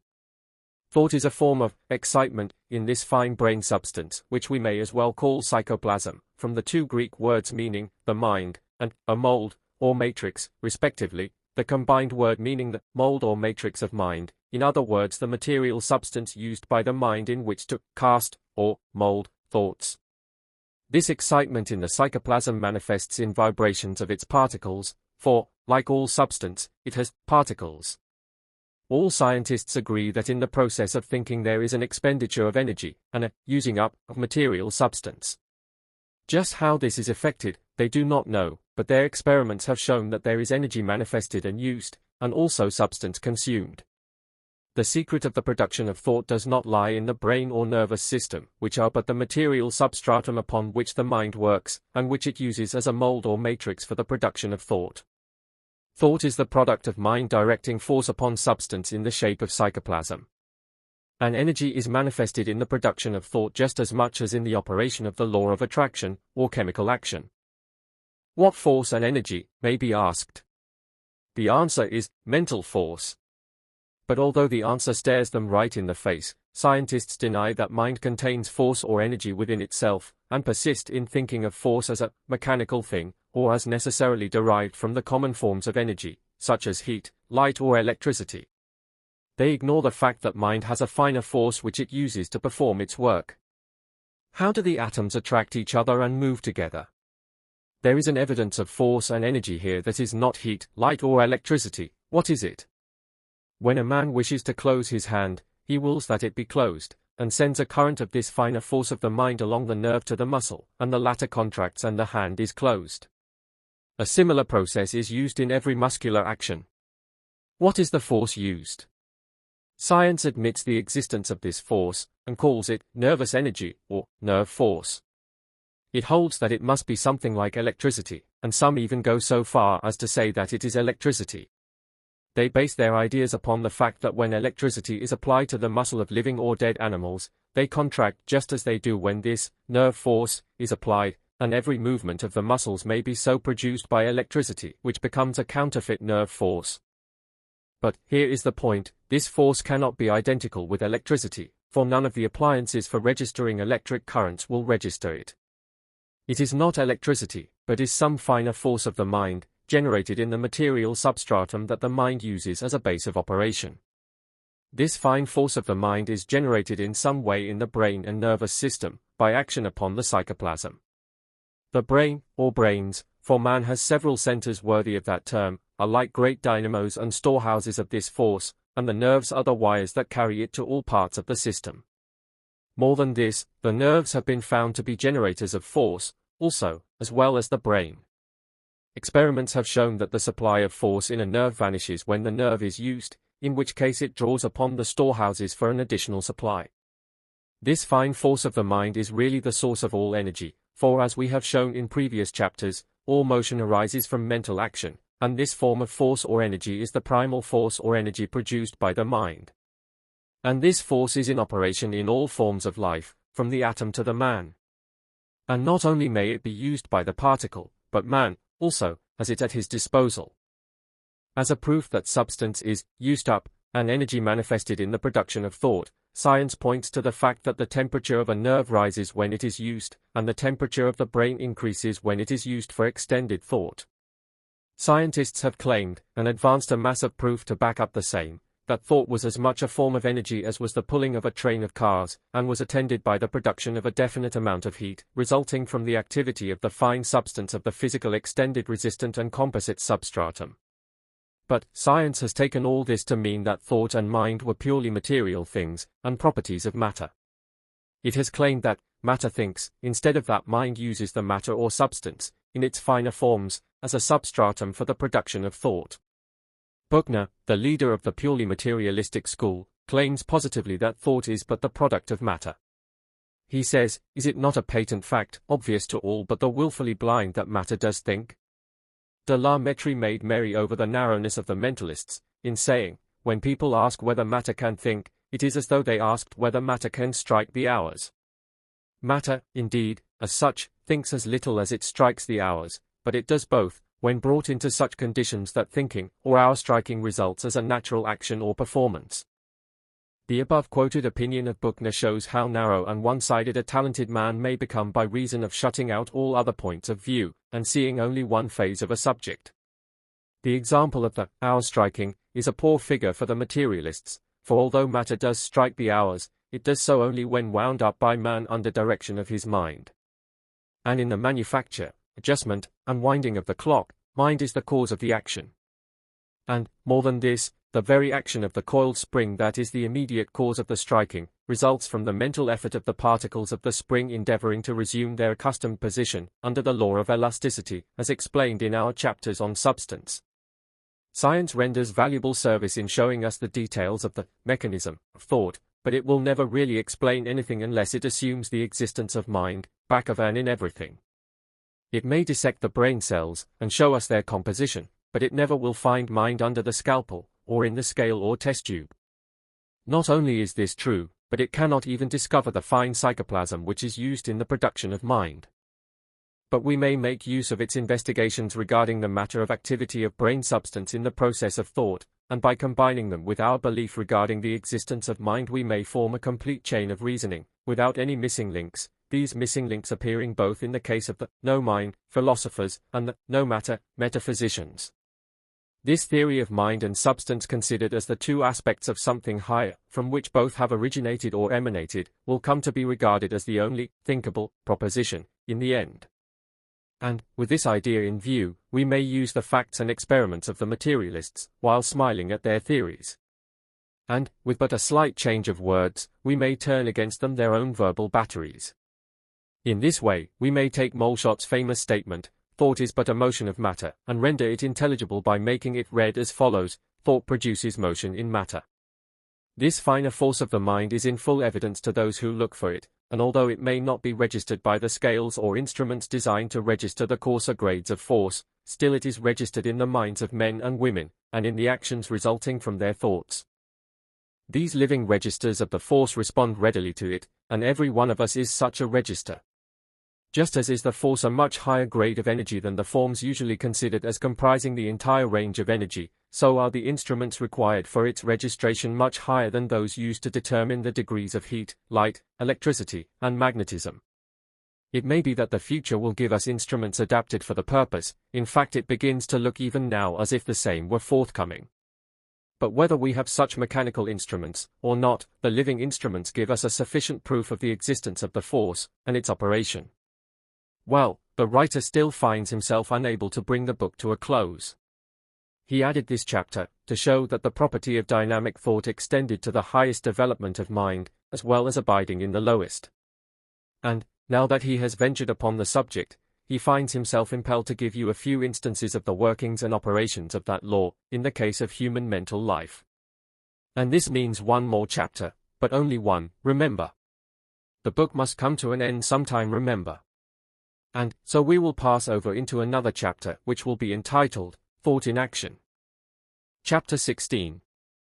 Thought in action. Without attempting to go into details, or to enter into explanations, the writer purposes taking his readers on a flying trip through the region of thought in action, or dynamic thought in operation in human life.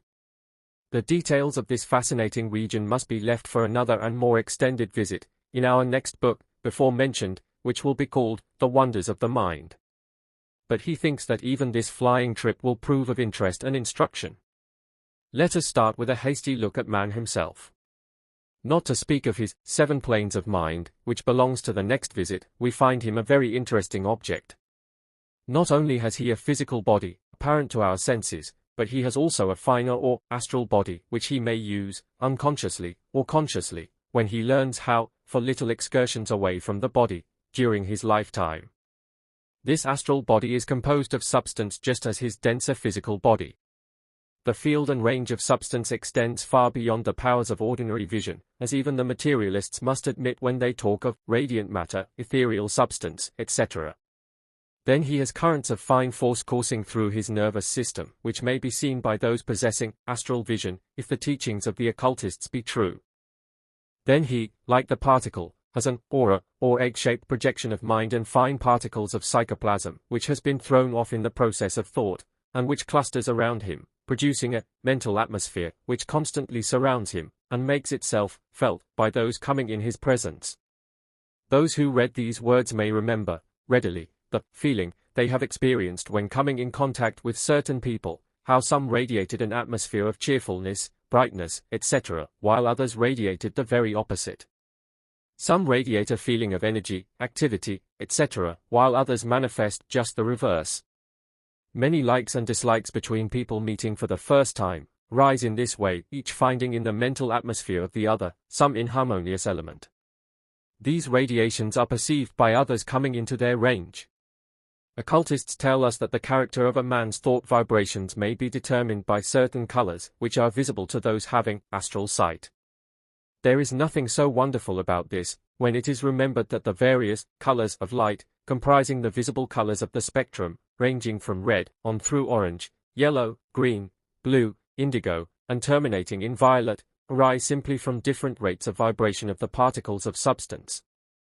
And as thought is produced by mind causing vibrations in the psychoplasm, why is not the astral colors reasonable? We cannot stop to consider these colors in detail, but may run over the ones corresponding to each marked emotion of thought, as reported by the occult teachings.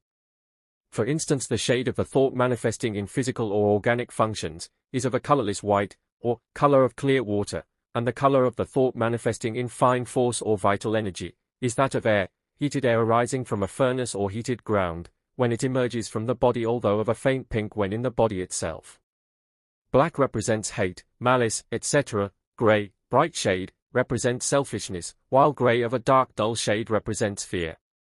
Green represents jealousy, deceit, treachery, and similar emotions, ranging from the dull shades which characterize the lower and cruder forms, to the bright shades which characterize the finer, or more delicate forms of tact, politeness, diplomacy, etc.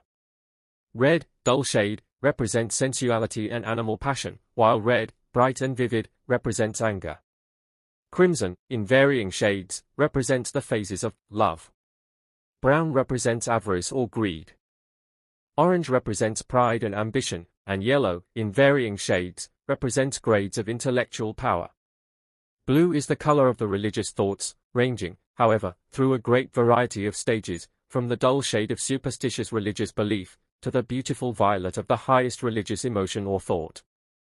What is generally known as spirituality is characterized by a light blue of a peculiarly luminous shade. Just as there are ultra-red and ultraviolet rays in the spectrum, which the eye cannot perceive, so occultists inform us there are colors in the aura or mental atmosphere of a person of unusual psychic or occult development, the ultraviolet rays indicating the thought of one who is pursuing the higher planes of occult thought and unfoldment, while the ultra-red is evidenced by those possessing occult development, but who are using the same for base and selfish purposes, black magic, in fact. There are other shades, known to occultists, indicating several highly developed states of mind, but it is needless to mention them here. But the influence of these particles of thought stuff thrown off from the mind psychoplasm under the vibrations produced by the mind during the process of thought does not cease with the phenomena surrounding the aura. They are radiated to a considerable distance and produce a number of effects. We will remember how the corpuscles or electrons are thrown off by substance in a high state of vibration. Well, the same law manifests in the vibrations attendant upon the production of thought. The particles are thrown off in great quantities, each vibrating at the rate imparted to it during the process. No, these particles of thought stuff do not compose the thought waves, the latter belong to a different set of phenomena. These particles of vibrating thought stuff fly off from the brain of the thinker in all directions and affect other persons who may come in contact with them.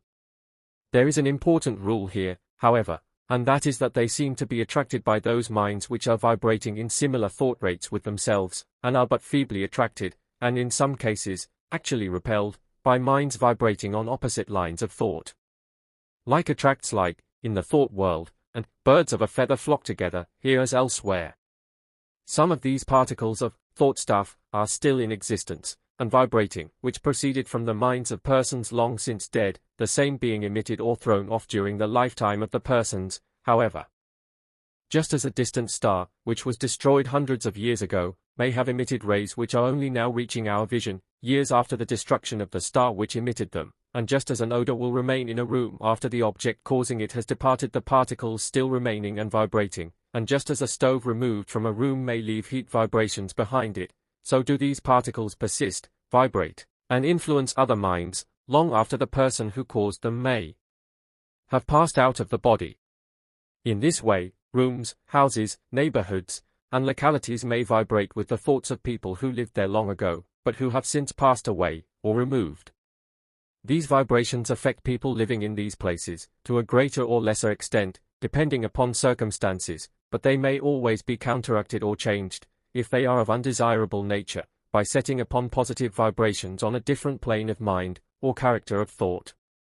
The mind of a thinker is constantly emitting or throwing off these particles of thought stuff, the distance and rate of speed, to and by which they travel, being determined by the force used in their production, there being a great difference between the thought of a vigorous thinker, and that emanating from a weak, listless mind. These projections of thought stuff have a tendency to mingle with others of a corresponding rate of vibration, depending upon the character of the thought. Some remain around the places where they were emitted, while others float off like clouds, and obey the law of attraction which draws them to persons thinking along similar lines. The characteristics of cities arise in this way, the general average of thought of their inhabitants causing a corresponding thought atmosphere to hang over and around it, which atmosphere is distinctly felt by visitors, and often determines the mental character of the persons residing there, in spite of their previous characteristics, that is, unless they understand the laws of thought. Some neighborhoods, also, have their own peculiar mental atmosphere, as all may have noticed if they have visited certain tough neighborhoods, on the one hand, and neighborhoods of an opposite kind, on the other. Certain kinds of thoughts and actions seem to be contagious in certain places, and they are to those who do not understand the law. Certain shops seem to have their own atmosphere, some reflecting confidence and honest dealing, and others radiating an atmosphere that causes patrons to hold tightly to their pocketbooks, and, in some extreme cases, to be certain that their buttons are tightly sewed on their garments. Yes, places like people have their distinctive mental atmospheres, and both arise from the same cause. And each person draws to himself these particles of vibrating thought stuff, corresponding with the general mental attitude maintained by him. If one harbors feelings of malice, he will find thoughts of malice, revenge, hate, etc., pouring in upon him. He has made himself a center of attraction, and has set the law into operation. His only safe course is to resolutely change his thought vibrations. A most remarkable form of these particles of thought stuff is evidenced in the case of what are known among occultists as thought forms, which are aggregations of particles of thought stuff energized by intense and positive thought, and which are sent out with such intensity and positiveness, that they are almost vitalized, and manifest almost the same degree of mental influence that would be manifested by the sender if he were present where they are. This highly interesting phase of the subject would take many chapters to describe in detail, and we must content ourselves with a mere passing view. To those who are interested in the subject, the writer would say that he purposes considering them at considerable length, in the forthcoming book, The Wonders of the Mind, which has been alluded to elsewhere. Besides the operation of these particles of thought stuff emitted during the production of thought, there are many other phases of thought influence, or thought in action. The principal phase of this phenomena arises from the working of the law of attraction between the respective minds of different people. Just as are the particles of substance united and connected by lines of connection, so are the minds of men connected. And the strong pull of desire manifests along these lines, just as it does in the case of the atoms. There has been much written of recent years regarding this drawing power of the mind, and although some of what has been written is the veriest rubbish and nonsense, yet under it all there remains a strong, substantial substratum of fact and truth. Men do attract success and failure to them, people do attract things to them, as strange as it may seem to the person who has not acquainted himself with the laws underlying the phenomenon. There is no miracle about all of this, it is simply that the law of attraction is in full operation, and that people of similar thoughts are drawn together by reason thereof. The workings of this law are somewhat intricate, but all of us are constantly using them, consciously or unconsciously. We draw to ourselves that which we desire very much, or that which we fear very much, for a fear is a belief, and acts in the direction of actualizing itself, sometimes. But, again, as Kipling would say, that's another story. This phase of the subject is a mighty subject in itself, and the half has not been told, even by the many who have written of it. The writer intends to try to remedy the deficiency in his next book, however. Then, again, the excitement of thought in the minds of people may be transmitted or communicated to the minds of others, and a similar vibration set up, under certain conditions, and subject to certain restraining influences, just as in the case of the particles of substances in a body or mass of substance. And, in many ways that will suggest themselves to the reader who has mastered the contents of the earlier chapters of this book, the phenomena of dynamic thought in the case of the atoms and particles may be, and are duplicated in the case of individual minds of men. The reader will see, readily, that this theory of dynamic thought, and the facts noted in the consideration thereof, give an intelligent explanation for the respective phenomena of hypnotism, mesmerism, suggestion, thought transference, telepathy, etc. As well as of mental healing, magnetic healing, etc., all of which are manifestations of dynamic thought. Not only do we see, as Prentice Mulford said, that thoughts are things, but we may see just why they are things. And we may see and understand the laws of their production and operation. This theory of dynamic thought will throw light into many dark corners, and make plain many hard sayings that have perplexed you in the past. The writer believes that it gives us the key to many of the great riddles of life. This theory has come to stay. It is no ephemeral thing, doomed to die a borning. It will be taken up by others and polished, and added to, and shaped, and decorated, but the fundamental principles will stand the stress of time and men. Of this the writer feels assured. It may be laughed at first, not only by the man on the street, but also by the scientists. But it will outlive this, and in time will come to its own, perhaps long after the writer and the book have been forgotten. This must be so, for the idea of dynamic thought underlies the entire universe, and is the cause of all phenomena. Not only is all that we see as life and mind, and substance illustrations of the law, but even that which lies back of these things must evidence the same law. Is it too daring a conception to hazard the thought that perhaps the universe itself is the result of the dynamic thought of the infinite? O, dynamic thought, we see in thee the instrument by which all form and shape are created, changed and destroyed, we see in thee the source of all energy, force and motion, we see thee always, present and everywhere, present, and always in action. Verily, thou art life in action. Thou art the embodiment of action and motion, of which Siddle hath said, wherever our eyes dwell on the universe, whithersoever we are carried in the flight of thought, everywhere we find motion. Suns, planets, worlds, bodies, atoms, and particles, move, and act at thy bidding. Amidst all the change of substance, among the play of forces, and among and amidst all that results therefrom, there art thou, unchanged, and constant. As though fresh from the hand of the infinite, thou hast maintained thy vigor and strength, and power, throughout the eons of time. And, likewise, space has no terrors for thee, for thou hast mastered it. Thou art a symbol of the power of the infinite, thou art its message to doubting man. Let us close this book with the thought of the greatness of this thing that we call dynamic thought, which, great as it is but as the shadow of the absolute power of the Infinite One, which is the causeless cause, and the causer of causes. And in thus parting company, reader, let us murmur the words of the German poet, who has sung, "Dost thou ask for rest? See then how foolish is thy desire, the stern yoke of motion holds in harness the whole universe. Nowhere in this age canst thou ever find rest, and no power can deliver thee from the doom of activity. Rest is not to be found either in heaven or on earth, and from death and dying break forth new growth, new birth. All the life of nature is an ocean of activity, following on her footsteps, without ceasing, thou must march forward with the whole. Even the dark portal of death gives thee no rest, and out of thy coffin will spring blossoms of a new life." I'm Julie, the woman who runs Global Grey, the website where this ebook was published. These are my own formatted editions, and I hope you enjoyed reading this particular one. If you have this book because you bought it as part of a collection, thank you so much for your support. If you downloaded it for free, please consider, if you haven't already, making a small donation to help keep the site running. If you bought this from Amazon or anywhere else, you have been ripped off by someone taking free ebooks from my site and selling them as their own. You should definitely get a refund, uneasy face. Thanks for reading this, and I hope you visit the site again. New books are added regularly, so you'll always find something of interest. Smiley face.